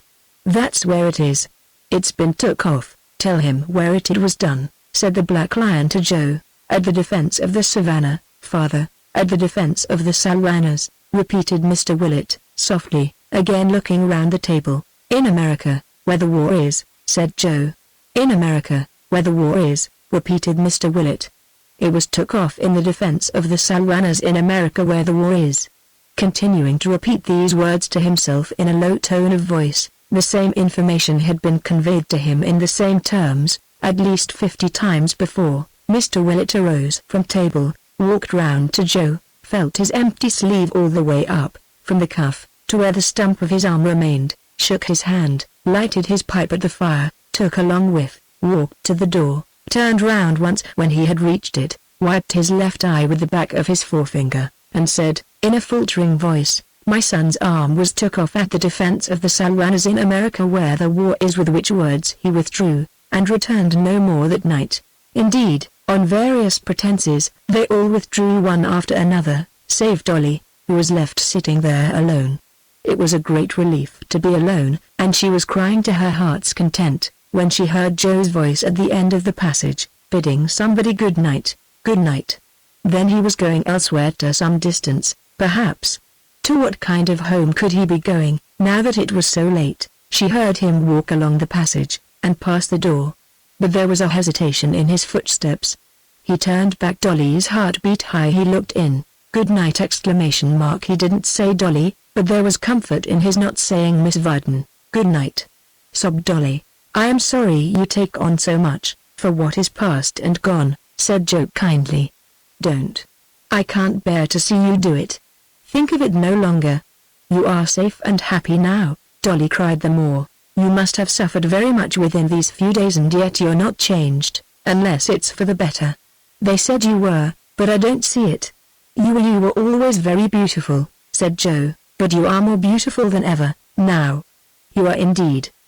There can be no harm in my saying so, for you must know it. You are told so very often, I am sure. As a general principle, Dolly did know it, and was told so, very often. But the coachmaker had turned out, years ago, to be a special donkey, and whether she had been afraid of making similar discoveries in others, or had grown by dint of long custom to be careless of compliments generally, certain it is that although she cried so much, she was better pleased to be told so now, than ever she had been in all her life. I shall bless your name, sobbed the locksmith's little daughter, as long as I live. I shall never hear it spoken without feeling as if my heart would burst. I shall remember it in my prayers, every night and morning till I die. Will you? Said Joe, eagerly. Will you indeed? It makes me it makes me very glad and proud to hear you say so. Dolly still sobbed, and held her handkerchief to her eyes. Joe still stood, looking at her. Your voice, said Joe, brings up old times so pleasantly, that, for the moment, I feel as if that night there can be no harm in talking of that night now had come back, and nothing had happened in the meantime. I feel as if I hadn't suffered any hardships, but had knocked down poor Tom Cobb only yesterday, and had come to see you with my bundle on my shoulder before running away. Do you remember? Remember. But she said nothing. She raised her eyes for an instant. It was but a glance, a little, tearful, timid glance. It kept Joe silent though, for a long time. Well, he said stoutly, it was to be otherwise, and was. I have been abroad, fighting all the summer and frozen up all the winter, ever since. I have come back as poor in purse as I went, and crippled for life besides. But, Dolly, I would rather have lost this other army, I would rather have lost my head than have come back to find you dead, or anything but what I always pictured you to myself, and what I always hoped and wished to find you. Thank God for all. Oh, how much, and how keenly, the little coquette of 5 years ago, felt now. She had found her heart at last. Never having known its worth till now, she had never known the worth of his. How priceless it appeared. I did hope once, said Joe, in his homely way, that I might come back a rich man, and marry you. But I was a boy then, and have long known better than that. I am a poor, maimed, discharged soldier, and must be content to rub through life as I can. I can't say, even now, that I shall be glad to see you married, Dolly, but I am glad, yes, I am, and glad to think I can say so, to know that you are admired and courted, and can pick and choose for a happy life. It's a comfort to me to know that you'll talk to your husband about me, and I hope the time will come when I may be able to like him, and to shake hands with him, and to come and see you as a poor friend who knew you when you were a girl. God bless you. His hand did tremble, but for all that, he took it away again, and left her. Chapter 73. By this Friday night, for it was on Friday in the riot week, that Emma and Dolly were rescued, by the timely aid of Joe and Edward Chester the disturbances were entirely quelled, and peace and order were restored to the affrighted city. True, after what had happened, it was impossible for any man to say how long this better state of things might last, or how suddenly new outrages, exceeding even those so lately witnessed, might burst forth and fill its streets with ruin and bloodshed. For this reason, those who had fled from the recent tumults still kept at a distance, and many families, hitherto unable to procure means of flight, now availed themselves of the calm, and withdrew into the country. The shops, too, from Tyburn to Whitechapel, were still shut, and very little business was transacted in any of the places of great commercial resort.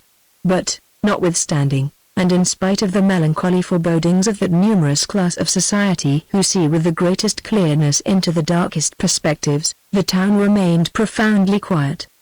The strong military force disposed in every advantageous quarter, and stationed at every commanding point, held the scattered fragments of the mob in check. The search after rioters was prosecuted with unrelenting vigor, and if there were any among them so desperate and reckless as to be inclined, after the terrible scenes they had beheld, to venture forth again, They were so daunted by these resolute measures, that they quickly shrunk into their hiding places, and had no thought but for their safety. In a word, the crowd was utterly routed. Upwards of 200 had been shot dead in the streets. 250 more were lying, badly wounded, in the hospitals, of whom 70 or 80 died within a short time afterwards. 100 were already in custody, and more were taken every hour. How many perished in the conflagrations, or by their own excesses, is unknown, but that numbers found a terrible grave in the hot ashes of the flames they had kindled, or crept into vaults and cellars to drink in secret or to nurse their sores, and never saw the light again, is certain. When the embers of the fires had been black and cold for many weeks, the laborers' spades proved this, beyond a doubt. 72 private houses and 4 strong jails were destroyed in the 4 great days of these riots. The total loss of property, as estimated by the sufferers, was £155,000. At the lowest and least partial estimate of disinterested persons, it exceeded £125,000. For this immense loss, compensation was soon afterwards made out of the public purse, in pursuance of a vote of the House of Commons, the sum being levied on the various wards in the city, on the county, and the borough of Southwark. Both Lord Mansfield and Lord Savile, however, who had been great sufferers, refused to accept of any compensation whatever. The House of Commons, sitting on Tuesday with locked and guarded doors, had passed a resolution to the effect that, as soon as the tumults subsided, it would immediately proceed to consider the petitions presented from many of His Majesty's Protestant subjects, and would take the same into its serious consideration.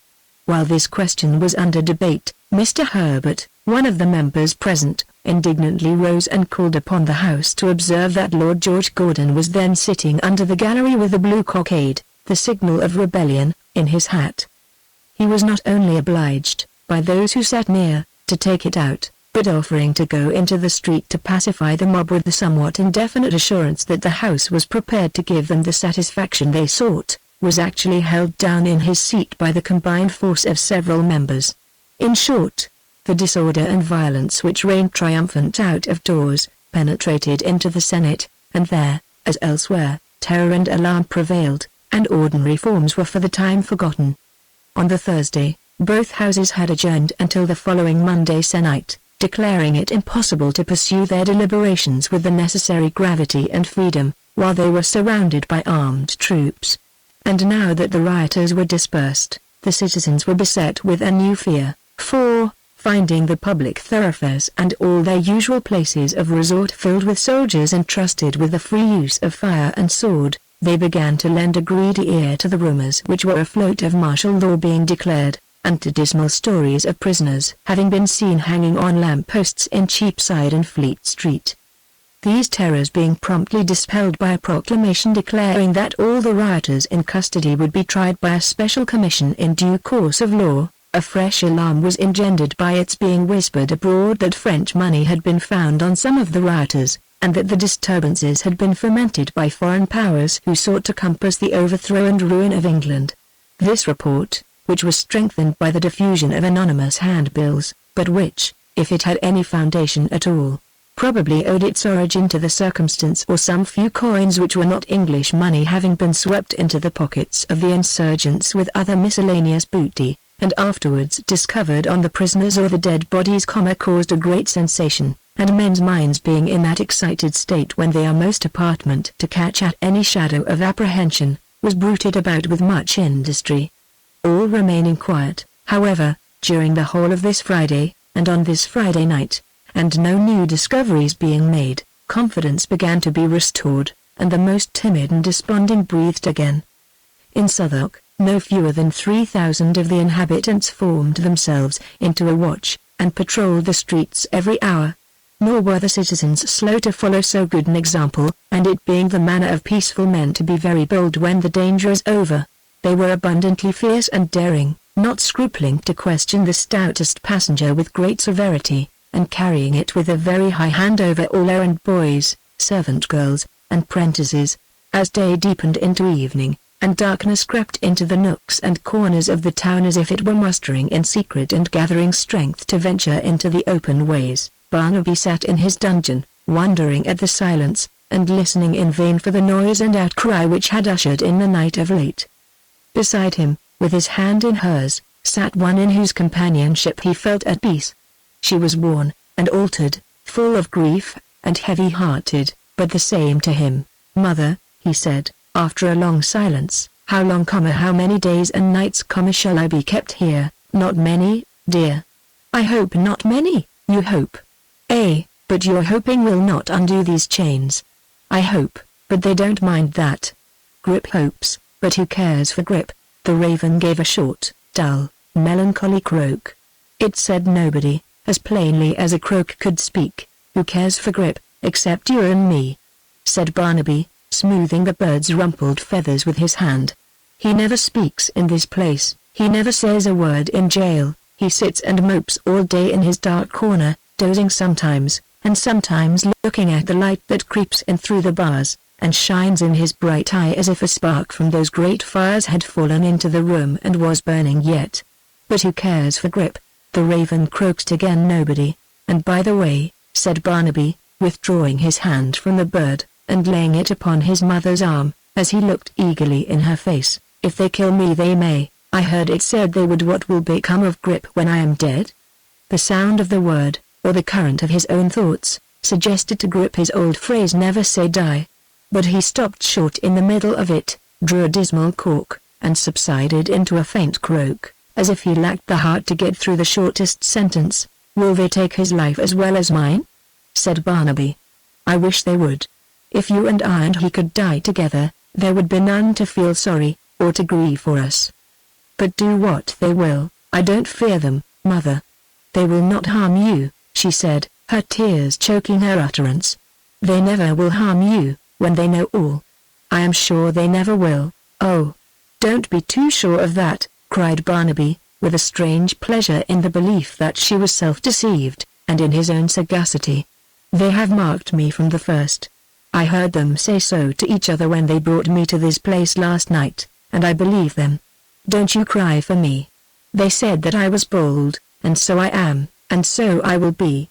You may think that I am silly, but I can die as well as another. I have done no harm. Have I?" he added quickly. "None before heaven," she answered. "Why then," said Barnaby, "let them do their worst.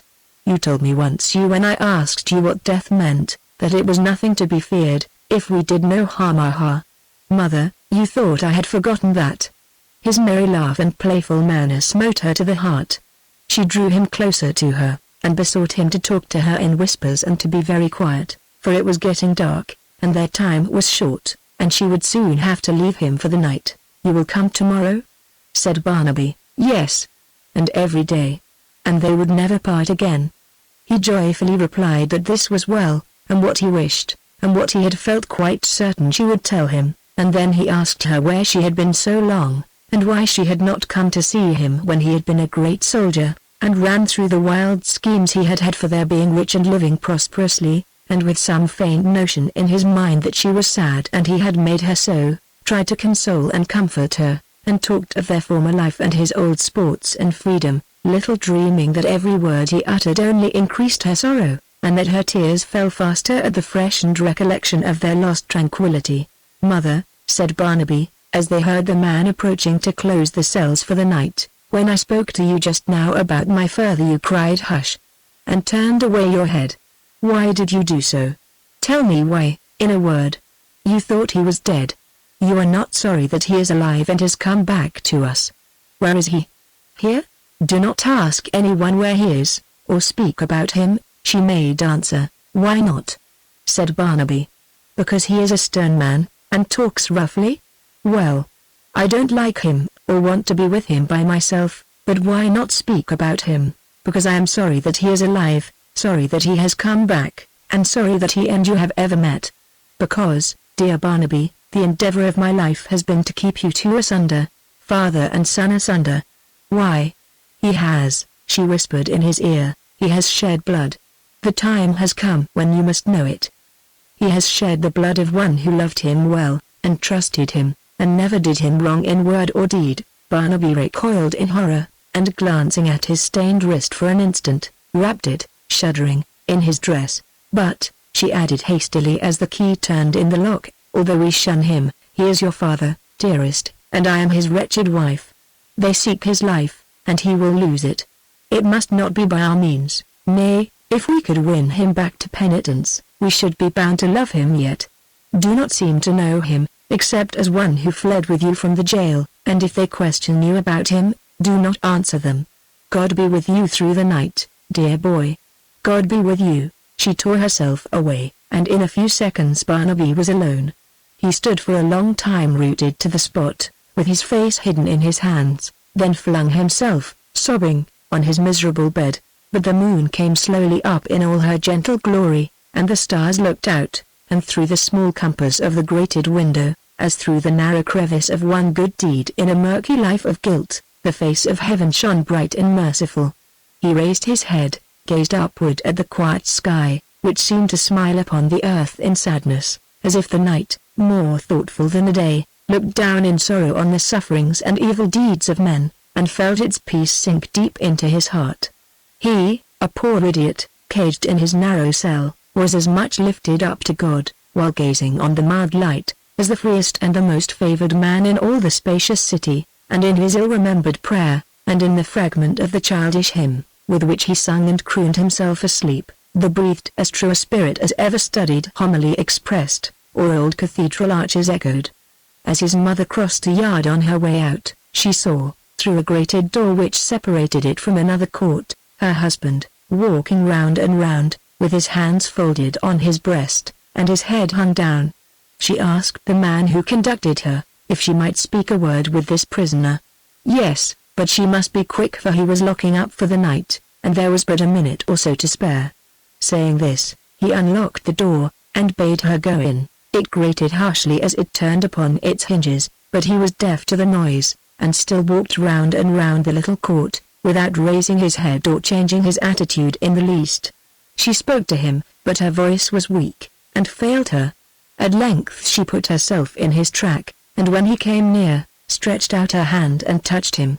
He started backward, trembling from head to foot, but seeing who it was, demanded why she came there.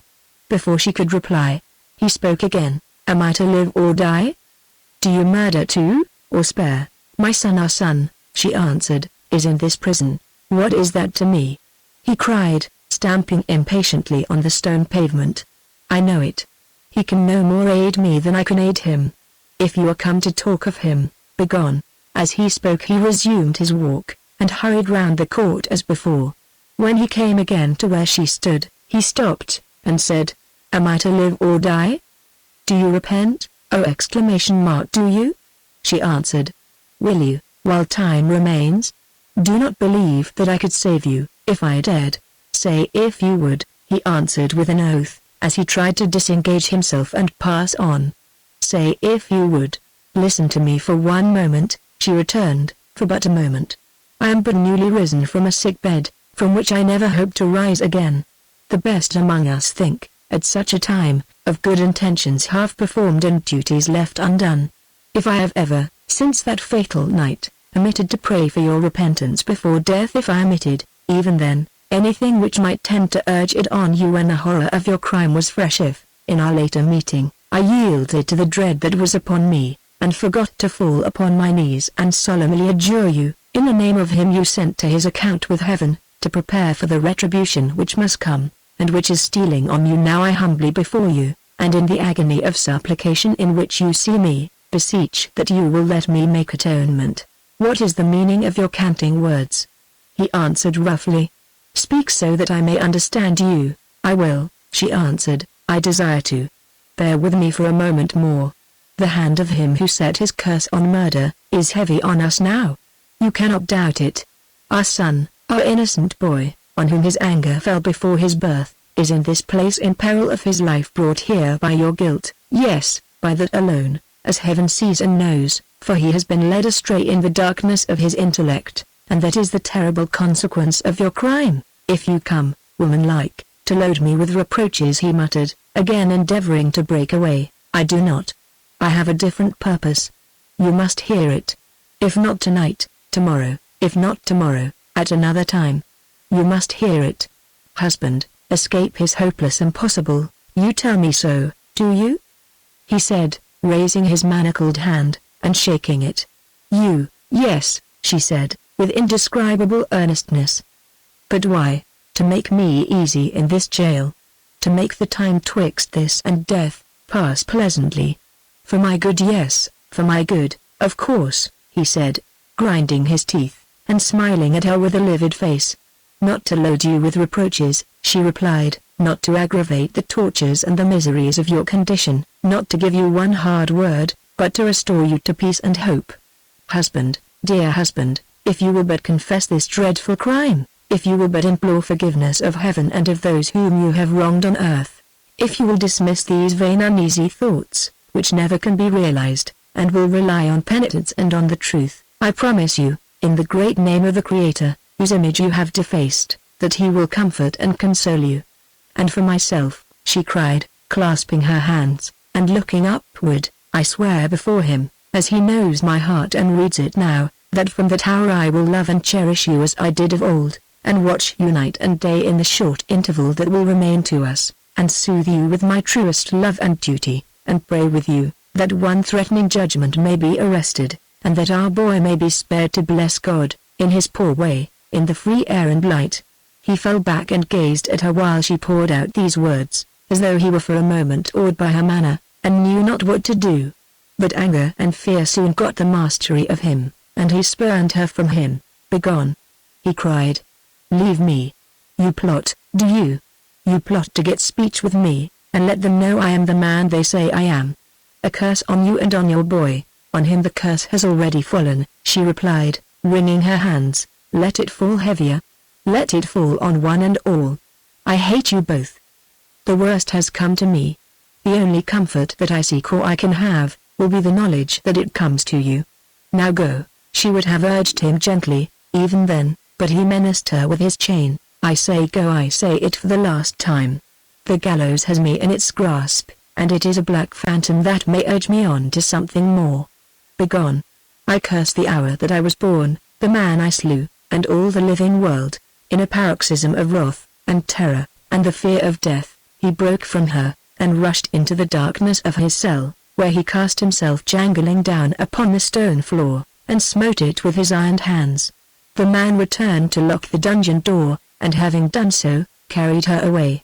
On that warm, balmy night in June, there were glad faces and light hearts in all quarters of the town, and sleep, banished by the late horrors, was doubly welcomed. On that night, families made merry in their houses, and greeted each other on the common danger they had escaped, and those who had been denounced, ventured into the streets, and they who had been plundered, got good shelter. Even the timorous Lord Mayor, who was summoned that night before the Privy Council to answer for his conduct, came back contented, observing to all his friends that he had got off very well with a reprimand, and repeating with huge satisfaction his memorable defence before the council, that such was his temerity. He thought death would have been his portion. On that night, too, more of the scattered remnants of the mob were traced to their lurking places, and taken, and in the hospitals, and deep among the ruins they had made, and in the ditches, and fields, many unshrouded wretches lay dead, envied by those who had been active in the disturbances, and who pillowed their doomed heads in the temporary jails, and in the tower, in a dreary room whose thick stone walls shut out the hum of life, and made a stillness which the records left by former prisoners with those silent witnesses seemed to deepen and intensify, remorseful for every act that had been done by every man among the cruel crowd, feeling for the time their guilt his own, and their lives put in peril by himself, and finding, amidst such reflections, little comfort in fanaticism, or in his fancied call, sat the unhappy author of all, Lord George Gordon. He had been made prisoner that evening. "If you are sure it's me you want," he said to the officers, who waited outside with the warrant for his arrest on a charge of high treason, "I am ready to accompany you," which he did without resistance. He was conducted first before the Privy Council, and afterwards to the Horse Guards, and then was taken by way of Westminster Bridge, and back over London Bridge, for the purpose of avoiding the main streets, to the Tower, under the strongest guard ever known to enter its gates with a single prisoner. Of all his 40,000 men, not one remained to bear him company. Friends, dependents, followers common unworthy. His fawning secretary had played the traitor, and he whose weakness had been goaded and urged on by so many for their own purposes, was desolate and alone. Chapter 74. Dennis, having been made prisoner late in the evening, was removed to a neighboring roundhouse for that night, and carried before a justice for examination on the next day, Saturday. The charges against him being numerous and weighty, and it being in particular proved, by the testimony of Gabriel Varden, that he had shown a special desire to take his life, he was committed for trial. Moreover, he was honored with the distinction of being considered the chief among the insurgents, and received from the magistrate's lips the complimentary assurance that he was in a position of imminent danger, and would do well to prepare himself for the worst. To say that Mr. Dennis's modesty was not somewhat startled by these honors, or that he was altogether prepared for so flattering a reception, would be to claim for him a greater amount of stoical philosophy than even he possessed. Indeed, this gentleman's stoicism was of that not uncommon kind, which enables a man to bear with exemplary fortitude the afflictions of his friends, but renders him, by way of counterpoise, rather selfish and sensitive in respect of any that happen to befall himself. It is therefore no disparagement to the great officer in question to state, without disguise or concealment, that he was at first very much alarmed, and that he betrayed divers emotions of fear, until his reasoning powers came to his relief, and set before him a more hopeful prospect. In proportion as Mr. Dennis exercised these intellectual qualities with which he was gifted, in reviewing his best chances of coming off handsomely and with small personal inconvenience, his spirits rose, and his confidence increased. When he remembered the great estimation in which his office was held, and the constant demand for his services, when he bethought himself, how the statute book regarded him as a kind of universal medicine applicable to men, women, and children, of every age and variety of criminal constitution, and how high he stood, in his official capacity, in the favour of the Crown, and both Houses of Parliament, the Mint, the Bank of England, and the judges of the land, when he recollected that whatever ministry was in or out, he remained their peculiar pet and panacea, and that for his sake England stood single and conspicuous among the civilized nations of the earth. When he called these things to mind and dwelt upon them, he felt certain that the national gratitude must relieve him from the consequences of his late proceedings, and would certainly restore him to his old place in the happy social system. With these crumbs, or as one may say, with these whole loaves of comfort to regale upon, Mr. Dennis took his place among the escort that awaited him, and repaired to jail with a manly indifference.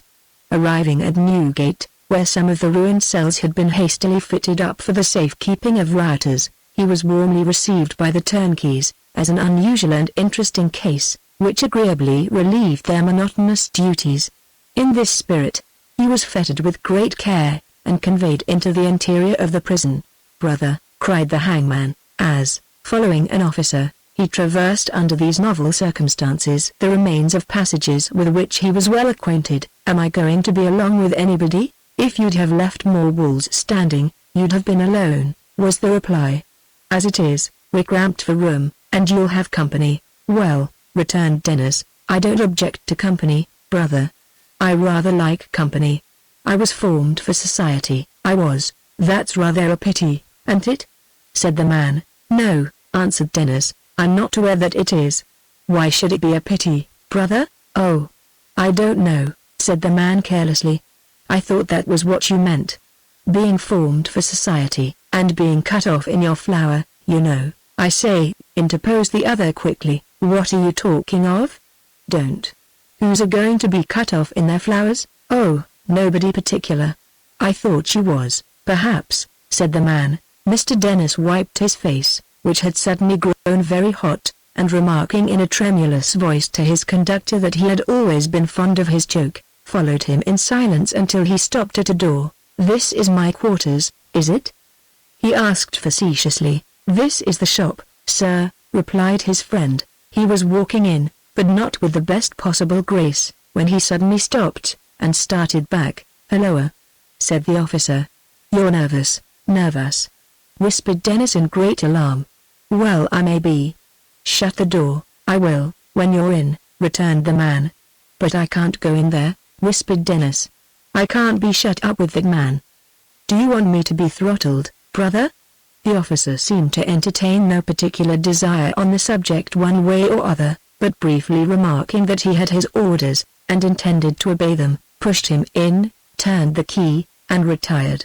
Dennis stood trembling with his back against the door, and involuntarily raising his arm to defend himself, stared at a man, the only other tenant of the cell, who lay, stretched at his full length, upon a stone bench, and who paused in his deep breathing as if he were about to wake. But he rolled over on one side, let his arm fall negligently down, drew a long sigh, and murmuring indistinctly, fell fast asleep again. Relieved in some degree by this, the hangman took his eyes for an instant from the slumbering figure, and glanced round the cell in search of some vantage ground or weapon of defense. There was nothing movable within it, but a clumsy table which could not be displaced without noise, and a heavy chair. Stealing on tiptoe towards this latter piece of furniture, he retired with it into the remotest corner, and entrenching himself behind it, watched the enemy with the utmost vigilance and caution. The sleeping man was Hugh, and perhaps it was not unnatural for Dennis to feel in a state of very uncomfortable suspense, and to wish with his whole soul that he might never wake again. Tired of standing, he crouched down in his corner after some time, and rested on the cold pavement. But although Hugh's breathing still proclaimed that he was sleeping soundly, he could not trust him out of his sight for an instant. He was so afraid of him, and of some sudden onslaught, that he was not content to see his closed eyes through the chair back, but every now and then, rose stealthily to his feet, and peered at him with outstretched neck, to assure himself that he really was still asleep, and was not about to spring upon him when he was off his guard. He slept so long and so soundly, that Mr. Dennis began to think he might sleep on until the turnkey visited them.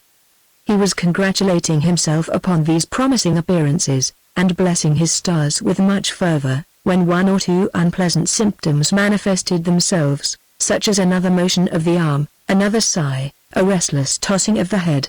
Then, just as it seemed that he was about to fall heavily to the ground from his narrow bed, Hugh's eyes opened. It happened that his face was turned directly towards his unexpected visitor. He looked lazily at him for some half-dozen seconds without any aspect of surprise or recognition, then suddenly jumped up, and with a great oath pronounced his name. "Keep off, brother, keep off!" cried Dennis, dodging behind the chair. "Don't do me a mischief. I'm a prisoner like you. I haven't the free use of my limbs. I'm quite an old man. Don't hurt me." He whined out the last three words in such piteous accents, that Hugh, who had dragged away the chair, and aimed a blow at him with it, checked himself, and bade him get up. "I'll get up certainly, brother," cried Dennis, anxious to propitiate him by any means in his power. "I'll comply with any request of yours, I'm sure. There, I'm up now. What can I do for you? Only say the word, and I'll do it." "What can you do for me?"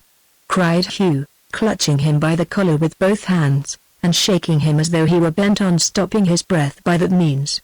"What have you done for me?" "The best. The best that could be done," returned the hangman. Hugh made him no answer, but shaking him in his strong grip until his teeth chattered in his head, cast him down upon the floor, and flung himself on the bench again. "If it wasn't for the comfort it is to me, to see you here," he muttered, "I'd have crushed your head against it, I would." It was some time before Dennis had breath enough to speak, but as soon as he could resume his propitiatory strain, he did so. "I did the best that could be done, brother," he whined, added indeed. "I was forced with 2 bayonets and I don't know how many bullets on each side of me, to point you out. If you hadn't been taken, you'd have been shot, and what a sight that would have been a fine young man like you." "Will it be a better sight now?" asked Hugh, raising his head, with such a fierce expression, that the other durst not answer him just then. "A deal better," said Dennis meekly, after a pause. "First, there's all the chances of the law, and they're 500 strong. We may get off scot-free. Unlikelier things than that have come to pass. Even if we shouldn't, and the chances fail, we can but be worked off once, and when it's well done, it's so neat, so skillful, so captivating, if that don't seem too strong a word, that you'd hardly believe it could be brought to such perfection. Kill one's fellow creatures off, with muskets! Pa.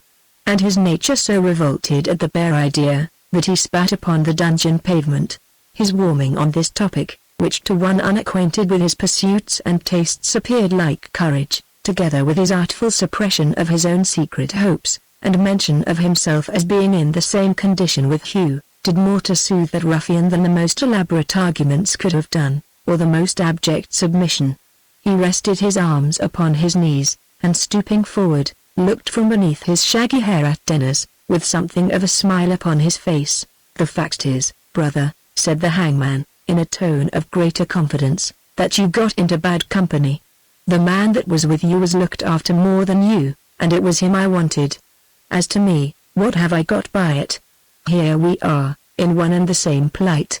"Look-ye, rascal," said Hugh, contracting his brows, "I'm not altogether such a shallow blade, but I know you expected to get something by it, or you wouldn't have done it. But it's done, and you're here, and it will soon be all over with you and me, and I'd as soon die as live, or live as die. Why should I trouble myself to have revenge on you? To eat, and drink, and go to sleep, as long as I stay here, is all I care for.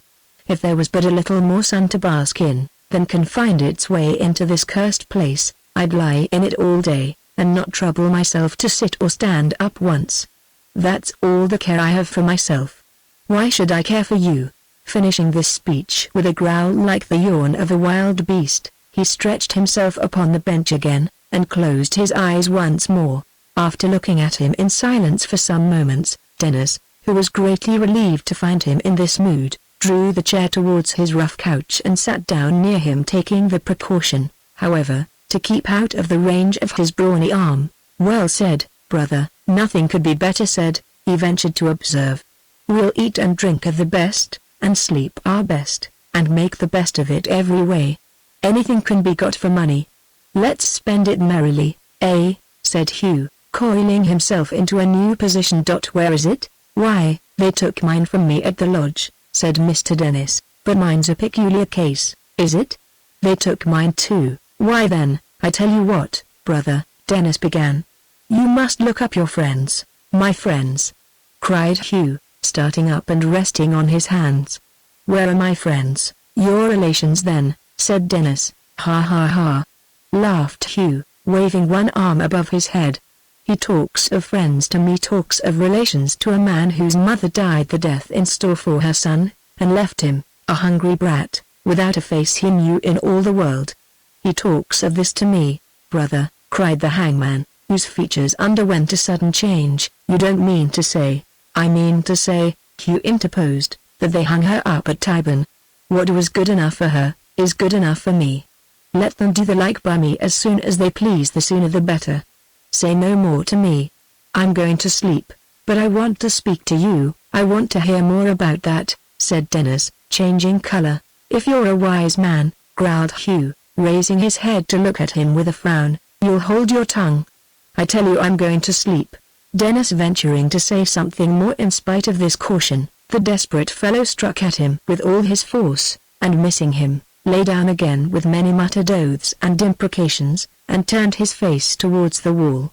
After 2 or 3 ineffectual twitches at his dress, which he was hardy enough to venture upon, notwithstanding his dangerous humor, Mr. Dennis, who burned, for reasons of his own, to pursue the conversation, had no alternative but to sit as patiently as he could, waiting his further pleasure. Chapter 75. A month has elapsed, and we stand in the bedchamber of Sir John Chester. Through the half-opened window, the Temple Garden looks green and pleasant. The placid river, gay with boat and barge, and dimpled with the plash of many an oar, sparkles in the distance. The sky is blue and clear, and the summer air steals gently in, filling the room with perfume. The very town, the smoky town, is radiant. High roofs and steeple-tops, wont to look black and sullen, smile a cheerful grey. Every old gilded vane, and ball, and cross, glitters anew in the bright morning sun, and, high among them all, St. Paul's towers up, showing its lofty crest in burnished gold. Sir John was breakfasting in bed. His chocolate and toast stood upon a little table at his elbow, books and newspapers lay ready to his hand, upon the coverlet, and, sometimes pausing to glance with an air of tranquil satisfaction round the well-ordered room, and sometimes to gaze indolently at the summer sky, he ate, and drank, and read the news luxuriously. The cheerful influence of the morning seemed to have some effect, even upon his equable temper. His manner was unusually gay, his smile more placid and agreeable than usual, his voice more clear and pleasant.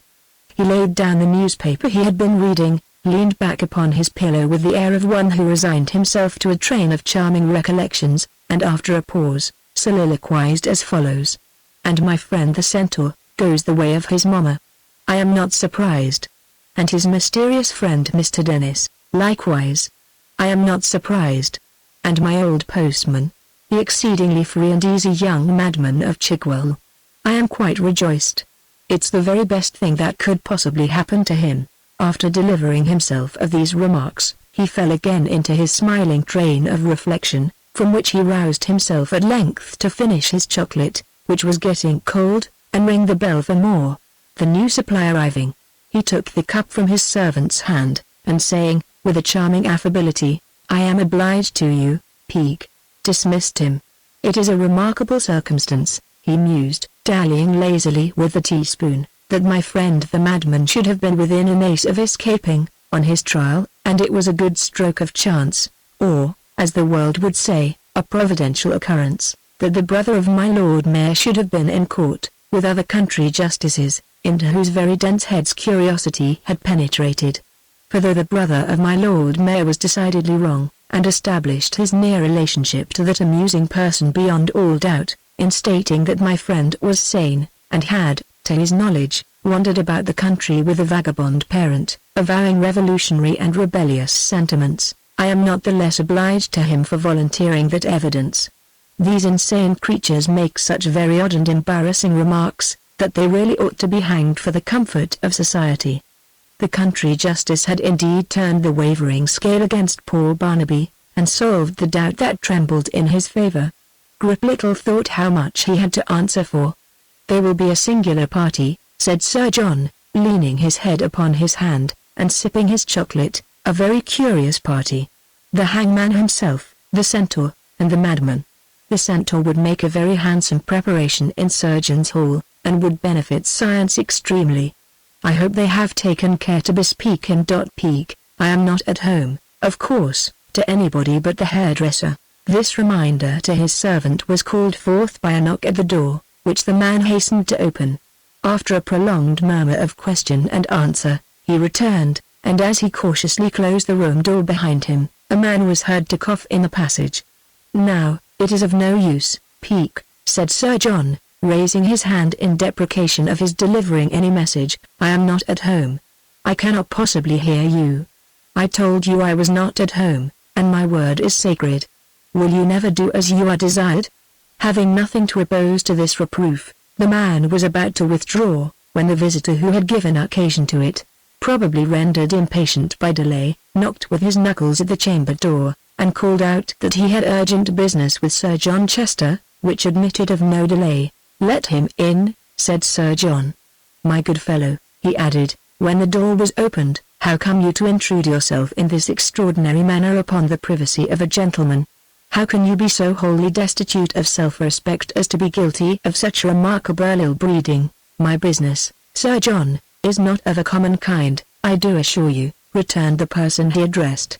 "If I have taken any uncommon course to get admission to you, I hope I shall be pardoned on that account." "Well, we shall see, returned Sir John, whose face cleared up when he saw who it was, and whose prepossessing smile was now restored. "I am sure we have met before," he added in his winning tone, "but really I forget your name." "My name is Gabriel Varden, sir." "Varden, of course, Varden," returned Sir John, tapping his forehead. "Dear me, how very defective my memory becomes. Varden, to be sure, Mr. Varden the locksmith. You have a charming wife, Mr. Varden, and a most beautiful daughter?" "They are well?" Gabriel thanked him, and said they were. "I rejoice to hear it," said Sir John. "Commend me to them when you return, and say that I wished I were fortunate enough to convey, myself, the salute which I entrust you to deliver." "And what," he asked very sweetly, after a moment's pause, "can I do for you?" "You may command me freely, I thank you, Sir John," said Gabriel, with some pride in his manner, "but I have come to ask no favor of you, though I come on business. Private, he added, with a glance at the man who stood looking on, and very pressing business. I cannot say you are the more welcome for being independent, and having nothing to ask of me, returned Sir John, graciously, for I should have been happy to render you a service. Still, you are welcome on any terms. Oblige me with some more chocolate, Peak, and don't wait. The man retired, and left them alone. Sir John, said Gabriel, I am a working man, and have been so, all my life. If I don't prepare you enough for what I have to tell, if I come to the point too abruptly, and give you a shock, which a gentleman could have spared you, or at all events lessened very much, I hope you will give me credit for meaning well. I wish to be careful and considerate, and I trust that in a straightforward person like me, you'll take the will for the deed. Mr. Varden, returned the other, perfectly composed under this exordium, I beg you'll take a chair. Chocolate, perhaps, you don't relish? Well, it is an acquired taste, no doubt. Sir John, said Gabriel, who had acknowledged with a bow the invitation to be seated, but had not availed himself of it. Sir John, he dropped his voice and drew nearer to the bed. I am just now come from Newgate. Good gad! Cried Sir John, hastily sitting up in bed. From Newgate, Mr. Varden? How could you be so very imprudent as to come from Newgate? Newgate, where there are jail fevers, and ragged people, and barefooted men and women, and 1,000 horrors. Peak, bring the camphor, quick! Heaven and earth, Mr. Varden, my dear, good soul, how could you come from Newgate? Gabriel returned no answer, but looked on in silence while Peak, who had entered with the hot chocolate, ran to a drawer, and returning with a bottle, sprinkled his master's dressing-gown and the bedding, and besides moistening the locksmith himself, plentifully, described a circle round about him on the carpet. When he had done this, he again retired, and Sir John, reclining in an easy attitude upon his pillow, once more turned a smiling face towards his visitor. You will forgive me, Mr. Varden, I am sure, for being at first a little sensitive both on your account and my own. I confess I was startled, notwithstanding your delicate exordium. Might I ask you to do me the favor not to approach any nearer? You have really come from Newgate. The locksmith inclined his head. Indeed. And now, Mr. Varden, all exaggeration and embellishment apart, said Sir John Chester, confidentially, as he sipped his chocolate, what kind of place is Newgate? A strange place, Sir John, returned the locksmith, of a sad and doleful kind. A strange place, where many strange things are heard and seen, but few more strange than that I come to tell you of. The case is urgent. I am sent here, not from the jail, yes, Sir John, from the jail, and my good, credulous, open-hearted friend, said Sir John, setting down his cup, and laughing. By whom? By a man called Dennis, for many years the hangman, and tomorrow morning the hanged, returned the locksmith. Sir John had been quite certain from the first that he would say he had come from Hugh, and was prepared to meet him on that point. But this answer occasioned him a degree of astonishment, which, for the moment, he could not, with all his command of feature, prevent his face from expressing. He quickly subdued it, however, and said in the same light tone, "And what does the gentleman require of me? My memory may be at fault again, but I don't recollect that I ever had the pleasure of an introduction to him, or that I ever numbered him among my personal friends. I do assure you, Mr. Varden." "Sir John," returned the locksmith, gravely, "I will tell you, as nearly as I can, in the words he used to me, what he desires that you should know, and what you ought to know without a moment's loss of time." Sir John Chester settled himself in a position of greater repose, and looked at his visitor with an expression of face which seemed to say, "This is an amusing fellow. I'll hear him out." "You may have seen in the newspapers, sir," said Gabriel, pointing to the one which lay by his side, "that I was a witness against this man upon his trial some days since, and that it was not his fault I was alive, and able to speak to what I knew." "May have seen," cried Sir John. "My dear Mr. Varden, you are quite a public character, and live in all men's thoughts most deservedly. Nothing can exceed the interest with which I read your testimony, and remembered that I had the pleasure of a slight acquaintance with you. I hope we shall have your portrait published."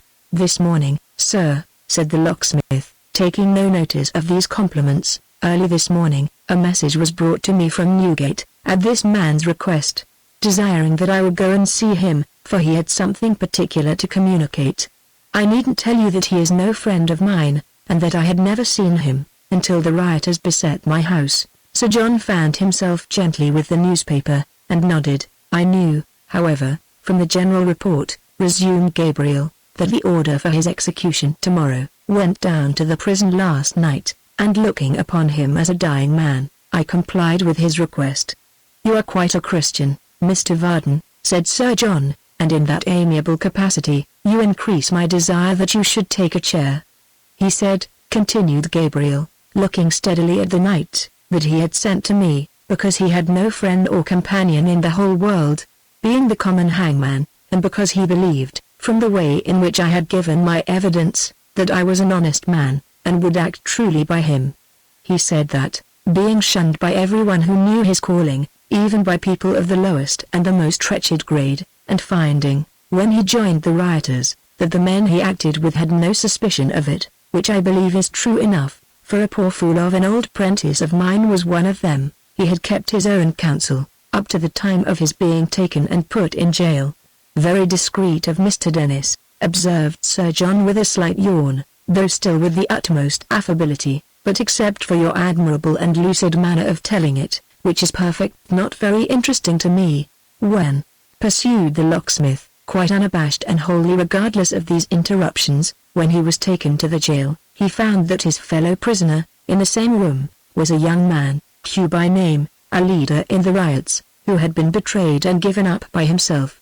From something which fell from this unhappy creature in the course of the angry words they had at meeting, he discovered that his mother had suffered the death to which they both are now condemned. The time is very short, Sir John.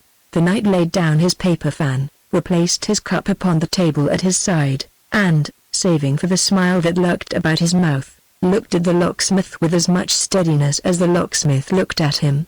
They have been in prison now, a month. One conversation led to many more, and the hangman soon found, from a comparison of time, and place, and dates, that he had executed the sentence of the law upon this woman, himself. She had been tempted by want, as so many people are, into the easy crime of passing forged notes. She was young and handsome, and the traders who employ men, women, and children in this traffic, looked upon her as one who was well adapted for their business, and who would probably go on without suspicion for a long time. But they were mistaken, for she was stopped in the commission of her very first offence, and died for it.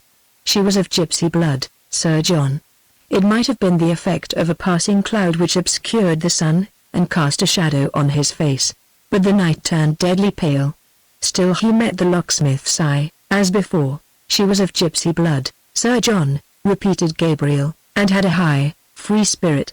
This, and her good looks, and her lofty manner, interested some gentlemen who were easily moved by dark eyes, and efforts were made to save her. They might have been successful, if she would have given them any clue to her history. But she never would, or did. There was reason to suspect that she would make an attempt upon her life. A watch was set upon her night and day, and from that time she never spoke again. Sir John stretched out his hand towards his cup. The locksmith, going on, arrested it halfway, until she had but a minute to live.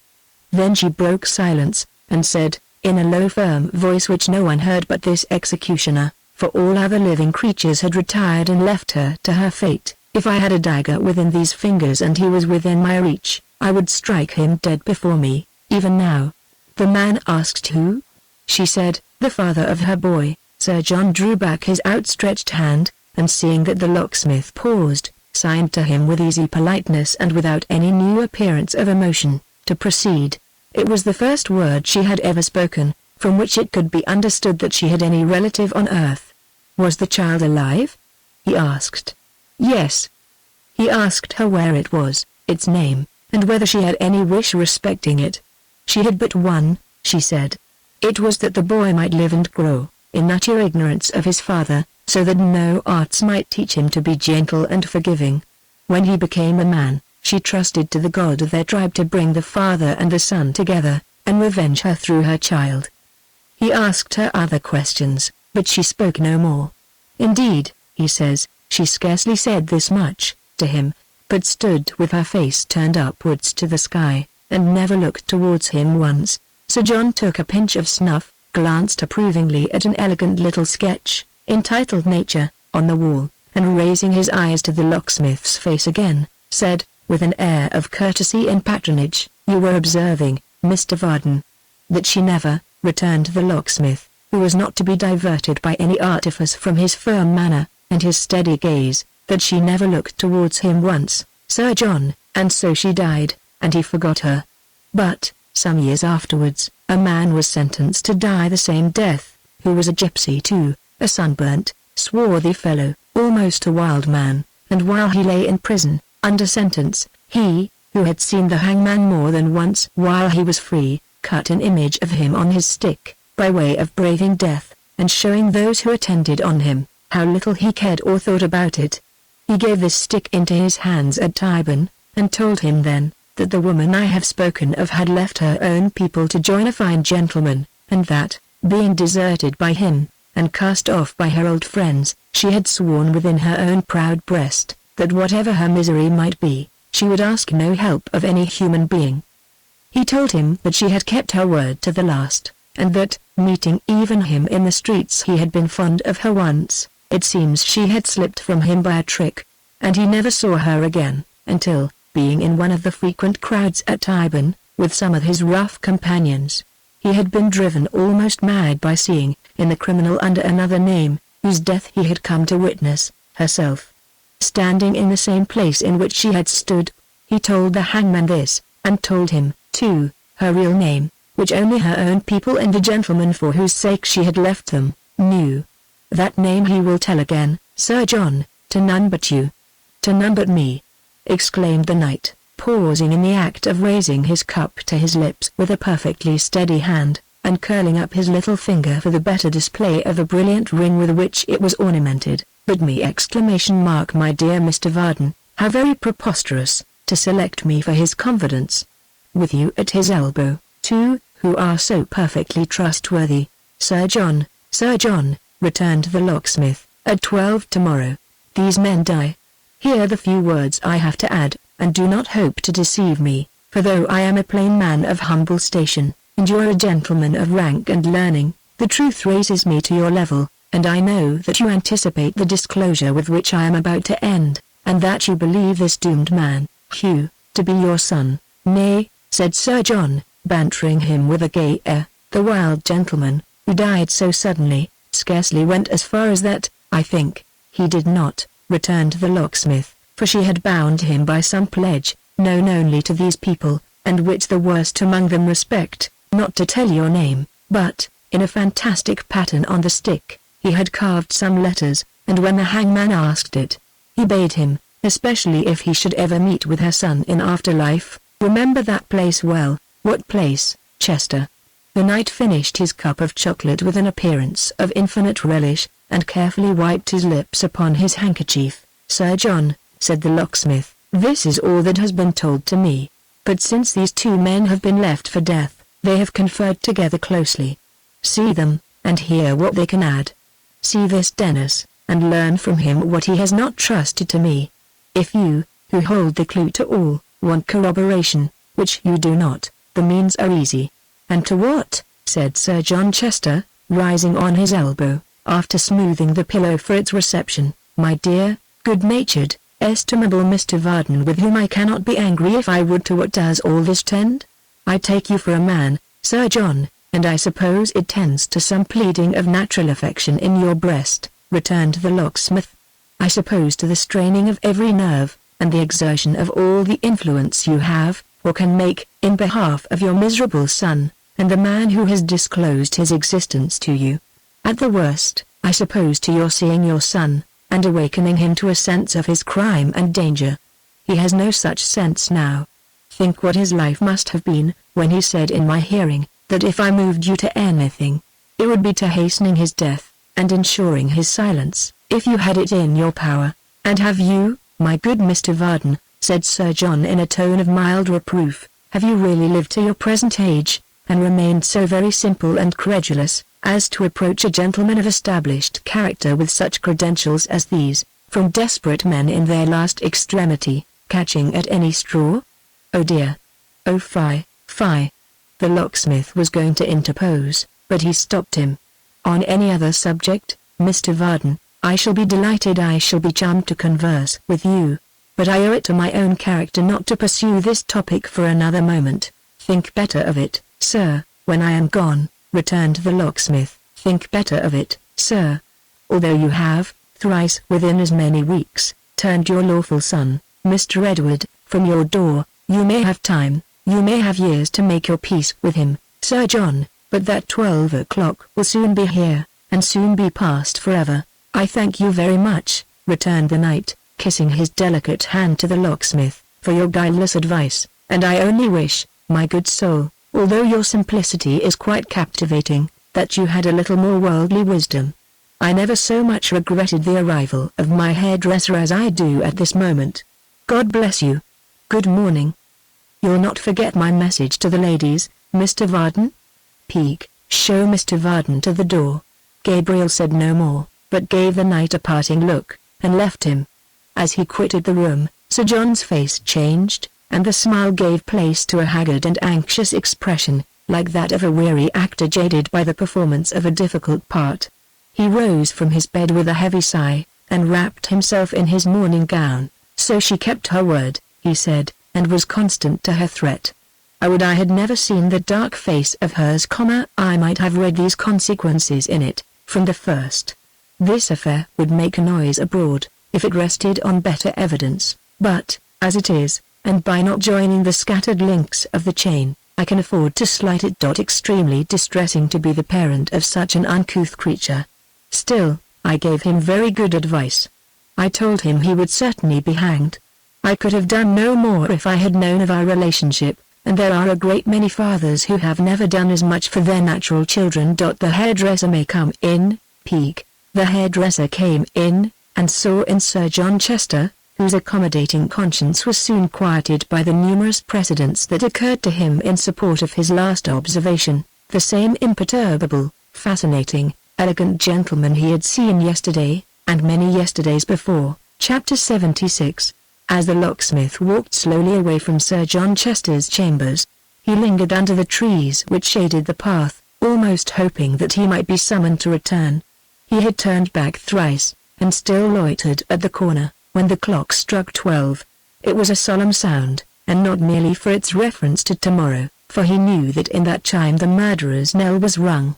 He had seen him pass along the crowded street, amidst the execration of the throng, and marked his quivering lip, and trembling limbs, the ashy hue upon his face, his clammy brow, the wild distraction of his eye, the fear of death that swallowed up all other thoughts, and gnawed without cessation at his heart and brain. He had marked the wandering look, seeking for hope, and finding, turn where it would, despair. He had seen a remorseful, pitiful, desolate creature, riding, with his coffin by his side, to the gibbet. He knew that, to the last, he had been an unyielding, obdurate man, that in the savage terror of his condition he had hardened, rather than relented, to his wife and child, and that the last words which had passed his white lips were curses on them as his enemies. Mr. Haredale had determined to be there, and see it done. Nothing but the evidence of his own senses could satisfy that gloomy thirst for retribution which had been gathering upon him for so many years. The locksmith knew this, and when the chimes had ceased to vibrate, hurried away to meet him. "For these two men," he said, as he went, "I can do no more. Heaven have mercy on them!" Alas! I say I can do no more for them, but whom can I help? Mary Rudge will have a home, and a firm friend when she most wants one, but Barnaby, poor Barnaby, willing Barnaby, what aid can I render him? There are many, many men of sense, God forgive me, cried the honest locksmith, stopping in a narrow count to pass his hand across his eyes. I could better afford to lose than Barnaby. We have always been good friends, but I never knew, till now, how much I loved the lad. There were not many in the great city who thought of Barnaby that day, otherwise than as an actor in a show which was to take place tomorrow. But if the whole population had had him in their minds, and had wished his life to be spared, not one among them could have done so with a purer zeal or greater singleness of heart than the good locksmith. Barnaby was to die. There was no hope. It is not the least evil attendant upon the frequent exhibition of this last dread punishment, of death, that it hardens the minds of those who deal it out, and makes them, though they be amiable men in other respects, indifferent to, or unconscious of, their great responsibility. The word had gone forth that Barnaby was to die. It went forth, every month, for lighter crimes.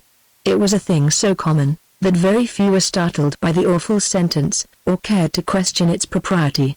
Just then, too, when the law had been so flagrantly outraged, its dignity must be asserted. The symbol of its dignity, stamped upon every page of the criminal statute book, was the gallows, and Barnaby was to die. They had tried to save him. The locksmith had carried petitions and the memorials to the fountainhead, with his own hands. But the well was not one of mercy, and Barnaby was to die. From the first his mother had never left him, save at night, and with her beside him, he was as usual contented. On this last day, he was more elated and more proud than he had been yet, and when she dropped the book she had been reading to him aloud, and fell upon his neck, he stopped in his busy task of folding a piece of crape about his hat, and wondered at her anguish. Grip uttered a feeble croak, half in encouragement, it seemed, and half in remonstrance, but he wanted heart to sustain it, and lapsed abruptly into silence. With them who stood upon the brink of the great gulf which none can see beyond, time, so soon to lose itself in vast eternity, rolled on like a mighty river, swollen and rapid as it nears the sea. It was morning, but now, they had sat and talked together in a dream, and here was evening. The dreadful hour of separation, which even yesterday had seemed so distant, was at hand. They walked out into the courtyard, clinging to each other, but not speaking. Barnaby knew that the jail was a dull, sad, miserable place, and looked forward to tomorrow, as to a passage from it to something bright and beautiful. He had a vague impression too, that he was expected to be brave, that he was a man of great consequence, and that the prison people would be glad to make him weep. He trod the ground more firmly as he thought of this, and bade her take heart and cry no more, and feel how steady his hand was. "They call me silly, mother. They shall see tomorrow." Dennis and Hugh were in the courtyard. Hugh came forth from his cell as they did, stretching himself as though he had been sleeping. Dennis sat upon a bench in a corner, with his knees and chin huddled together, and rocked himself to and fro like a person in severe pain. The mother and son remained on one side of the court, and these two men upon the other. Hugh strode up and down, glancing fiercely every now and then at the bright summer sky, and looking round, when he had done so, at the walls. "No reprieve, no reprieve. Nobody comes near us. There's only the night left now," moaned Dennis faintly, as he wrung his hands. "Do you think they'll reprieve me in the night, brother?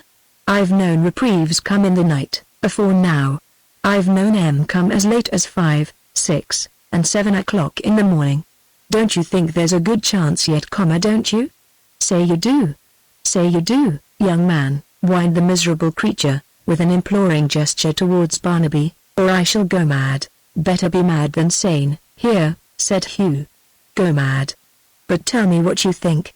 Somebody tell me what he thinks," cried the wretched object, so mean, and wretched, and despicable, that even pity's self might have turned away, at sight of such a being in the likeness of a man. "Isn't there a chance for me, isn't there a good chance for me? Isn't it likely they may be doing this to frighten me? Don't you think it is? Oh!" he almost shrieked, as he wrung his hands, "won't anybody give me comfort? You ought to be the best, instead of the worst," said Hugh, stopping before him. "Ha, ha, ha. See the hangman, when it comes home to him. You don't know what it is," cried Dennis, actually writhing as he spoke. "I do. That I should come to be worked off. I. That I should come, and why not?" said Hugh, as he thrust back his matted hair to get a better view of his late associate. "How often, before I knew your trade, did I hear you talking of this as if it was a treat? I ain't inconsistent," screamed the miserable creature. "I'd talk so again, if I was hangman. Some other man has got my old opinions at this minute. That makes it worse. Somebody's longing to work me off. I know by myself that somebody must be. He'll soon have his longing," said Hugh, resuming his walk. "Think of that, and be quiet." Although one of these men displayed, in his speech and bearing, the most reckless hardihood, and the other, in his every word and action, testified such an extreme of abject cowardice that it was humiliating to see him. It would be difficult to say which of them would most have repelled and shocked an observer. Hugh's was the dogged desperation of a savage at the stake. The hangman was reduced to a condition little better, if any, than that of a hound with the halter round his neck.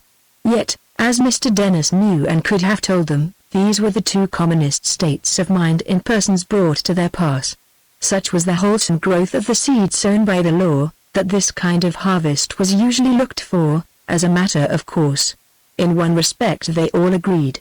The wandering and uncontrollable train of thought, suggesting sudden recollections of things distant and long forgotten and remote from each other, the vague restless craving for something undefined, which nothing could satisfy, the swift flight of the minutes, fusing themselves into hours, as if by enchantment, the rapid coming of the solemn night, the shadow of death always upon them, and yet so dim and faint, that objects the meanest and the most trivial started from the gloom beyond, and forced themselves upon the view their impossibility of holding the mind, even if they had been so disposed, to penitence and preparation, or of keeping it to any point while one hideous fascination tempted it away. These things were common to them all, and varied only in their outward tokens.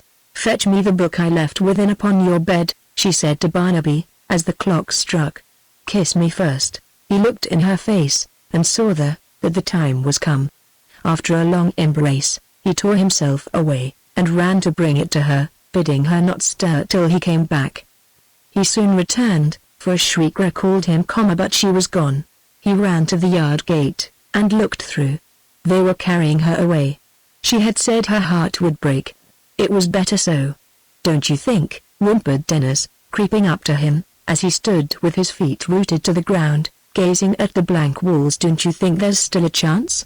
It's a dreadful end, it's a terrible end for a man like me. Don't you think there's a chance? I don't mean for you, I mean for me. Don't let him hear us," meaning Hugh. "He's so desperate." "Now then," said the officer, who had been lounging in and out with his hands in his pockets, and yawning as if he were in the last extremity for some subject of interest, "it's time to turn in, boys." "Not yet," cried Dennis, "not yet. Not for an hour yet, I say, your watch goes different from what it used to," returned the man. "Once upon a time it was always too fast. It's got the other fault now." "My friend," cried the wretched creature, falling on his knees, "my dear friend, you always were my dear friend. There's some mistake. Some letter has been mislaid, or some messenger has been stopped upon the way. He may have fallen dead. I saw a man once, fall down dead in the street, myself, and he had papers in his pocket. Send to inquire. Let somebody go to inquire. They never will hang me. They never can. Yes, they will," he cried, starting to his feet with a terrible scream. "They'll hang me by a trick, and keep the pardon back. It's a plot against me. I shall lose my life." And uttering another yell, he fell in a fit upon the ground. "See the hangman when it comes home to him," cried Hugh again, as they bore him away. "Ha ha ha. Courage, bold Barnaby, what care we? Your hand. They do well to put us out of the world, for if we got loose a second time, we wouldn't let them off so easy, eh?" Another shake. "A man can die but once. If you wake in the night, sing that out lustily, and fall asleep again." "Ha ha ha." Barnaby glanced once more through the grate into the empty yard, and then watched Hugh as he strode to the steps leading to his sleeping cell.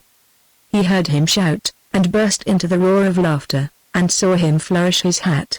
Then he turned away himself, like one who walked in his sleep, and, without any sense of fear or sorrow, lay down on his pallet, listening for the clock to strike again. Chapter 77.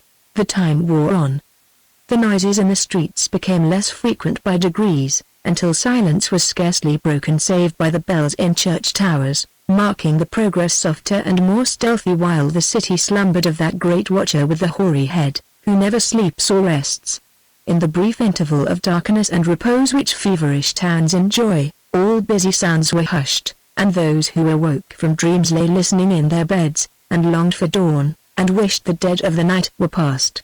Into the street outside the jail's main wall, workmen came straggling at this solemn hour, in groups of 2 or 3, and meeting in the center, cast their tools upon the ground and spoke in whispers. Others soon issued from the jail itself, bearing on their shoulders planks and beams. These materials being all brought forth, the rest bestirred themselves, and the dull sound of hammers began to echo through the stillness. Here and there among this knot of labourers, one, with a lantern or a smoky link, stood by to light his fellows at their work, and by its doubtful aid, some might be dimly seen taking up the pavement of the road, while others held great upright posts, or fixed them in the holes thus made for their reception. Some dragged slowly on, towards the rest, an empty cart, which they brought rumbling from the prison yard, while others erected strong barriers across the street. All were busily engaged.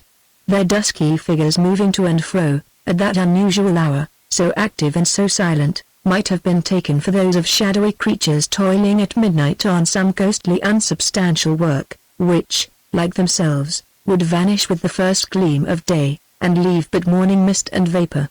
While it was yet dark, a few lookers-on collected, who had plainly come there for the purpose and intended to remain. Even those who had to pass the spot on their way to some other place, lingered, and lingered yet, as though the attraction of that were irresistible. Meanwhile the noise of saw and mallet went on briskly, mingled with the clattering of boards on the stone pavement of the road, and sometimes with the workmen's voices as they called to one another. Whenever the chimes of the neighbouring church were heard, and that was every quarter of an hour, a strange sensation, instantaneous and indescribable, but perfectly obvious, seemed to pervade them all.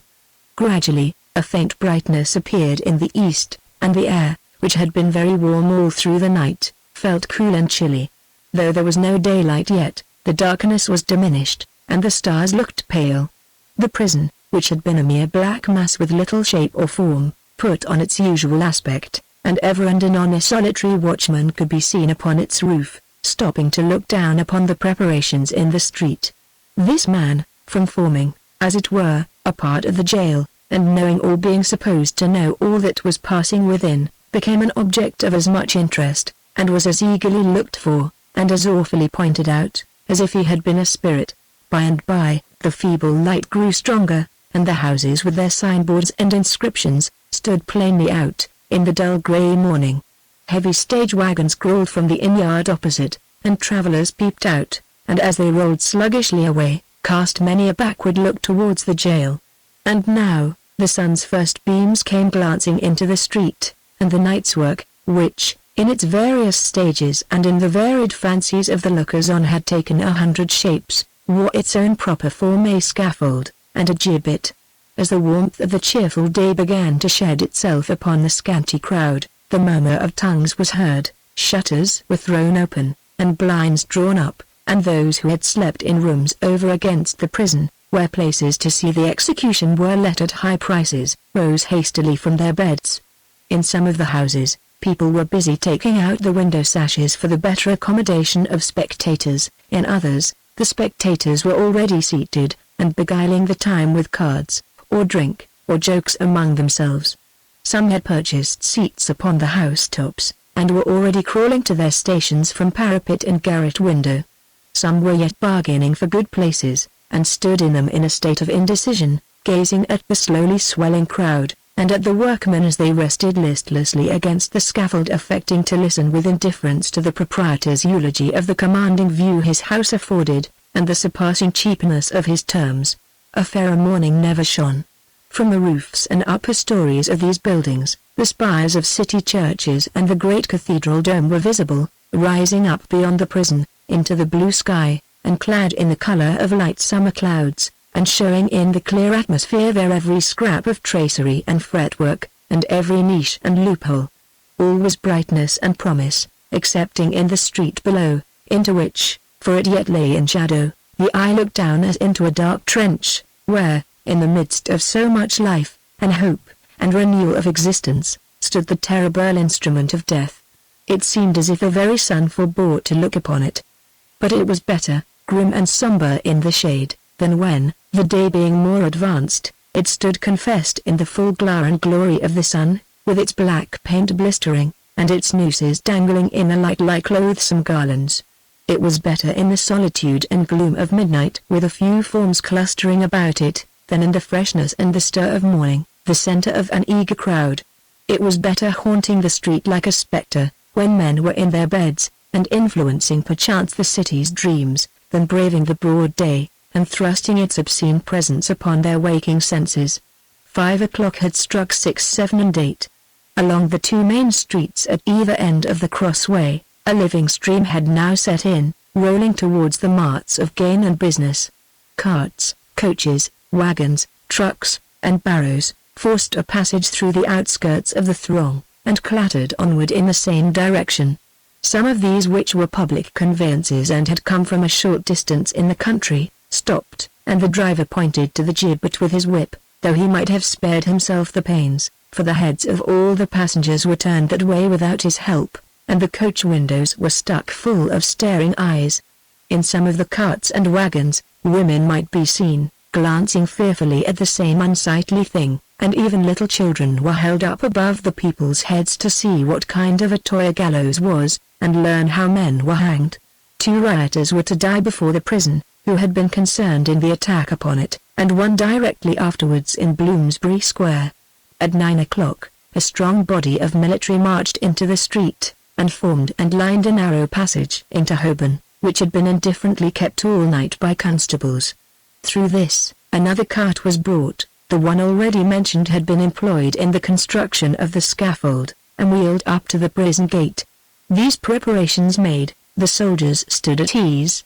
The officers lounged to and fro, in the alley they had made, or talked together at the scaffold's foot, and the concourse, which had been rapidly augmenting for some hours, and still received additions every minute, waited with an impatience which increased with every chime of St. Sepulchre's clock, for 12 at noon. Up to this time they had been very quiet, comparatively silent, save when the arrival of some new party at a window, hitherto unoccupied, gave them something new to look at or to talk of. But, as the hour approached, a buzz and hum arose, which, deepening every moment, soon swelled into a roar, and seemed to fill the air. No words or even voices could be distinguished in this clamour, nor did they speak much to each other, though such as were better informed upon the topic than the rest, would tell their neighbours, perhaps, that they might know the hangman when he came out, by his being the shorter one, and that the man who was to suffer with him was named Hugh, and that it was Barnaby Rudge who would be hanged in Bloomsbury Square. The hum grew, as the time drew near, so loud, that those who were at the windows could not hear the church clock strike, though it was close at hand.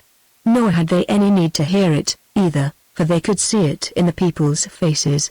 So surely as another quarter chimed, there was a movement in the crowd as if something had passed over it, as if the light upon them had been changed, in which the fact was readable as on a brazen dial, figured by a giant's hand. 11:15. The murmur now was deafening, yet every man seemed mute.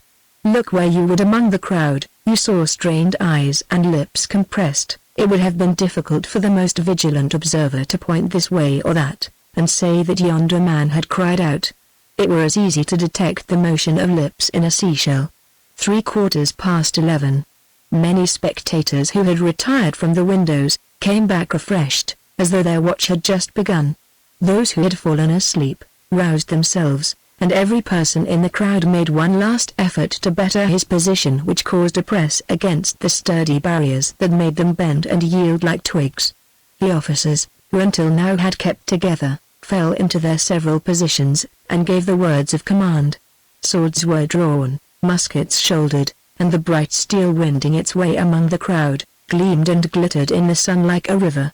Along this shining path, 2 men came hurrying on, leading a horse, which was speedily harnessed to the cart at the prison door. Then, a profound silence replaced the tumult that had so long been gathering, and a breathless pause ensued. Every window was now choked up with heads, the house-top steamed with people clinging to chimneys, peering over gable ends, and holding on where the sudden loosening of any brick or stone would dash them down into the street. The church tower, the church roof, the churchyard, the prison leads, the very waterspouts and lamp-posts, every inch of room swarmed with human life. At the first stroke of 12 the prison bell began to toll. Then the roar mingled now with cries of hats off, and poor fellows. And, from some specks in the great concourse, with a shriek or groan burst forth again. It was terrible to see if anyone in that distraction of excitement could have seen the world of eager eyes, all strained upon the scaffold and the beam. The hollow murmuring was heard within the jail as plainly as without. The three were brought forth into the yard, together, as it resounded through the air. They knew its import well. "Do ye hear?" cried Hugh, undaunted by the sound. "They expect us. I heard them gathering when I woke in the night, and turned over on t'other side and fell asleep again. We shall see how they welcome the hangman, now that it comes home to him." Ha, ha, ha. The ordinary coming up at this moment, reproved him for his indecent mirth, and advised him to alter his demeanor. "And why, master?" said Hugh. "Can I do better than bear it easily?" "You bear it easily enough." "Oh, never tell me," he cried, as the other would have spoken, "for all your sad look and your solemn air, you think little enough of it. They say you're the best maker of lobster salads in London." "Ha, ha. I've heard that, you see, before now. Is it a good one? This morning is your hand in? How does the breakfast look? I hope there's enough, and to spare, for all this hungry company that'll sit down to it, when the sight's over. I fear," observed the clergyman, shaking his head, "that you are incorrigible." "You're right. I am," rejoined Hugh sternly. "Be no hypocrite, master. You make a merry-making of this, every month. Let me be merry, too. If you want a frightened fellow, there's one that'll suit you. Try your hand upon him." He pointed, as he spoke, to Dennis, who, with his legs trailing on the ground, was held between two men, and he trembled so, that all his joints and limbs seemed racked by spasms. Turning from this wretched spectacle, he called to Barnaby, who stood apart. "What cheer, Barnaby? Don't be downcast, lad. Leave that to him." "Bless you," cried Barnaby, stepping lightly towards him. "I'm not frightened, Hugh. I'm quite happy. I wouldn't desire to live now, if they'd let me. Look at me. Am I afraid to die?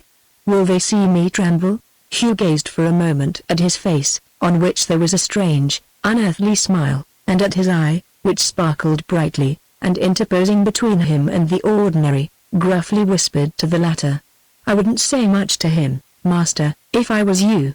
He may spoil your appetite for breakfast, though you are used to it." He was the only one of the three who had washed or trimmed himself that morning. Neither of the others had done so, since their doom was pronounced. He still wore the broken peacock's feathers in his hat, and all his usual scraps of finery were carefully disposed about his person. His kindling eye, his firm step, his proud and resolute bearing, might have graced some lofty act of heroism, some voluntary sacrifice, born of a noble cause and pure enthusiasm, rather than that felon's death. But all these things increased his guilt. They were mere assumptions. The law had declared it so, and so it must be. The good minister had been greatly shocked, not a quarter of an hour before, at his parting with Grip. For one in his condition, to fondle a bird exclamation mark, the yard was filled with people, bluff civic functionaries, officers of justice, soldiers, the curious in such matters, and guests who had been bidden as to a wedding. Hugh looked about him, nodded gloomily to some person in authority, who indicated with his hand in what direction he was to proceed, and clapping Barnaby on the shoulder, passed out with the gait of a lion. They entered a large room, so near to the scaffold that the voices of those who stood about it could be plainly heard, some beseeching the javelin men to take them out of the crowd, others crying to those behind to stand back, for they were pressed to death, and suffocating for want of air. In the middle of this chamber, two smiths, with hammers, stood beside an anvil. Hugh walked straight up to them, and set his foot upon it with a sound as though it had been struck by a heavy weapon. Then, with folded arms, he stood to have his irons knocked off, scowling haughtily round, as those who were present eyed him narrowly and whispered to each other. It took so much time to drag Dennis in, that this ceremony was over with Hugh, and nearly over with Barnaby, before he appeared. He no sooner came into the place he knew so well, however, and among faces with which he was so familiar, than he recovered strength and sense enough to clasp his hands and make a last appeal. "Gentlemen, good gentlemen," cried the abject creature, grovelling down upon his knees, and actually prostrating himself upon the stone floor. "Governor, dear Governor, honourable sheriffs, worthy gentlemen, have mercy upon a wretched man that has served his Majesty, and the law, and Parliament, for so many years, and don't let me die because of a mistake." "Dennis," said the governor of the jail, You know what the cause is, and that the order came with the rest. You know that we could do nothing, even if we would. All I ask, sir, all I want and beg, is time, to make it sure," cried the trembling wretch, looking wildly round for sympathy. "The king and government can't know it's me. I'm sure they can't know it's me, or they never would bring me to this dreadful slaughterhouse. They know my name, but they don't know it's the same man. Stop my execution for charity's sake, stop my execution, gentlemen, till they can be told that I've been hangman here, nigh 30 year. Will no one go and tell them?" he implored, clenching his hands and glaring round, and round again. "Will no charitable person go and tell them?" "Mr. Ackerman," said a gentleman who stood by, after a moment's pause, "since it may possibly produce in this unhappy man a better frame of mind, even at this last minute, let me assure him that he was well known to have been the hangman, when his sentence was considered. But perhaps they think on that account that the punishment's not so great," cried the criminal, shuffling towards this speaker on his knees, and holding up his folded hands, "whereas it's worse 100 times, to me than any man. Let them know that, sir. Let them know that. They've made it worse to me by giving me so much to do. Stop my execution till they know that." The governor beckoned with his hand, and the two men, who had supported him before, approached. He uttered a piercing cry. "Wait. Wait. Only a moment, only one moment more. Give me a last chance of reprieve. One of us three is to go to Bloomsbury Square. Let me be the one. It may come in that time, it's sure to come. In the Lord's name let me be sent to Bloomsbury Square. Don't hang me here. It's murder." They took him to the anvil, but even then he heard above the clinking of the smiths' hammers, and the hoarse raging of the crowd, crying that he knew of Hugh's birth, that his father was living, and was a gentleman of influence and rank, that he had family secrets in his possession that he could tell nothing unless they gave him time, but must die with them on his mind, and he continued to rave in this sort until his voice failed him, and he sank down a mere heap of clothes between the two attendants. It was at this moment that the clock struck the first stroke of 12, and the bell began to toll. The various officers, with the two sheriffs at their head, moved towards the door. All was ready when the last chime came upon the ear. They told Hugh this, and asked if he had anything to say. He cried, "Not I. I'm ready. Yes," he added, as his eye fell upon Barnaby, "I have a word to say, too. Come hither, lad." There was, for the moment, something kind, and even tender, struggling in his fierce aspect, as he wrung his poor companion by the hand. "I'll say this," he cried, looking firmly round, "that if I had 10 lives to lose, and the loss of each would give me 10 times the agony of the hardest death, I'd lay them all down, I would, though you gentlemen may not believe it, to save this one.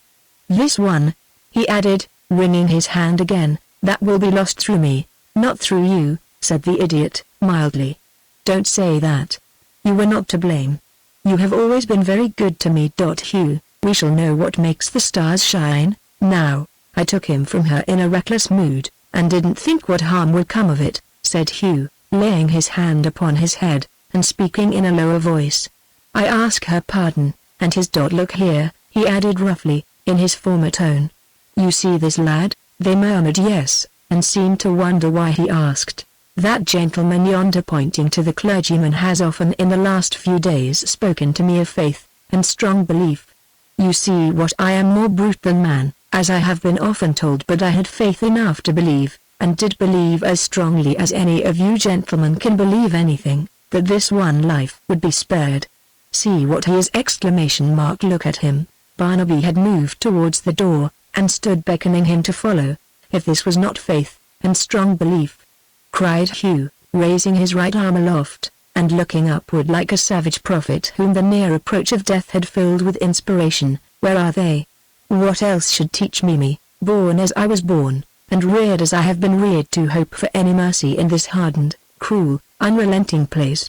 Upon these human shambles, I, who never raised this hand in prayer till now, call down the wrath of God. On that black tree, of which I am the ripened fruit, I do invoke the curse of all its victims, past, and present, and to come. On the head of that man, who, in his conscience, owns me for his son, I leave the wish that he may never sicken on his bed of down, but die a violent death, as I do now, and have the night wind for his only mourner. To this I say, Amen, Amen. His arm fell downward by his side, he turned, and moved towards them with a steady step, the man he had been before. There is nothing more? Said the governor. Hugh motioned Barnaby not to come near him, though without looking in the direction where he stood, and answered, There is nothing more, move forward. Unless, said Hugh, glancing hurriedly back, unless any person here has a fancy for a dog, and not then, unless he means to use him well. There's one, belongs to me, at the house I came from, and it wouldn't be easy to find a better. He'll whine at first, but he'll soon get over that. You wonder that I think about a dog just now, he added, with a kind of laugh. If any man deserved it with me half as well, I'd think of him. He spoke no more, but moved onward in his place, with a careless air, though listening at the same time to the service for the dead, with something between sullen attention, and quickened curiosity. As soon as he had passed the door, his miserable associate was carried out, and the crowd beheld the rest. Barnaby would have mounted the steps at the same time, indeed he would have gone before them, but in both attempts he was restrained, as he was to undergo the sentence elsewhere. In a few minutes the sheriffs reappeared, the same procession was again formed, and they passed through various rooms and passages to another door, that at which the cart was waiting. He held down his head to avoid seeing what he knew his eyes must otherwise encounter, and took his seat sorrowfully, and yet with something of a childish pride and pleasure, in the vehicle.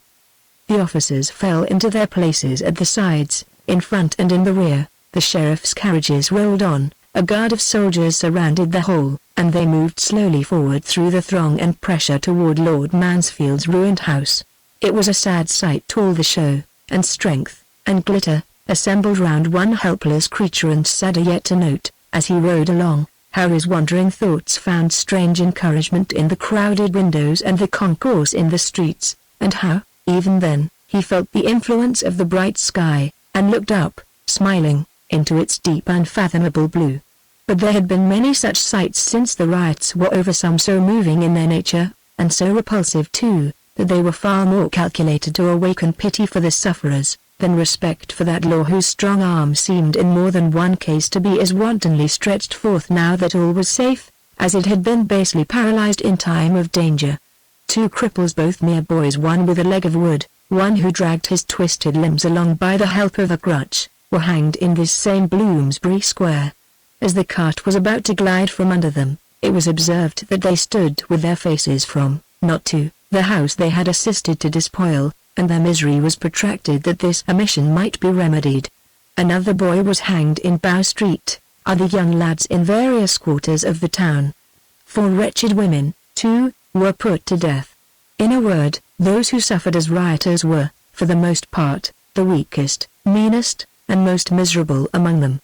It was a most exquisite satire upon the false religious cry which had led to so much misery, that some of these people owned themselves to be Catholics, and begged to be attended by their own priests. One young man was hanged in Bishopsgate Street, whose aged grey-headed father waited for him at the gallows, kissed him at its foot when he arrived, and sat there, on the ground, till they took him down. They would have given him the body of his child, but he had no hearse, no coffin, nothing to remove it in, being too poor, and walked meekly away beside the cart that took it back to prison, trying, as he went, to touch its lifeless hand. But the crowd had forgotten these matters, or cared little about them if they lived in their memory, and while one great multitude fought and hustled to get near the gibbet before Newgate, for a parting look, another followed in the train of poor lost Barnaby, to swell the throng that waited for him on the spot. Chapter 78. On this same day, and about this very hour, Mr. Willett the elder sat smoking his pipe in a chamber at the Black Lion. Although it was hot summer weather, Mr. Willett sat close to the fire. He was in a state of profound cogitation, with his own thoughts, and it was his custom at such times to stew himself slowly, under the impression that that process of cookery was favorable to the melting out of his ideas, which, when he began to simmer, sometimes oozed forth so copiously as to astonish even himself. Mr. Willett had been several thousand times comforted by his friends and acquaintance, with the assurance that for the loss he had sustained in the damage done to the Maypole, he could come upon the county. but as this phrase happened to bear an unfortunate resemblance to the popular expression of coming on the parish, it suggested to Mr. Willet's mind no more consolatory visions than pauperism on an extensive scale, and ruin in a capacious aspect. Consequently, he had never failed to receive the intelligence with a rueful shake of the head, or a dreary stare, and had been always observed to appear much more melancholy after a visit of condolence than at any other time in the whole 24 hours. It chanced, however, that sitting over the fire on this particular occasion, perhaps because he was, as it were, done to a turn, perhaps because he was in an unusually bright state of mind, perhaps because he had considered the subject so long, perhaps because of all these favoring circumstances, taken together, it chanced that, sitting over the fire on this particular occasion, Mr. Willet did, afar off and in the remotest depths of his intellect, perceive a kind of lurking hint or faint suggestion, that out of the public purse there might issue funds for the restoration of the Maypole to its former high place among the taverns of the earth. And this dim ray of light did so diffuse itself within him, and did so kindle up and shine, that at last he had it as plainly and visibly before him as the blaze by which he sat, and, fully persuaded that he was the first to make the discovery, and that he had started, hunted down, fallen upon, and knocked on the head, a perfectly original idea which had never presented itself to any other man, alive or dead, he laid down his pipe, rubbed his hands, and chuckled audibly. "Why, father," cried Joe, entering at the moment, "you're in spirits today." "It's nothing particular," said Mr. Willet, chuckling again. "It's nothing at all particular, Joseph. Tell me something about the Salwanas." Having preferred this request, Mr. Willet chuckled a third time, and after these unusual demonstrations of levity, he put his pipe in his mouth again. "What shall I tell you, father?" asked Joe, laying his hand upon his sire's shoulder, and looking down into his face. "That I have come back, poorer than a church mouse? You know that? That I have come back, maimed and crippled? You know that?" "It was took off," muttered Mr. Willet, with his eyes upon the fire, "at the defense of the Salwanas, in America, where the war is." "Quite right," returned Joe, smiling, and leaning with his remaining elbow on the back of his father's chair. "The very subject I came to speak to you about. A man with one arm, father, is not of much use in the busy world." This was one of those vast propositions which Mr. Willet had never considered for an instant, and required time to tackle. Wherefore he made no answer. "At all events," said Joe, "he can't pick and choose his means of earning a livelihood, as another man may. He can't say I will turn my hand to this, or I won't turn my hand to that, but must take what he can do, and be thankful it's no worse. What did you say?" Mr. Willet had been softly repeating to himself, in a musing tone, the words "defense of the Salwanas," but he seemed embarrassed at having been overheard, and answered nothing. "Now look here, father. Mr. Edward has come to England from the West Indies. When he was lost sight of, I ran away on the same day, father. He made a voyage to one of the islands, where a school friend of his had settled, and, finding him, wasn't too proud to be employed on his estate, and in short, got on well, and is prospering, and has come over here on business of his own, and is going back again speedily. Our returning nearly at the same time, and meeting in the course of the late troubles, has been a good thing every way, for it has not only enabled us to do old friends some service, but has opened a path in life for me which I may tread without being a burden upon you. To be plain, father, he can employ me. I have satisfied myself that I can be of real use to him, and I am going to carry my one arm away with him, and to make the most of it. In the mind's eye of Mr. Willet, the West Indies, and indeed all foreign countries, were inhabited by savage nations, who were perpetually burying pipes of peace, flourishing tomahawks, and puncturing strange patterns in their bodies. He no sooner heard this announcement, therefore, than he leaned back in his chair, took his pipe from his lips, and stared at his son with as much dismay as if he already beheld him tied to a stake, and tortured for the entertainment of a lively population. In what form of expression his feelings would have found a vent, it is impossible to say. Nor is it necessary, for, before a syllable occurred to him, Dolly Varden came running into the room, in tears, threw herself on Joe's breast without a word of explanation, and clasped her white arms round his neck. "Dolly!" cried Joe. "Dolly, call me that always," exclaimed the locksmith's little daughter. "Never speak coldly to me, never be distant, never again reprove me for the follies I have long repented, or I shall die." "Joe, I reprove you," said Joe. "Yes, for every kind and honest word you uttered, went to my heart. For you, who have borne so much from me, for you, who owe your sufferings and pain to my caprice, for you to be so kind, so noble to me." Joe, he could say nothing to her. Not a syllable. There was an odd sort of eloquence in his one arm, which had crept round her waist, but his lips were mute. "If you had reminded me by a word, only by one short word," sobbed Dolly, clinging yet closer to him, "how little I deserved that you should treat me with so much forbearance. If you had exulted only for one moment in your triumph, I could have borne it better." "Triumph?" repeated Joe, with a smile which seemed to say, "I am a pretty figure for that." "Yes, triumph," she cried, with her whole heart and soul in her earnest voice, and gushing tears, "for it is won. I am glad to think and know it is. I wouldn't be less humbled, dear, I wouldn't be, without the recollection of that last time we spoke together in this place. No, not if I could recall the past, and make our parting, yesterday. Did ever lover look as Joe looked now?" "Dear Joe," said Dolly, "I always loved you in my own heart, I always did, although I was so vain and giddy. I hoped you would come back that night. I made quite sure you would. I prayed for it on my knees. Through all these long, long years, I have never once forgotten you, or left off hoping that this happy time might come." The eloquence of Joe's arm surpassed the most impassioned language, and so did that of his lips, yet he said nothing, either.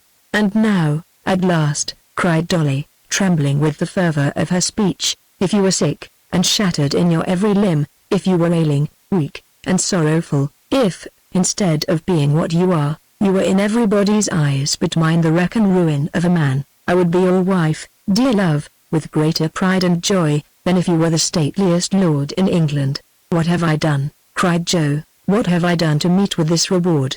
"You have taught me," said Dolly, raising her pretty face to his, "to know myself, and your worth, to be something better than I was, to be more deserving of your true and manly nature.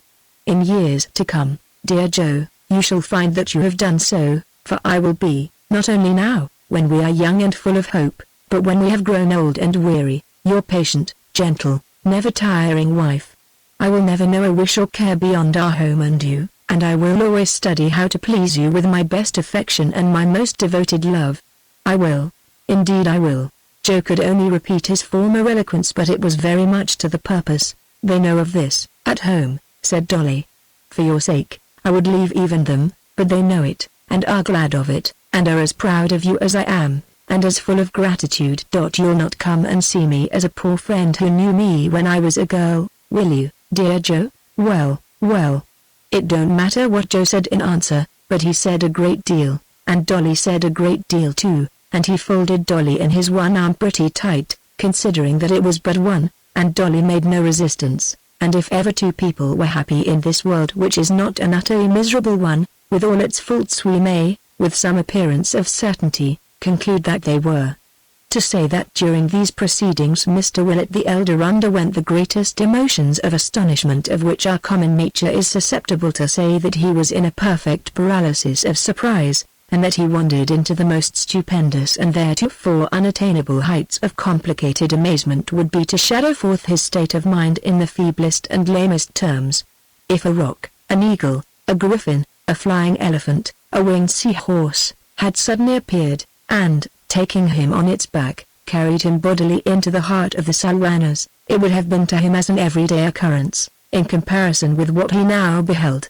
To be sitting quietly by, seeing and hearing these things, to be completely overlooked, unnoticed, and disregarded, while his son and a young lady were talking to each other in the most impassioned manner, kissing each other, and making themselves in all respects perfectly at home, was a position so tremendous, so inexplicable, so utterly beyond the widest range of his capacity of comprehension, that he fell into a lethargy of wonder, and could no more rouse himself than an enchanted sleeper in the first year of his fairy lease, a century long. "Father," said Joe, presenting Dolly. "You know who this is?" Mr. Willett looked first at her, then at his son, then back again at Dolly, and then made an ineffectual effort to extract a whiff from his pipe. which had gone out long ago. "Say a word, father, if it's only how do ye do," urged Joe. "Certainly, Joseph," answered Mr. Willett. "Oh yes. Why not, to be sure," said Joe. "Why not, replied his father. "Why not?" And with this remark, which he uttered in a low voice as though he were discussing some grave question with himself, he used the little finger, if any of his fingers can be said to have come under that denomination, of his right hand as a tobacco stopper, and was silent again. And so he sat for half an hour at least, although Dolly, in the most endearing of manners, hoped, a dozen times, that he was not angry with her. So he sat for half an hour, quite motionless, and looking all the while like nothing so much as a great Dutch pin or skittle. At the expiration of that period, he suddenly, and without the least notice, burst, to the great consternation of the young people, into a very loud and very short laugh, and repeating, "Certainly, Joseph. Oh yes. Why not?" went out for a walk. Chapter 79. Old John did not walk near the Golden Key, for between the Golden Key and the Black Lion there lay a wilderness of streets, as everybody knows who is acquainted with the relative bearings of Clerkenwell and Whitechapel, and he was by no means famous for pedestrian exercises. But the Golden Key lies in our way, though it was out of his, so to the Golden Key this chapter goes. The Golden Key itself, fair emblem of the locksmith's trade, had been pulled down by the rioters, and roughly trampled underfoot. But, now, it was hoisted up again in all the glory of a new coat of paint, and showed more bravely even than in days of yore. Indeed, the whole house front was spruce and trim, and so freshened up throughout, that if there yet remained at large any of the rioters who had been concerned in the attack upon it, the sight of the old, goodly, prosperous dwelling, so revived, must have been to them as gall and wormwood. The shutters of the shop were closed, however, and the window blinds above were all pulled down, and in place of its usual cheerful appearance, the house had a look of sadness and an air of mourning, which the neighbors, who in old days had often seen poor Barnaby go in and out, were at no loss to understand. The door stood partly open, but the locksmith's hammer was unheard. The cat sat moping on the ashy forge. All was deserted, dark, and silent. On the threshold of this door, Mr. Haredale and Edward Chester met. The younger man gave place, and both passing in with a familiar air, which seemed to denote that they were tarrying there, or were well accustomed to go to and fro unquestioned, shut it behind them. Entering the old back parlour, and ascending the flight of stairs, abrupt and steep, and quaintly fashioned as of old, they turned into the best room, the pride of Mrs. Varden's heart, and erst the scene of Miggs's household labours. "Varden brought the mother here last evening, he told me," said Mr. Haredale. "She is above stairs now in the room over here," Edward rejoined. "Her grief, they say, is past all telling.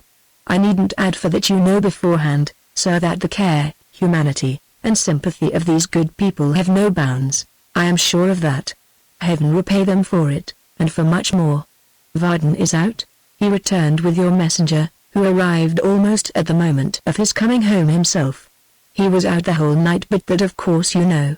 He was with you the greater part of it?" "He was. Without him, I should have lacked my right hand. He is an older man than I, but nothing can conquer him. The cheeriest, stoutest-hearted fellow in the world. He has a right to be. He has a right to he. A better creature never lived. He reaps what he has sown, no more. It is not all men," said Edward, after a moment's hesitation, "who have the happiness to do that." "More than you imagine," returned Mr. Haredale. "We note the harvest more than the seed time. You do so in me." In truth his pale and haggard face, and gloomy bearing, had so far influenced the remark, that Edward was, for the moment, at a loss to answer him.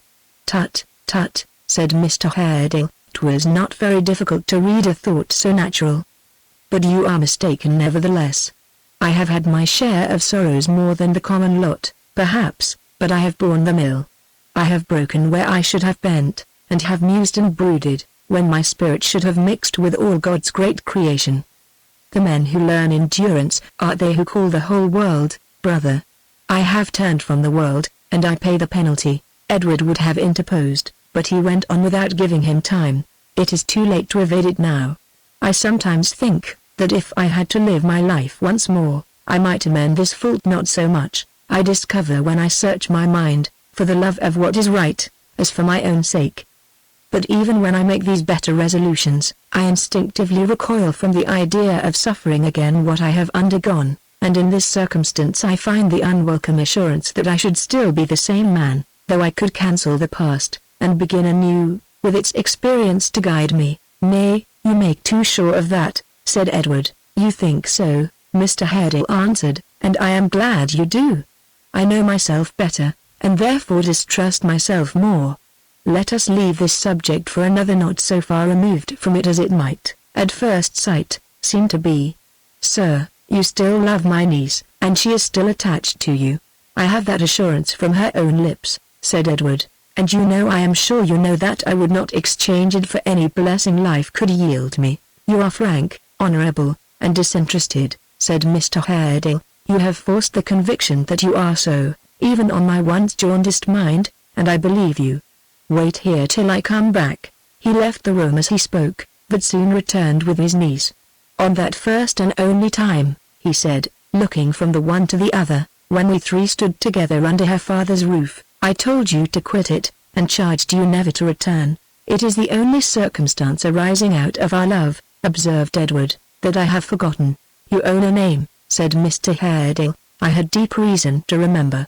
I was moved and goaded by recollections of personal wrong and injury, I know, but, even now I cannot charge myself with having, then, or ever, lost sight of a heartfelt desire for her true happiness, or with having acted however much I was mistaken with any other impulse than the one pure, single, earnest wish to be to her, as far as in my inferior nature lay, the further she had lost. Dear uncle, cried Emma, I have known no parent but you. I have loved the memory of others, but I have loved you all my life. Never was father kinder to his child than you have been to me, without the interval of one harsh hour, since I can first remember. You speak too fondly, he answered, and yet I cannot wish you were less partial, for I have a pleasure in hearing those words, and shall have in calling them to mind when we are far asunder, which nothing else could give me. Bear with me for a moment longer, Edward, for she and I have been together many years, and although I believe that in resigning her to you I put the seal upon her future happiness, I find it needs an effort. He pressed her tenderly to his bosom, and after a minute's pause, resumed. I have done you wrong, sir, and I ask your forgiveness in no common phrase, or show of sorrow, but with earnestness and sincerity. In the same spirit, I acknowledge to you both that the time has been when I connived at treachery and falsehood which if I did not perpetrate myself, I still permitted to rend you to asunder. You judge yourself too harshly, said Edward. Let these things rest. They rise in judgment against me when I look back, and not now for the first time, he answered. I cannot part from you without your full forgiveness, for busy life and I have little left in common now, and I have regrets enough to carry into solitude, without addition to the stock. You bear a blessing from us both, said Emma. Never mingle thoughts of me who owe you so much love and duty with anything but undying affection and gratitude for the past, and bright hopes for the future. The future, returned her uncle, with a melancholy smile, is a bright word for you, and its image should be wreathed with cheerful hopes. Mine is of another kind, but it will be one of peace, and free, I trust, from care or passion. When you quit England I shall leave it too. There are cloisters abroad, and now that the two great objects of my life are set at rest, I know no better home. You droop at that, forgetting that I am growing old, and that my course is nearly run. Well, we will speak of it again, not once or twice, but many times, and you shall give me cheerful counsel, Emma. And you will take it? Asked his niece. I'll listen to it, he answered, with a kiss, and it will have its weight, be certain. What have I left to say? You have, of late, been much together. It is better and more fitting that the circumstances attendant on the past, which wrought your separation, and sowed between you suspicion and distrust, should not be entered on by me. Much, much better, whispered Emma. I avow my share in them, said Mr. Haredale, though I held it, at the time, in detestation. Let no man turn aside, ever so slightly, from the broad path of honor, on the plausible pretense that he is justified by the goodness of his end. All good ends can be worked out by good means. Those that cannot, are bad, and may be counted so at once, and left alone. He looked from her to Edward, and said in a gentler tone, "In goods and fortune you are now nearly equal. I have been her faithful steward, and to that remnant of a richer property which my brother left her, I desire to add, in token of my love, a poor pittance, scarcely worth the mention, for which I have no longer any need. I am glad you go abroad. Let our ill-fated house remain the ruin it is. When you return, after a few thriving years, you will command a better, and a more fortunate one. We are friends." Edward took his extended hand, and grasped it heartily. "You are neither slow nor cold in your response," said Mr. Haredale, doing the like by him, "and when I look upon you now, and know you, I feel that I would choose you for her husband. Her father had a generous nature, and you would have pleased him well. I give her to you in his name, and with his blessing. If the world and I part in this act, we part on happier terms than we have lived for many a day." He placed her in his arms, and would have left the room, but that he was stopped in his passage to the door by a great noise at a distance, which made them start and pause. It was a loud shouting, mingled with boisterous acclamations, that rent the very air. It drew nearer and nearer every moment, and approached so rapidly, that, even while they listened, it burst into a deafening confusion of sounds at the street corner. "This must be stopped, quieted," said Mr. Haredale, hastily. "We should have foreseen this, and provided against it. I will go out to them at once." But, before he could reach the door, and before Edward could catch up his hat and follow him, they were again arrested by a loud shriek from above stairs, and the locksmith's wife, bursting in, and fairly running into Mr. Haredale's arms, cried out, "She knows it all, dear sir!" She knows it all. We broke it out to her by degrees, and she is quite prepared. Having made this communication, and furthermore thanked heaven with great fervor and heartiness, the good lady, according to the custom of matrons, on all occasions of excitement, fainted away directly. They ran to the window, drew up the sash, and looked into the crowded street.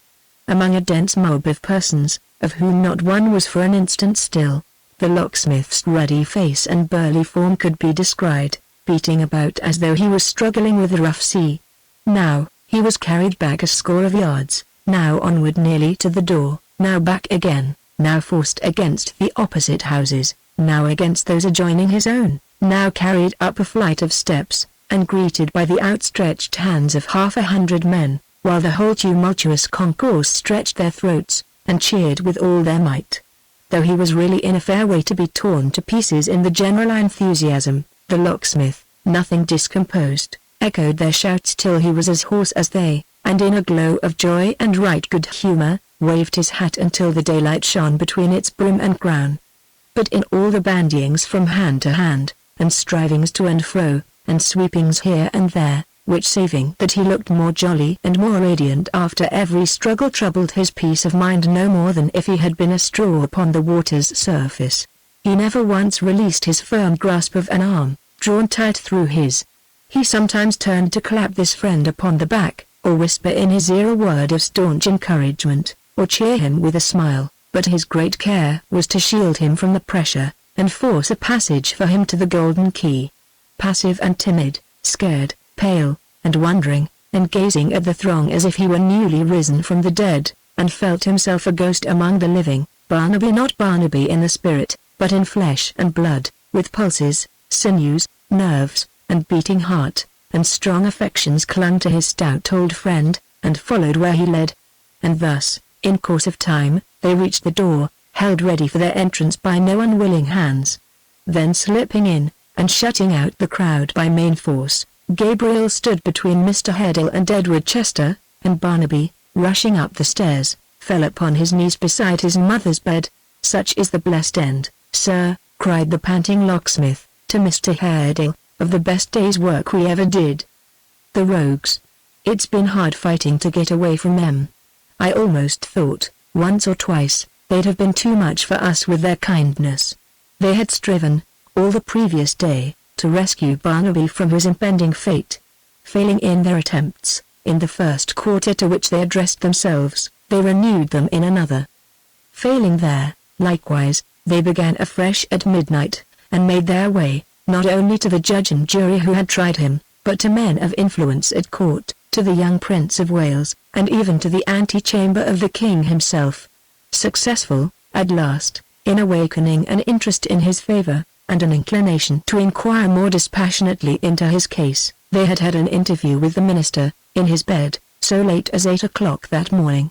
The result of a searching inquiry, in which they, who had known the poor fellow from his childhood, did other good service, besides bringing it about, was, that between 11 and 12 o'clock, a free pardon to Barnaby Rudge was made out and signed, and entrusted to a horse soldier for instant conveyance to the place of execution. This courier reached the spot just as the cart appeared in sight, and Barnaby being carried back to jail, Mr. Haredale, assured that all was safe, had gone straight from Bloomsbury Square to the Golden Key, leaving to Gabriel the grateful task of bringing him home in triumph. "I needn't say," observed the locksmith, when he had shaken hands with all the males in the house, and hugged all the females, 45 times, at least, that, except among ourselves, I didn't want to make a triumph of it. But, directly we got into the street we were known, and this hubbub began. Of the two, he added, as he wiped his crimson face, and after experience of both, I think I'd rather be taken out of my house by a crowd of enemies, than escorted home by a mob of friends. It was plain enough, however, that this was mere talk on Gabriel's part, and that the whole proceeding afforded him the keenest delight, for the people continuing to make a great noise without, and to cheer as if their voices were in the freshest order, and good for a fortnight, he sent upstairs for Grip, who had come home at his master's back, and had acknowledged the favors of the multitude by drawing blood from every finger that came within his reach, and with the bird upon his arm presented himself at the first-floor window, and waved his hat again until it dangled by a shred, between his finger and thumb. This demonstration having been received with appropriate shouts, and silence being in some degree restored, he thanked them for their sympathy, and taking the liberty to inform them that there was a sick person in the house, proposed that they should give 3 cheers for King George, 3 more for Old England, and 3 more for nothing particular, as a closing ceremony. The crowd assenting, substituted Gabriel Varden for the nothing particular, and giving him 1 over, for good measure, dispersed in high good humor. What congratulations were exchanged among the inmates at the Golden Key, when they were left alone, what an overflowing of joy and happiness there was among them, how incapable it was of expression in Barnaby's own person, and how he went wildly from one to another, until he became so far tranquilized, as to stretch himself on the ground beside his mother's couch and fall into a deep sleep, are matters that need not be told.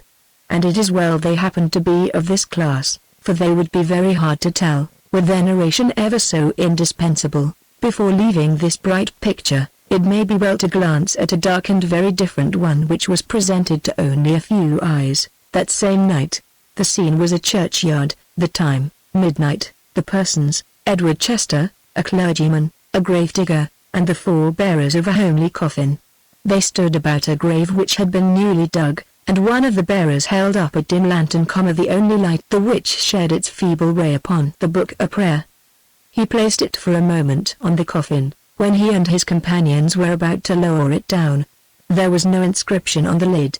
The mould fell solemnly upon the last house of this nameless man, and the rattling dust left a dismal echo even in the accustomed ears of those who had borne it to its resting place. The grave was filled into the top, and trodden down.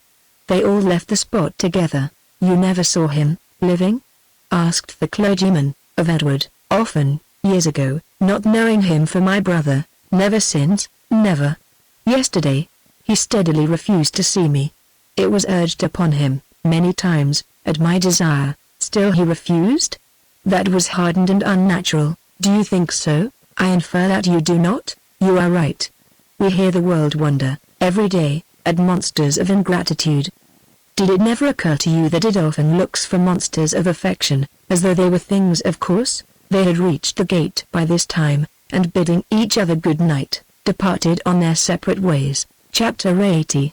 That afternoon, when he had slept off his fatigue, had shaved, and washed, and dressed, and freshened himself from top to toe, when he had dined, comforted himself with a pipe, an extra Toby, a nap in the great armchair, and a quiet chat with Mrs. Varden on everything that had happened, was happening, or about to happen, within the sphere of their domestic concern. The locksmith sat himself down at the tea table in the little back parlor. The rosiest, coziest, merriest, heartiest, best contented old buck, in Great Britain or out of it. There he sat, with his beaming eye on Mrs. V, and his shining face suffused with gladness, and his capacious waistcoat smiling in every wrinkle, and his jovial humor peeping from under the table in the very plumpness of his legs, a sight to turn the vinegar of misanthropy into purest milk of human kindness.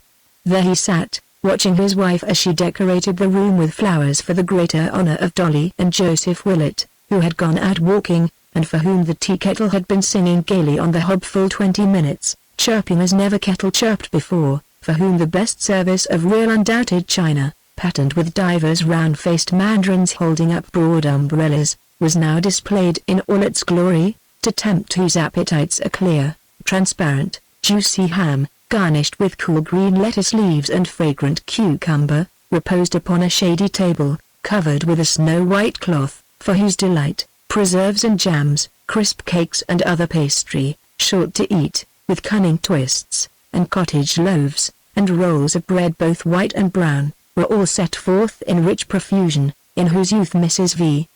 herself had grown quite young, and stood there in a gown of red and white, symmetrical in figure, buxom in bodice, ruddy in cheek and lip, faultless in ankle, laughing in face and mood, in all respects delicious to behold. As sat the locksmith among all and every these delights, the sun that shone upon them all, the center of the system, the source of light, heat, life, and frank enjoyment in the bright household world. And when had Dolly ever been the Dolly of that afternoon? To see how she came in arm with Joe, and how she made an effort not to blush or seem at all confused, and how she made believe she didn't care to sit on his side of the table, and how she coaxed the locksmith in a whisper not to joke, and how her color came and went in a little restless flutter of happiness, which made her do everything wrong, and yet so charmingly wrong that it was better than right! Why, the locksmith could have looked on at this, as he mentioned to Mrs. Varden when they retired for the night, for 24 hours at a stretch, and never wished it done. The recollections, too, with which they made merry over that long protracted tea. The glee with which the locksmith asked Joe if he remembered that stormy night at the Maypole when he first asked after Dolly. The laugh they all had, about that night when she was going out to the party in the sedan chair. The unmerciful manner in which they rallied Mrs. Varden about putting those flowers outside that very window. The difficulty Mrs. Varden found in joining the laugh against herself, at first, and the extraordinary perception she had of the joke when she overcame it. The confidential statements of Joe concerning the precise day and hour when he was first conscious of being fond of Dolly, and Dolly's blushing admissions, half volunteered and half extorted, as to the time from which she dated the discovery that she didn't mind Joe. Here was an exhaustless fund of mirth and conversation. Then, there was a great deal to be said regarding Mrs. Varden's doubts, and motherly alarms, and shrewd suspicions, and it appeared that from Mrs. Varden's penetration and extreme sagacity nothing had ever been hidden. She had known it all along. She had seen it from the first. She had always predicted it. She had been aware of it before the principals. She had said within herself, for she remembered the exact words, that young Willett is certainly looking after our Dolly, and I must look after him. Accordingly, she had looked after him, and had observed many little circumstances, all of which she named, so exceedingly minute that nobody else could make anything out of them even now, and had, it seemed from first to last, displayed the most unbounded tact and the most consummate generalship. Of course the night when Joe would ride homeward by the side of the chaise, and when Mrs. Varden would insist upon his going back again, was not forgotten, nor the night when Dolly fainted on his name being mentioned, nor the times upon times when Mrs. Varden, ever watchful and prudent, had found her pining in her own chamber. In short, nothing was forgotten, and everything by some means or other brought them back to the conclusion, that that was the happiest hour in all their lives, consequently, that everything must have occurred for the best, and nothing could be suggested which would have made it better.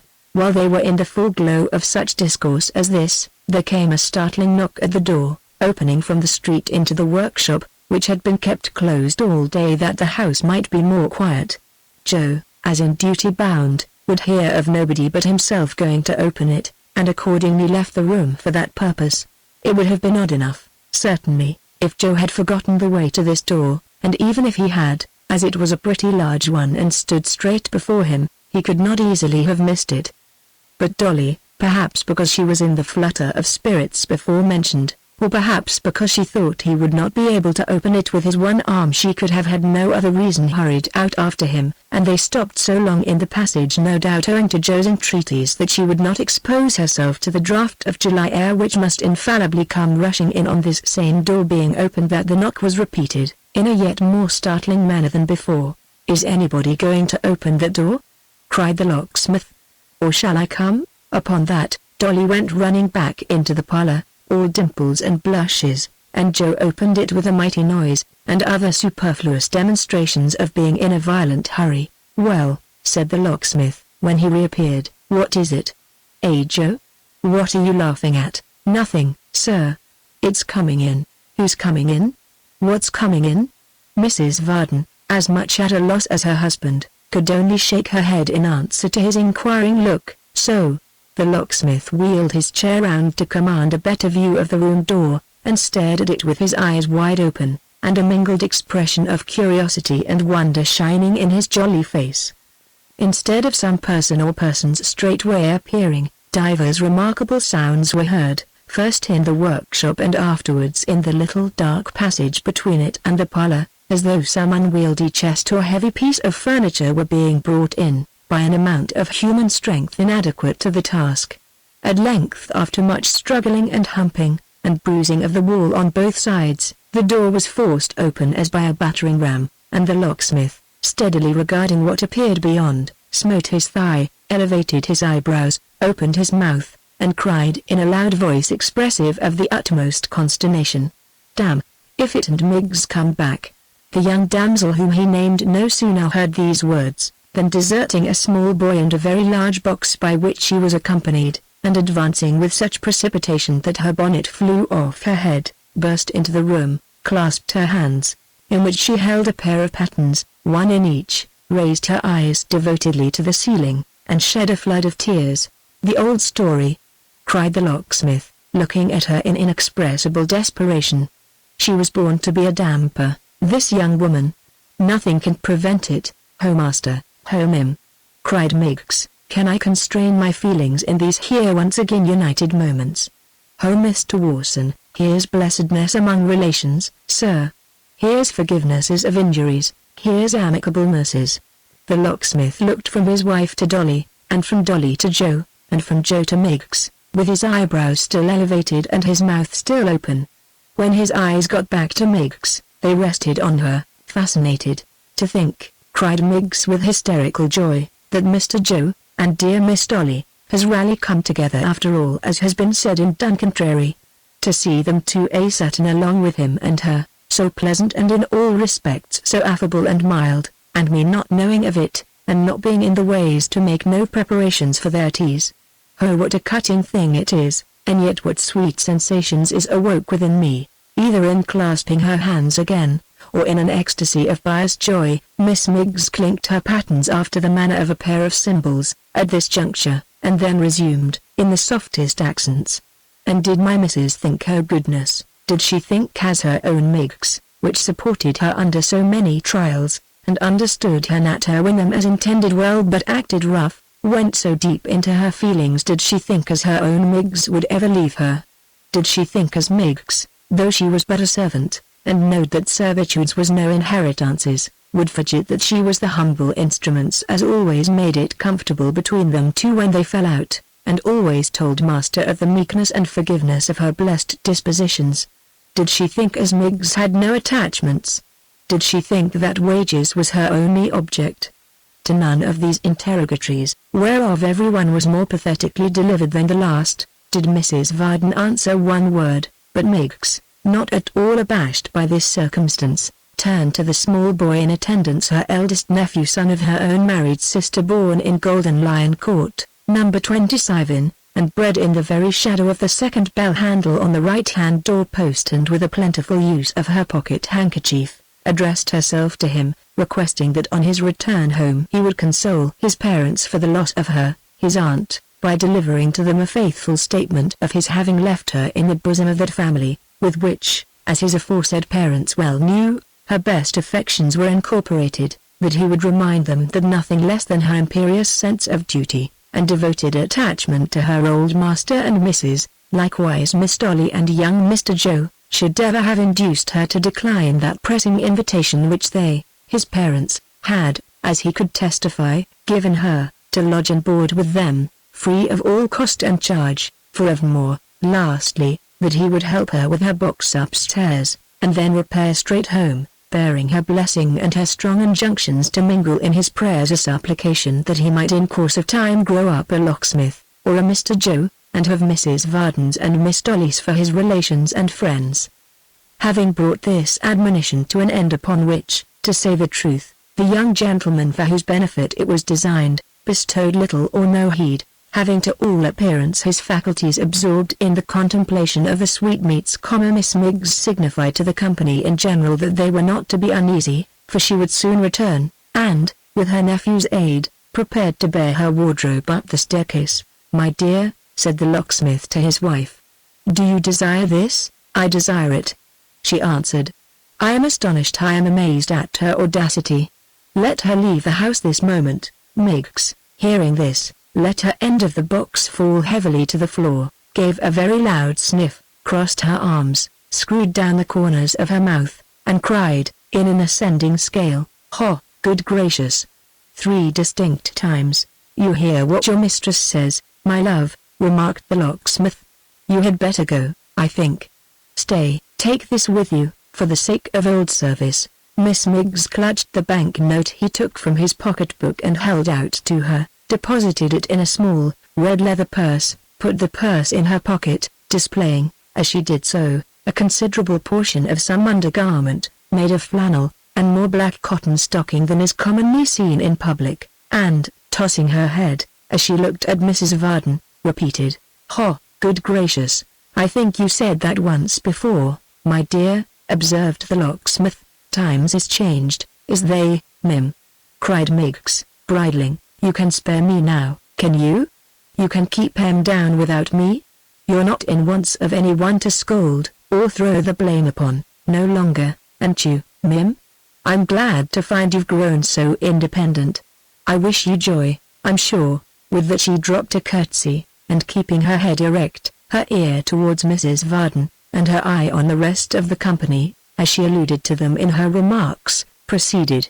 "I'm quite delighted, I'm sure, to find such independency, feeling sorry though, at the same time, Mim, that you should have been forced into submissions when you couldn't help yourself. He.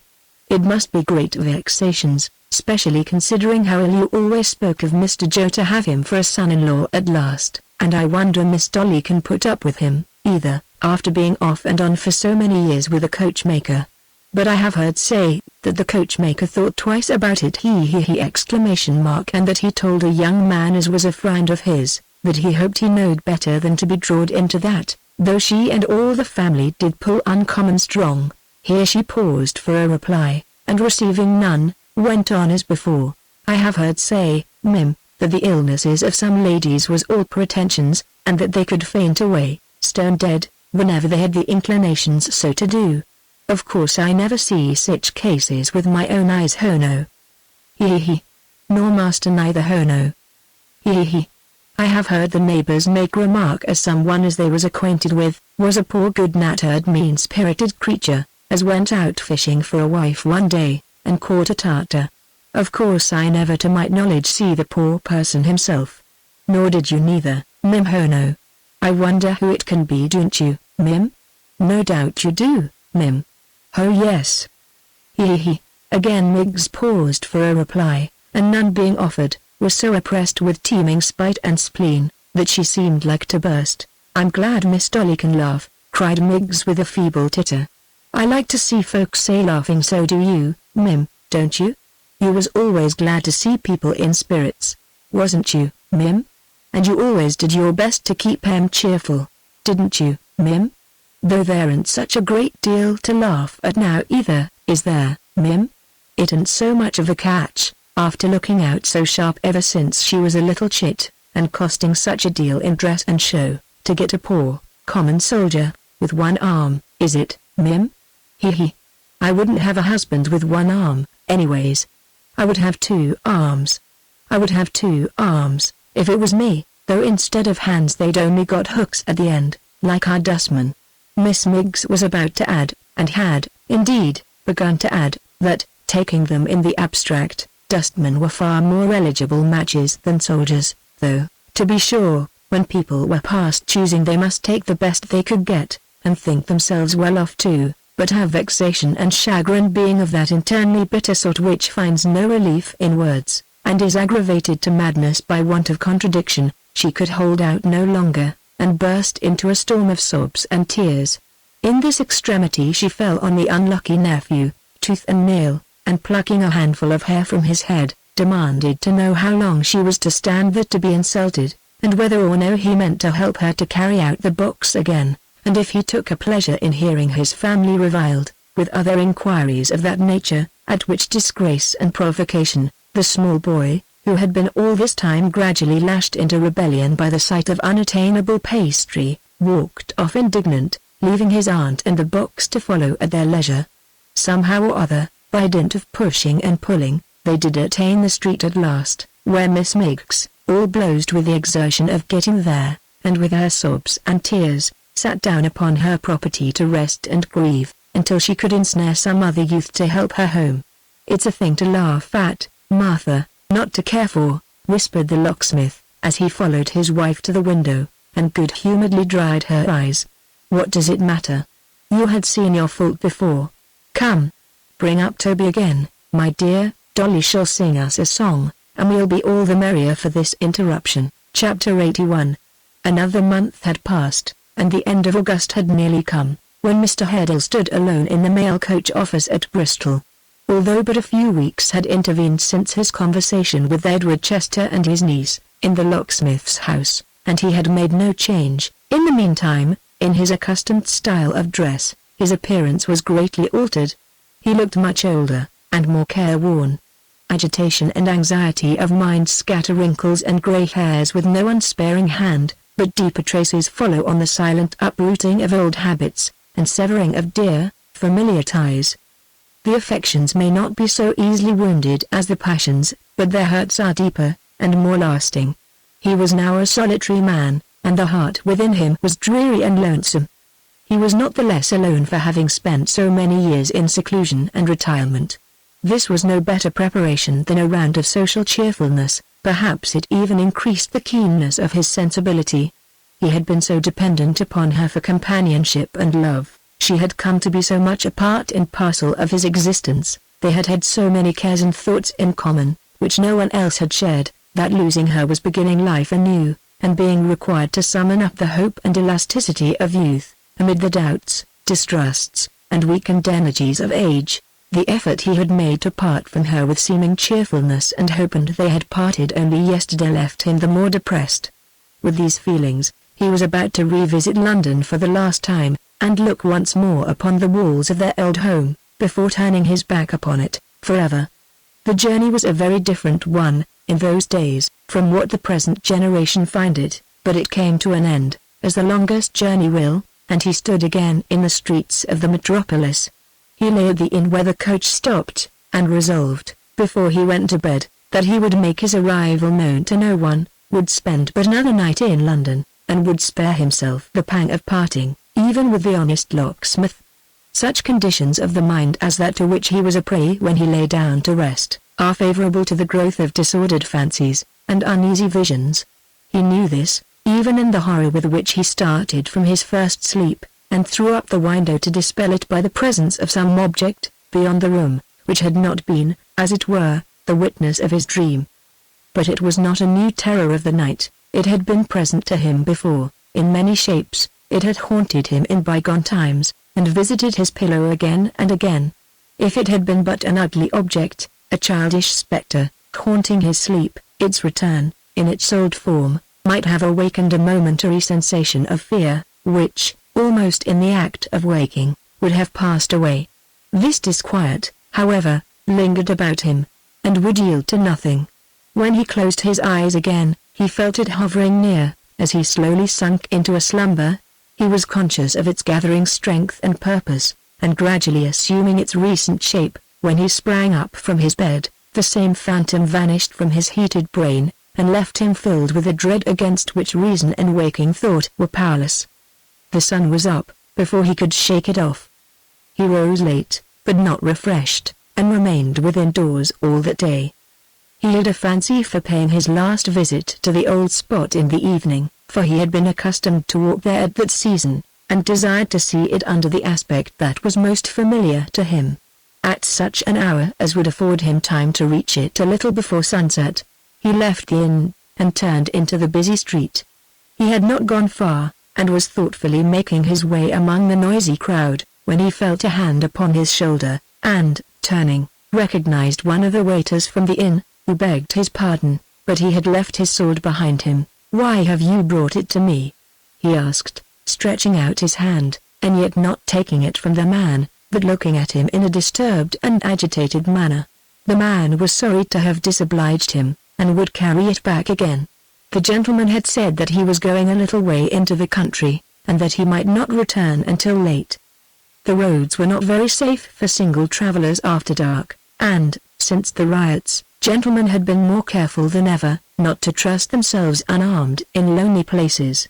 "We thought you were a stranger, sir," he added, "and that you might believe our roads to be better than they are, but perhaps you know them well, and carry firearms." He took the sword, and putting it up at his side, thanked the man, and resumed his walk. It was long remembered that he did this in a manner so strange, and with such a trembling hand, that the messenger stood looking after his retreating figure, doubtful whether he ought not to follow, and watch him. It was long remembered that he had been heard pacing his bedroom in the dead of the night, that the attendants had mentioned to each other in the morning, how fevered and how pale he looked, and that when this man went back to the inn, he told a fellow servant that what he had observed in this short interview lay very heavy on his mind, and that he feared the gentleman intended to destroy himself, and would never come back alive. With a half-consciousness that his manner had attracted the man's attention, remembering the expression of his face when they parted, Mr. Haredale quickened his steps, and arriving at a stand of coaches, bargained with the driver of the best to carry him so far on his road as the point where the footway struck across the fields, and to await his return at a house of entertainment which was within a stone's throw of that place. Arriving there in due course, he alighted and pursued his way on foot. He passed so near the maypole, that he could see its smoke rising from among the trees, while a flock of pigeons, some of its old inhabitants, doubtless sailed gaily home to roost, between him and the unclouded sky. "The old house will brighten up now," he said, as he looked towards it, "and there will be a merry fireside beneath its ivied roof. It is some comfort to know that everything will not be blighted hereabouts. I shall be glad to have one picture of life and cheerfulness to turn to, in my mind." He resumed his walk, and bent his steps towards the warren. It was a clear, calm, silent evening, with hardly a breath of wind to stir the leaves, or any sound to break the stillness of the time, but drowsy sheep bells tinkling in the distance, and, at intervals, the far-off lowing of cattle, or bark of village dogs. The sky was radiant with the softened glory of sunset, and on the earth, and in the air, a deep repose prevailed. At such an hour, he arrived at the deserted mansion which had been his home so long, and looked for the last time upon its blackened walls. The ashes of the commonest fire are melancholy things, for in them there is an image of death and ruin, of something that has been bright, and is but dull, cold, dreary dust, with which our nature forces us to sympathize.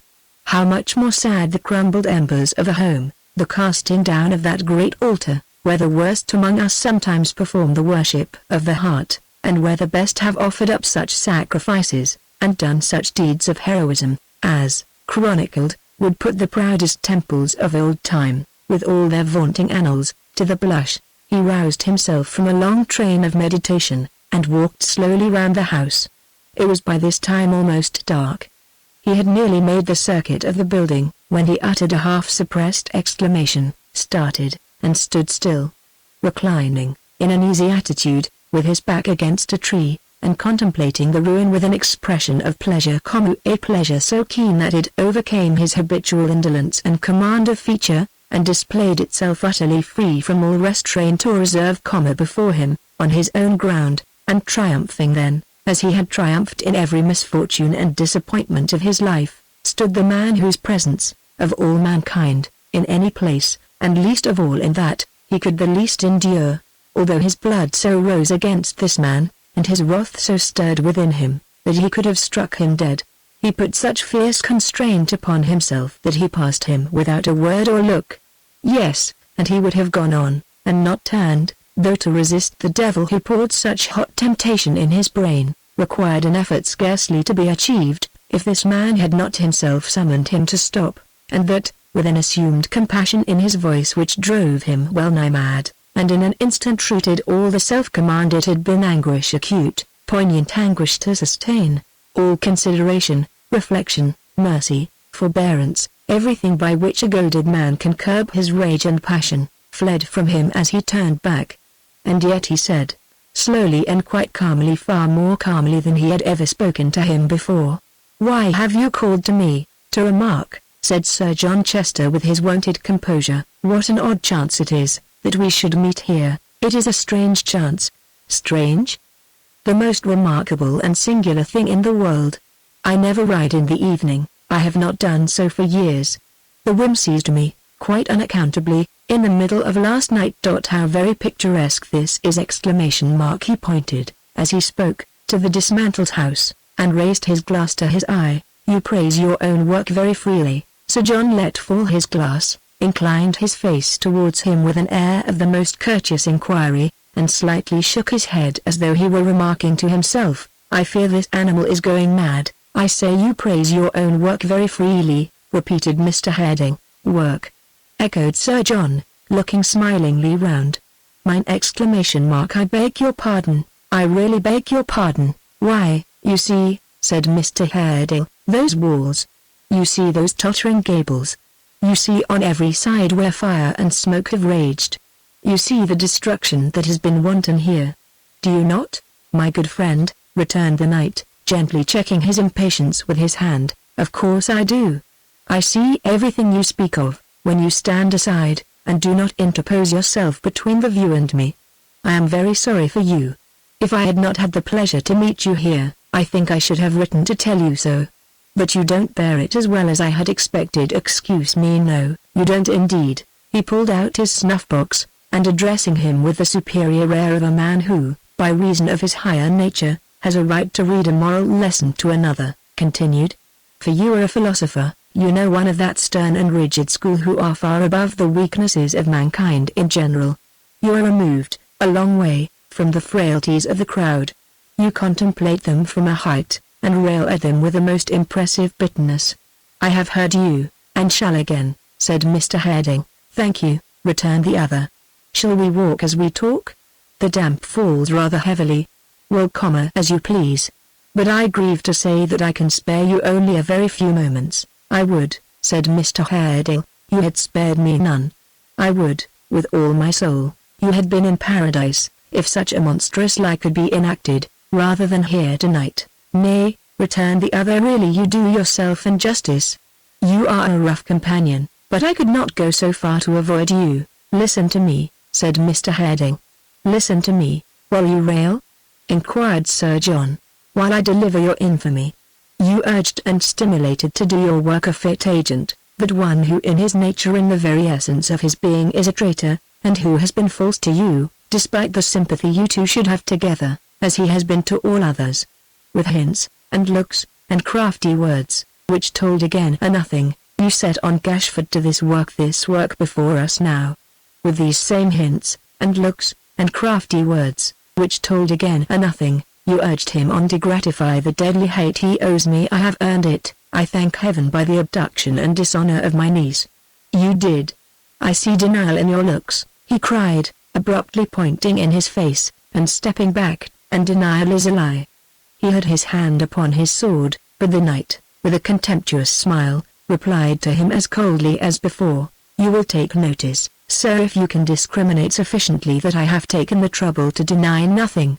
Your discernment is hardly fine enough for the perusal of faces, not of a kind as coarse as your speech, nor has it ever been, that I remember, or, In one face that I could name, you would have read indifference, not to say disgust, somewhat sooner than you did. I speak of a long time ago, but you understand me. Disguise it as you will, you mean denial. Denial explicit or reserved, expressed or left to be inferred, is still a lie. You say you don't deny. Do you admit? You yourself, returned Sir John, suffering the current of his speech to flow as smoothly as if it had been stemmed by no one word of interruption, publicly proclaimed the character of the gentleman in question. I think it was in Westminster Hall, in terms which relieve me from the necessity of making any further allusion to him. You may have been warranted, you may not have been, I can't say. Assuming the gentleman to be what you described, and to have made to you or any other person any statements that may have happened to suggest themselves to him, for the sake of his own security, or for the sake of money, or for his own amusement, or for any other consideration, I have nothing to say of him, except that his extremely degrading situation appears to me to be shared with his employers. You are so very plain yourself, that you will excuse a little freedom in me, I am sure. Attend to me again, Sir John, but once, cried Mr. Harding, in your every look, and word, and gesture, you tell me this was not your act. I tell you that it was, and that you tampered with the man I speak of, and with your wretched son, whom God forgive, to do this deed. You talk of degradation and character.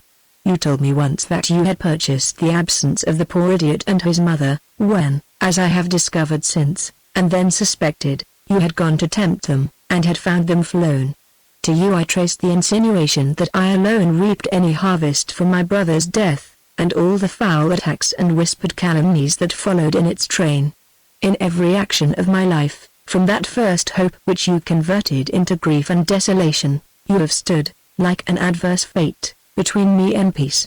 In all, you have ever been the same cold-blooded, hollow, false, unworthy villain.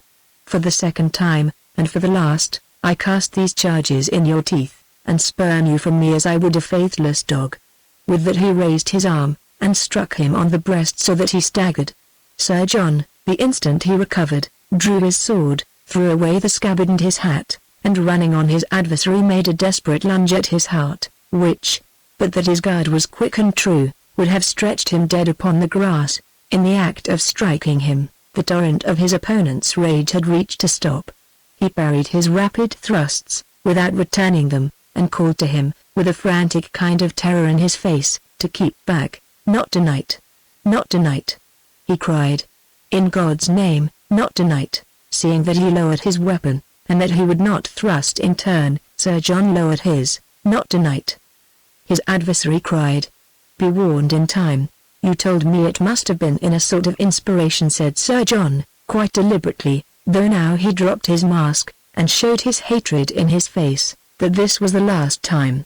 Be assured it is. Did you believe our last meeting was forgotten? Did you believe that your every word and look was not to be accounted for, and was not well remembered? Do you believe that I have waited your time, or you mine? What kind of man is he who entered, with all his sickening cant of honesty and truth, into a bond with me to prevent a marriage he affected to dislike, and when I had redeemed my part to the spirit and the letter, skulked from his, and brought the match about in his own time, to rid himself of a burden he had grown tired of, and cast a spurious lustre on his house? I have acted, cried Mr. Harding, with honor and in good faith. I do so now. Do not force me to renew this duel tonight. You said my wretched son, I think? Said Sir John, with a smile. Poor fool. The dupe of such a shallow knave, trapped into marriage by such an uncle and by such a niece, he well deserves your pity. But he is no longer a son of mine. You are welcome to the prize your craft has made, sir. Once more, cried his opponent, wildly stamping on the ground, although you tear me from my better angel, I implore you not to come within the reach of my sword tonight. Oh! Why were you here at all? Why have we met? Tomorrow would have cast us far apart forever. That being the case, returned Sir John, without the least emotion, it is very fortunate we have met tonight. Harding, I have always despised you, as you know, but I have given you credit for a species of brute courage. For the honor of my judgment, which I had thought a good one, I am sorry to find you a coward. Not another word was spoken on either side. They crossed swords, though it was now quite dusk, and attacked each other fiercely. They were well matched, and each was thoroughly skilled in the management of his weapon. After a few seconds they grew hotter and more furious, and pressing on each other inflicted and received several slight wounds. It was directly after receiving one of these in his arm, that Mr. Haredale, making a keen thrust as he felt the warm blood spurting out, plunged his sword through his opponent's body to the hilt. Their eyes met, and were on each other as he drew it out. He put his arm about the dying man, who repulsed him, feebly, and dropped upon the turf. Raising himself upon his hands, he gazed at him for an instant, with scorn and hatred in his look, but, seeming to remember, even then, that this expression would distort his features after death, he tried to smile, and, faintly moving his right hand, as if to hide his bloody linen in his vest, fell back dead. The Phantom of Last Night, Chapter 82. A parting glance at such of the actors in this little history as it has not, in the course of its events, dismissed, will bring it to an end. Mr. Haredale fled that night.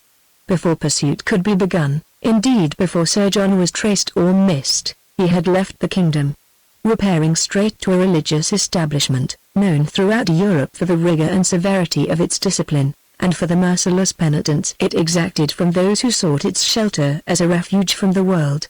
He took the vows which henceforth shut him out from nature and his kind, and after a few remorseful years was buried in its gloomy cloisters. 2 days elapsed before the body of Sir John was found. As soon as it was recognized and carried home, the faithful valet, true to his master's creed, eloped with all the cash and movables he could lay his hands on, and started as a finished gentleman upon his own account. In this career he met with great success, and would certainly have married an heiress in the end, but for an unlucky check which led to his premature decease. He sank under a contagious disorder, very prevalent at that time, and vulgarly termed the jail fever. Lord George Gordon, remaining in his prison in the Tower until Monday the 5th of February in the following year, was on that day solemnly tried at Westminster for high treason. Of this crime he was, after a patient investigation, declared not guilty, upon the ground that there was no proof of his having called the multitude together with any traitorous or unlawful intentions.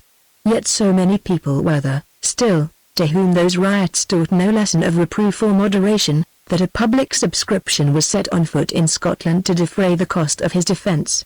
For 7 years afterwards he remained, at the strong intercession of his friends, comparatively quiet, saving that he, every now and then, took occasion to display his zeal for the Protestant faith in some extravagant proceeding which was the delight of its enemies, and saving, besides, that he was formally excommunicated by the Archbishop of Canterbury, for refusing to appear as a witness in the ecclesiastical court when cited for that purpose. In the year 1788 he was stimulated by some new insanity to write and publish an injurious pamphlet, reflecting on the Queen of France, in very violent terms.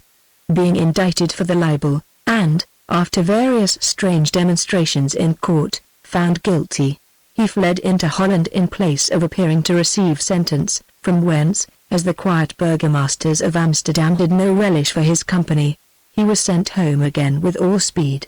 Arriving in the month of July at Harwich, and going thence to Birmingham, he made in the latter place, in August, a public profession of the Jewish religion, and figured there as a Jew until he was arrested, and brought back to London to receive the sentence he had evaded. By virtue of this sentence he was, in the month of December, cast into Newgate for 5 years and 10 months, and required besides to pay a large fine, and to furnish heavy securities for his future good behaviour. After addressing, in the midsummer of the following year, an appeal to the commiseration of the National Assembly of France, which the English minister refused to sanction, he composed himself to undergo his full term of punishment, and suffering his beard to grow nearly to his waist, and conforming in all respects to the ceremonies of his new religion, he applied himself to the study of history, and occasionally to the art of painting, in which, in his younger days, he had shown some skill. Deserted by his former friends, and treated in all respects like the worst criminal in the jail, he lingered on, quite cheerful and resigned, until the 1st of November 1793, when he died in his cell, being then only 43 years of age. Many men with fewer sympathies for the distressed and needy, with less abilities and harder hearts, have made a shining figure and left a brilliant fame. He had his mourners. The prisoners bemoaned his loss, and missed him, for though his means were not large, his charity was great, and in bestowing alms among them he considered the necessities of all alike, and knew no distinction of sect or creed. There are wise men in the highways of the world who may learn something, even from this poor crazy lord who died in Newgate. To the last, he was truly served by bluff John Gruby. John was at his side before he had been 24 hours in the Tower, and never left him until he died. He had one other constant attendant, in the person of a beautiful Jewish girl, who attached herself to him from feelings half religious, half romantic, but whose virtuous and disinterested character appears to have been beyond the censure even of the most censorious. Gashford deserted him, of course. He subsisted for a time upon his traffic in his master's secrets, and, this trade failing when the stock was quite exhausted, procured an appointment in the Honourable Corps of Spies and Eavesdroppers employed by the government. As one of these wretched underlings, he did his drudgery, sometimes abroad, sometimes at home, and long endured the various miseries of such a station. 10 or a dozen years ago not more meagre, one old man, diseased and miserably poor, was found dead in his bed at an obscure inn in the borough, where he was quite unknown. He had taken poison. There was no clue to his name, but it was discovered from certain entries in a pocket-book he carried, that he had been secretary to Lord George Gordon in the time of the famous riots.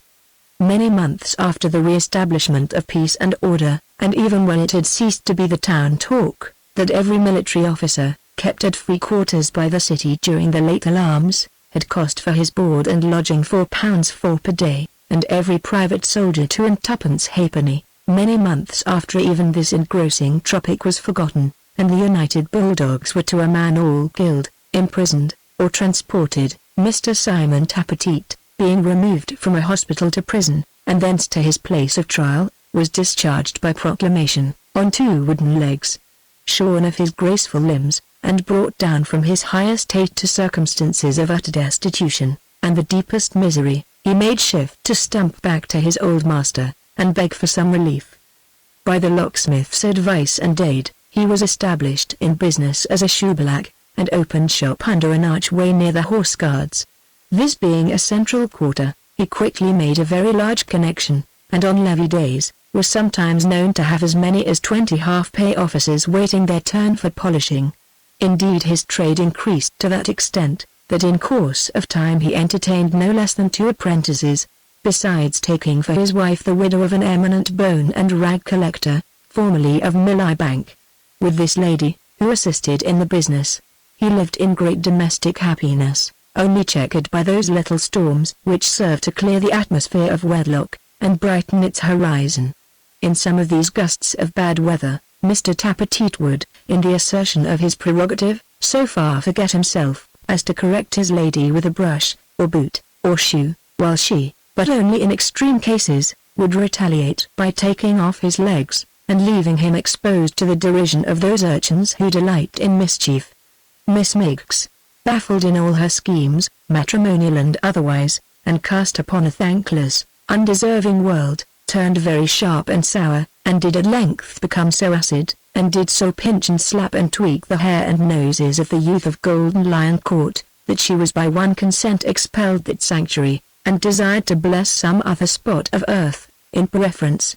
It chanced at that moment, that the justices of the peace from Middlesex proclaimed by public placard that they stood in need of a female turnkey for the county bridewell, and appointed a day and hour for the inspection of candidates. Miss Miggs, attending at the time appointed, was instantly chosen and selected from 124 competitors, and at once promoted to the office, which she held until her decease, more than 30 years afterwards, remaining single all that time.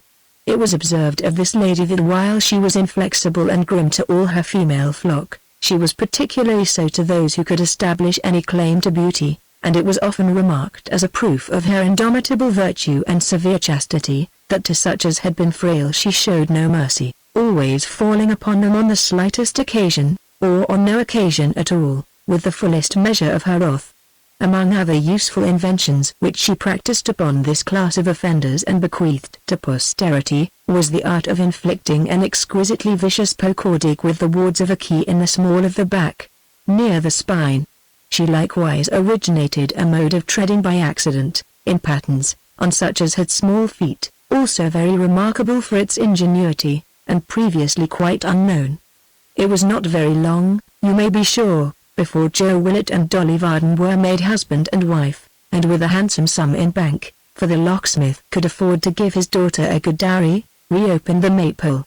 It was not very long, you may be sure, before a red-faced little boy was seen staggering about the Maypole passage, and kicking up his heels on the green before the door. It was not very long, counting by years, before there was a red-faced little girl, another red-faced little boy, and a whole troop of girls and boys, so that, go to Chigwell when you would, there would surely be seen, either in the village street, or on the green, or frolicking in the farmyard, for it was a farm now, as well as a tavern, more small Joes and small Dollys than could be easily counted. It was not a very long time before these appearances ensued, but it was a very long time before Joe looked 5 years older, or Dolly either, or the locksmith either, or his wife either, for cheerfulness and content are great beautifiers, and are famous preservers of youthful looks, depend upon it. It was a long time, too, before there was such a country in as the Maypole, in all England. Indeed, it is a great question whether there has ever been such another to this hour, or ever will be.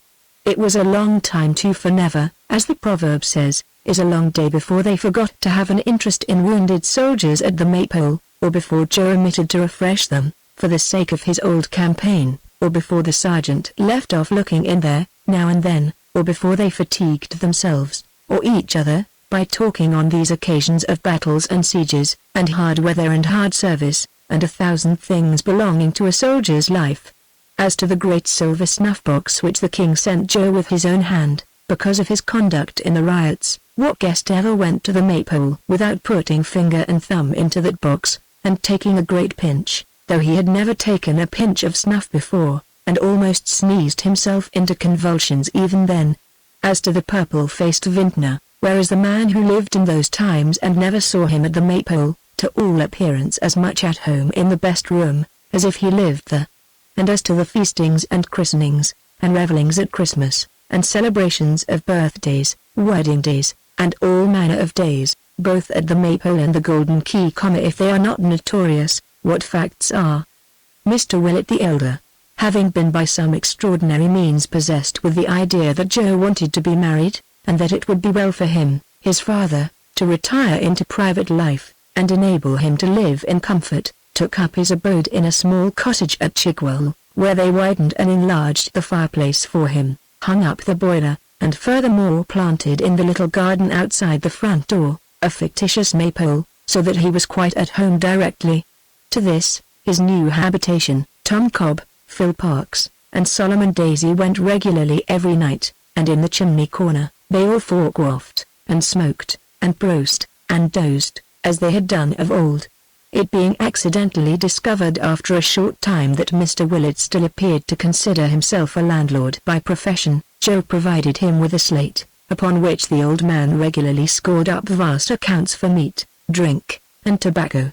As he grew older, this passion increased upon him, and it became his delight to chalk against the name of each of his cronies a sum of enormous magnitude, and impossible to be paid, and such was his secret joy in these entries, that he would be perpetually seen going behind the door to look at them, and coming forth again, suffused with the liveliest satisfaction. He never recovered the surprise the rioters had given him, and remained in the same mental condition down to the last moment of his life. It was like to have been brought to a speedy termination by the first sight of his first grandchild, which appeared to fill him with the belief that some alarming miracle had happened to Joe. Being promptly blooded, however, by a skillful surgeon, he rallied, and although the doctors all agreed, on his being attacked with symptoms of apoplexy 6 months afterwards, that he ought to die, and took it very ill that he did not, he remained alive possibly on account of his constitutional slowness for nearly 7 years more, when he was one morning found speechless in his bed. He lay in this state, free from all tokens of uneasiness, for a whole week, when he was suddenly restored to consciousness by hearing the nurse whisper in his son's ear that he was going. "I'm a-going, Joseph," said Mr. Willett, turning round upon the instant, to the Salwanners, and immediately gave up the ghost. He left a large sum of money behind him, even more than he was supposed to have been worth, although the neighbors, according to the custom of mankind in calculating the wealth that other people ought to have saved, had estimated his property in good round numbers. Joe inherited the whole, so that he became a man of great consequence in those parts, and was perfectly independent. Some time elapsed before Barnaby got the better of the shock he had sustained, or regained his old health and gaiety. But he recovered by degrees, and although he could never separate his condemnation and escape from the idea of a terrific dream, he became, in other respects, more rational. Dating from the time of his recovery, he had a better memory and greater steadiness of purpose, but a dark cloud overhung his whole previous existence, and never cleared away. He was not the less happy for this, for his love of freedom and interest in all that moved or grew, or had its being in the elements, remained to him unimpaired. He lived with his mother on the Maypole farm, tending the poultry and the cattle, working in a garden of his own, and helping everywhere. He was known to every bird and beast about the place, and had name for every one. Never was there a lighter-hearted husbandman, a creature more popular with young and old, a blither or more happy soul than Barnaby, and though he was free to ramble where he would, he never quitted her, but it was forevermore her stay and comfort. It was remarkable that although he had that dim sense of the past, he sought out Hugh's dog, and took him under his care, and that he never could be tempted into London.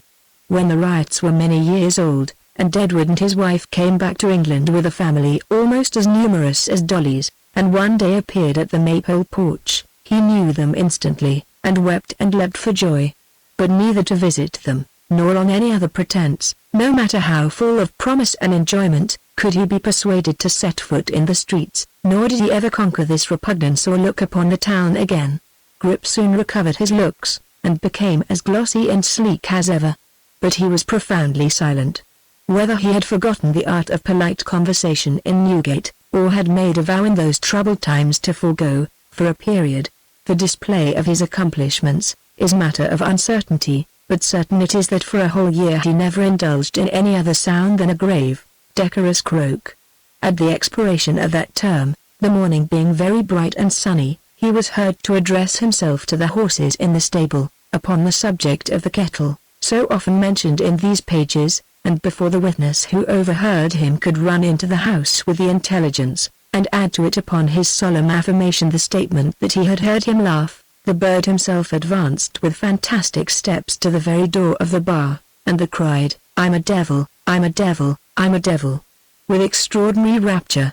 From that period, although he was supposed to be much affected by the death of Mr. Willett Sr., he constantly practiced and improved himself in the vulgar tongue, and, as he was a mere infant for a raven when Barnaby was grey, he has very probably gone on talking to the present time,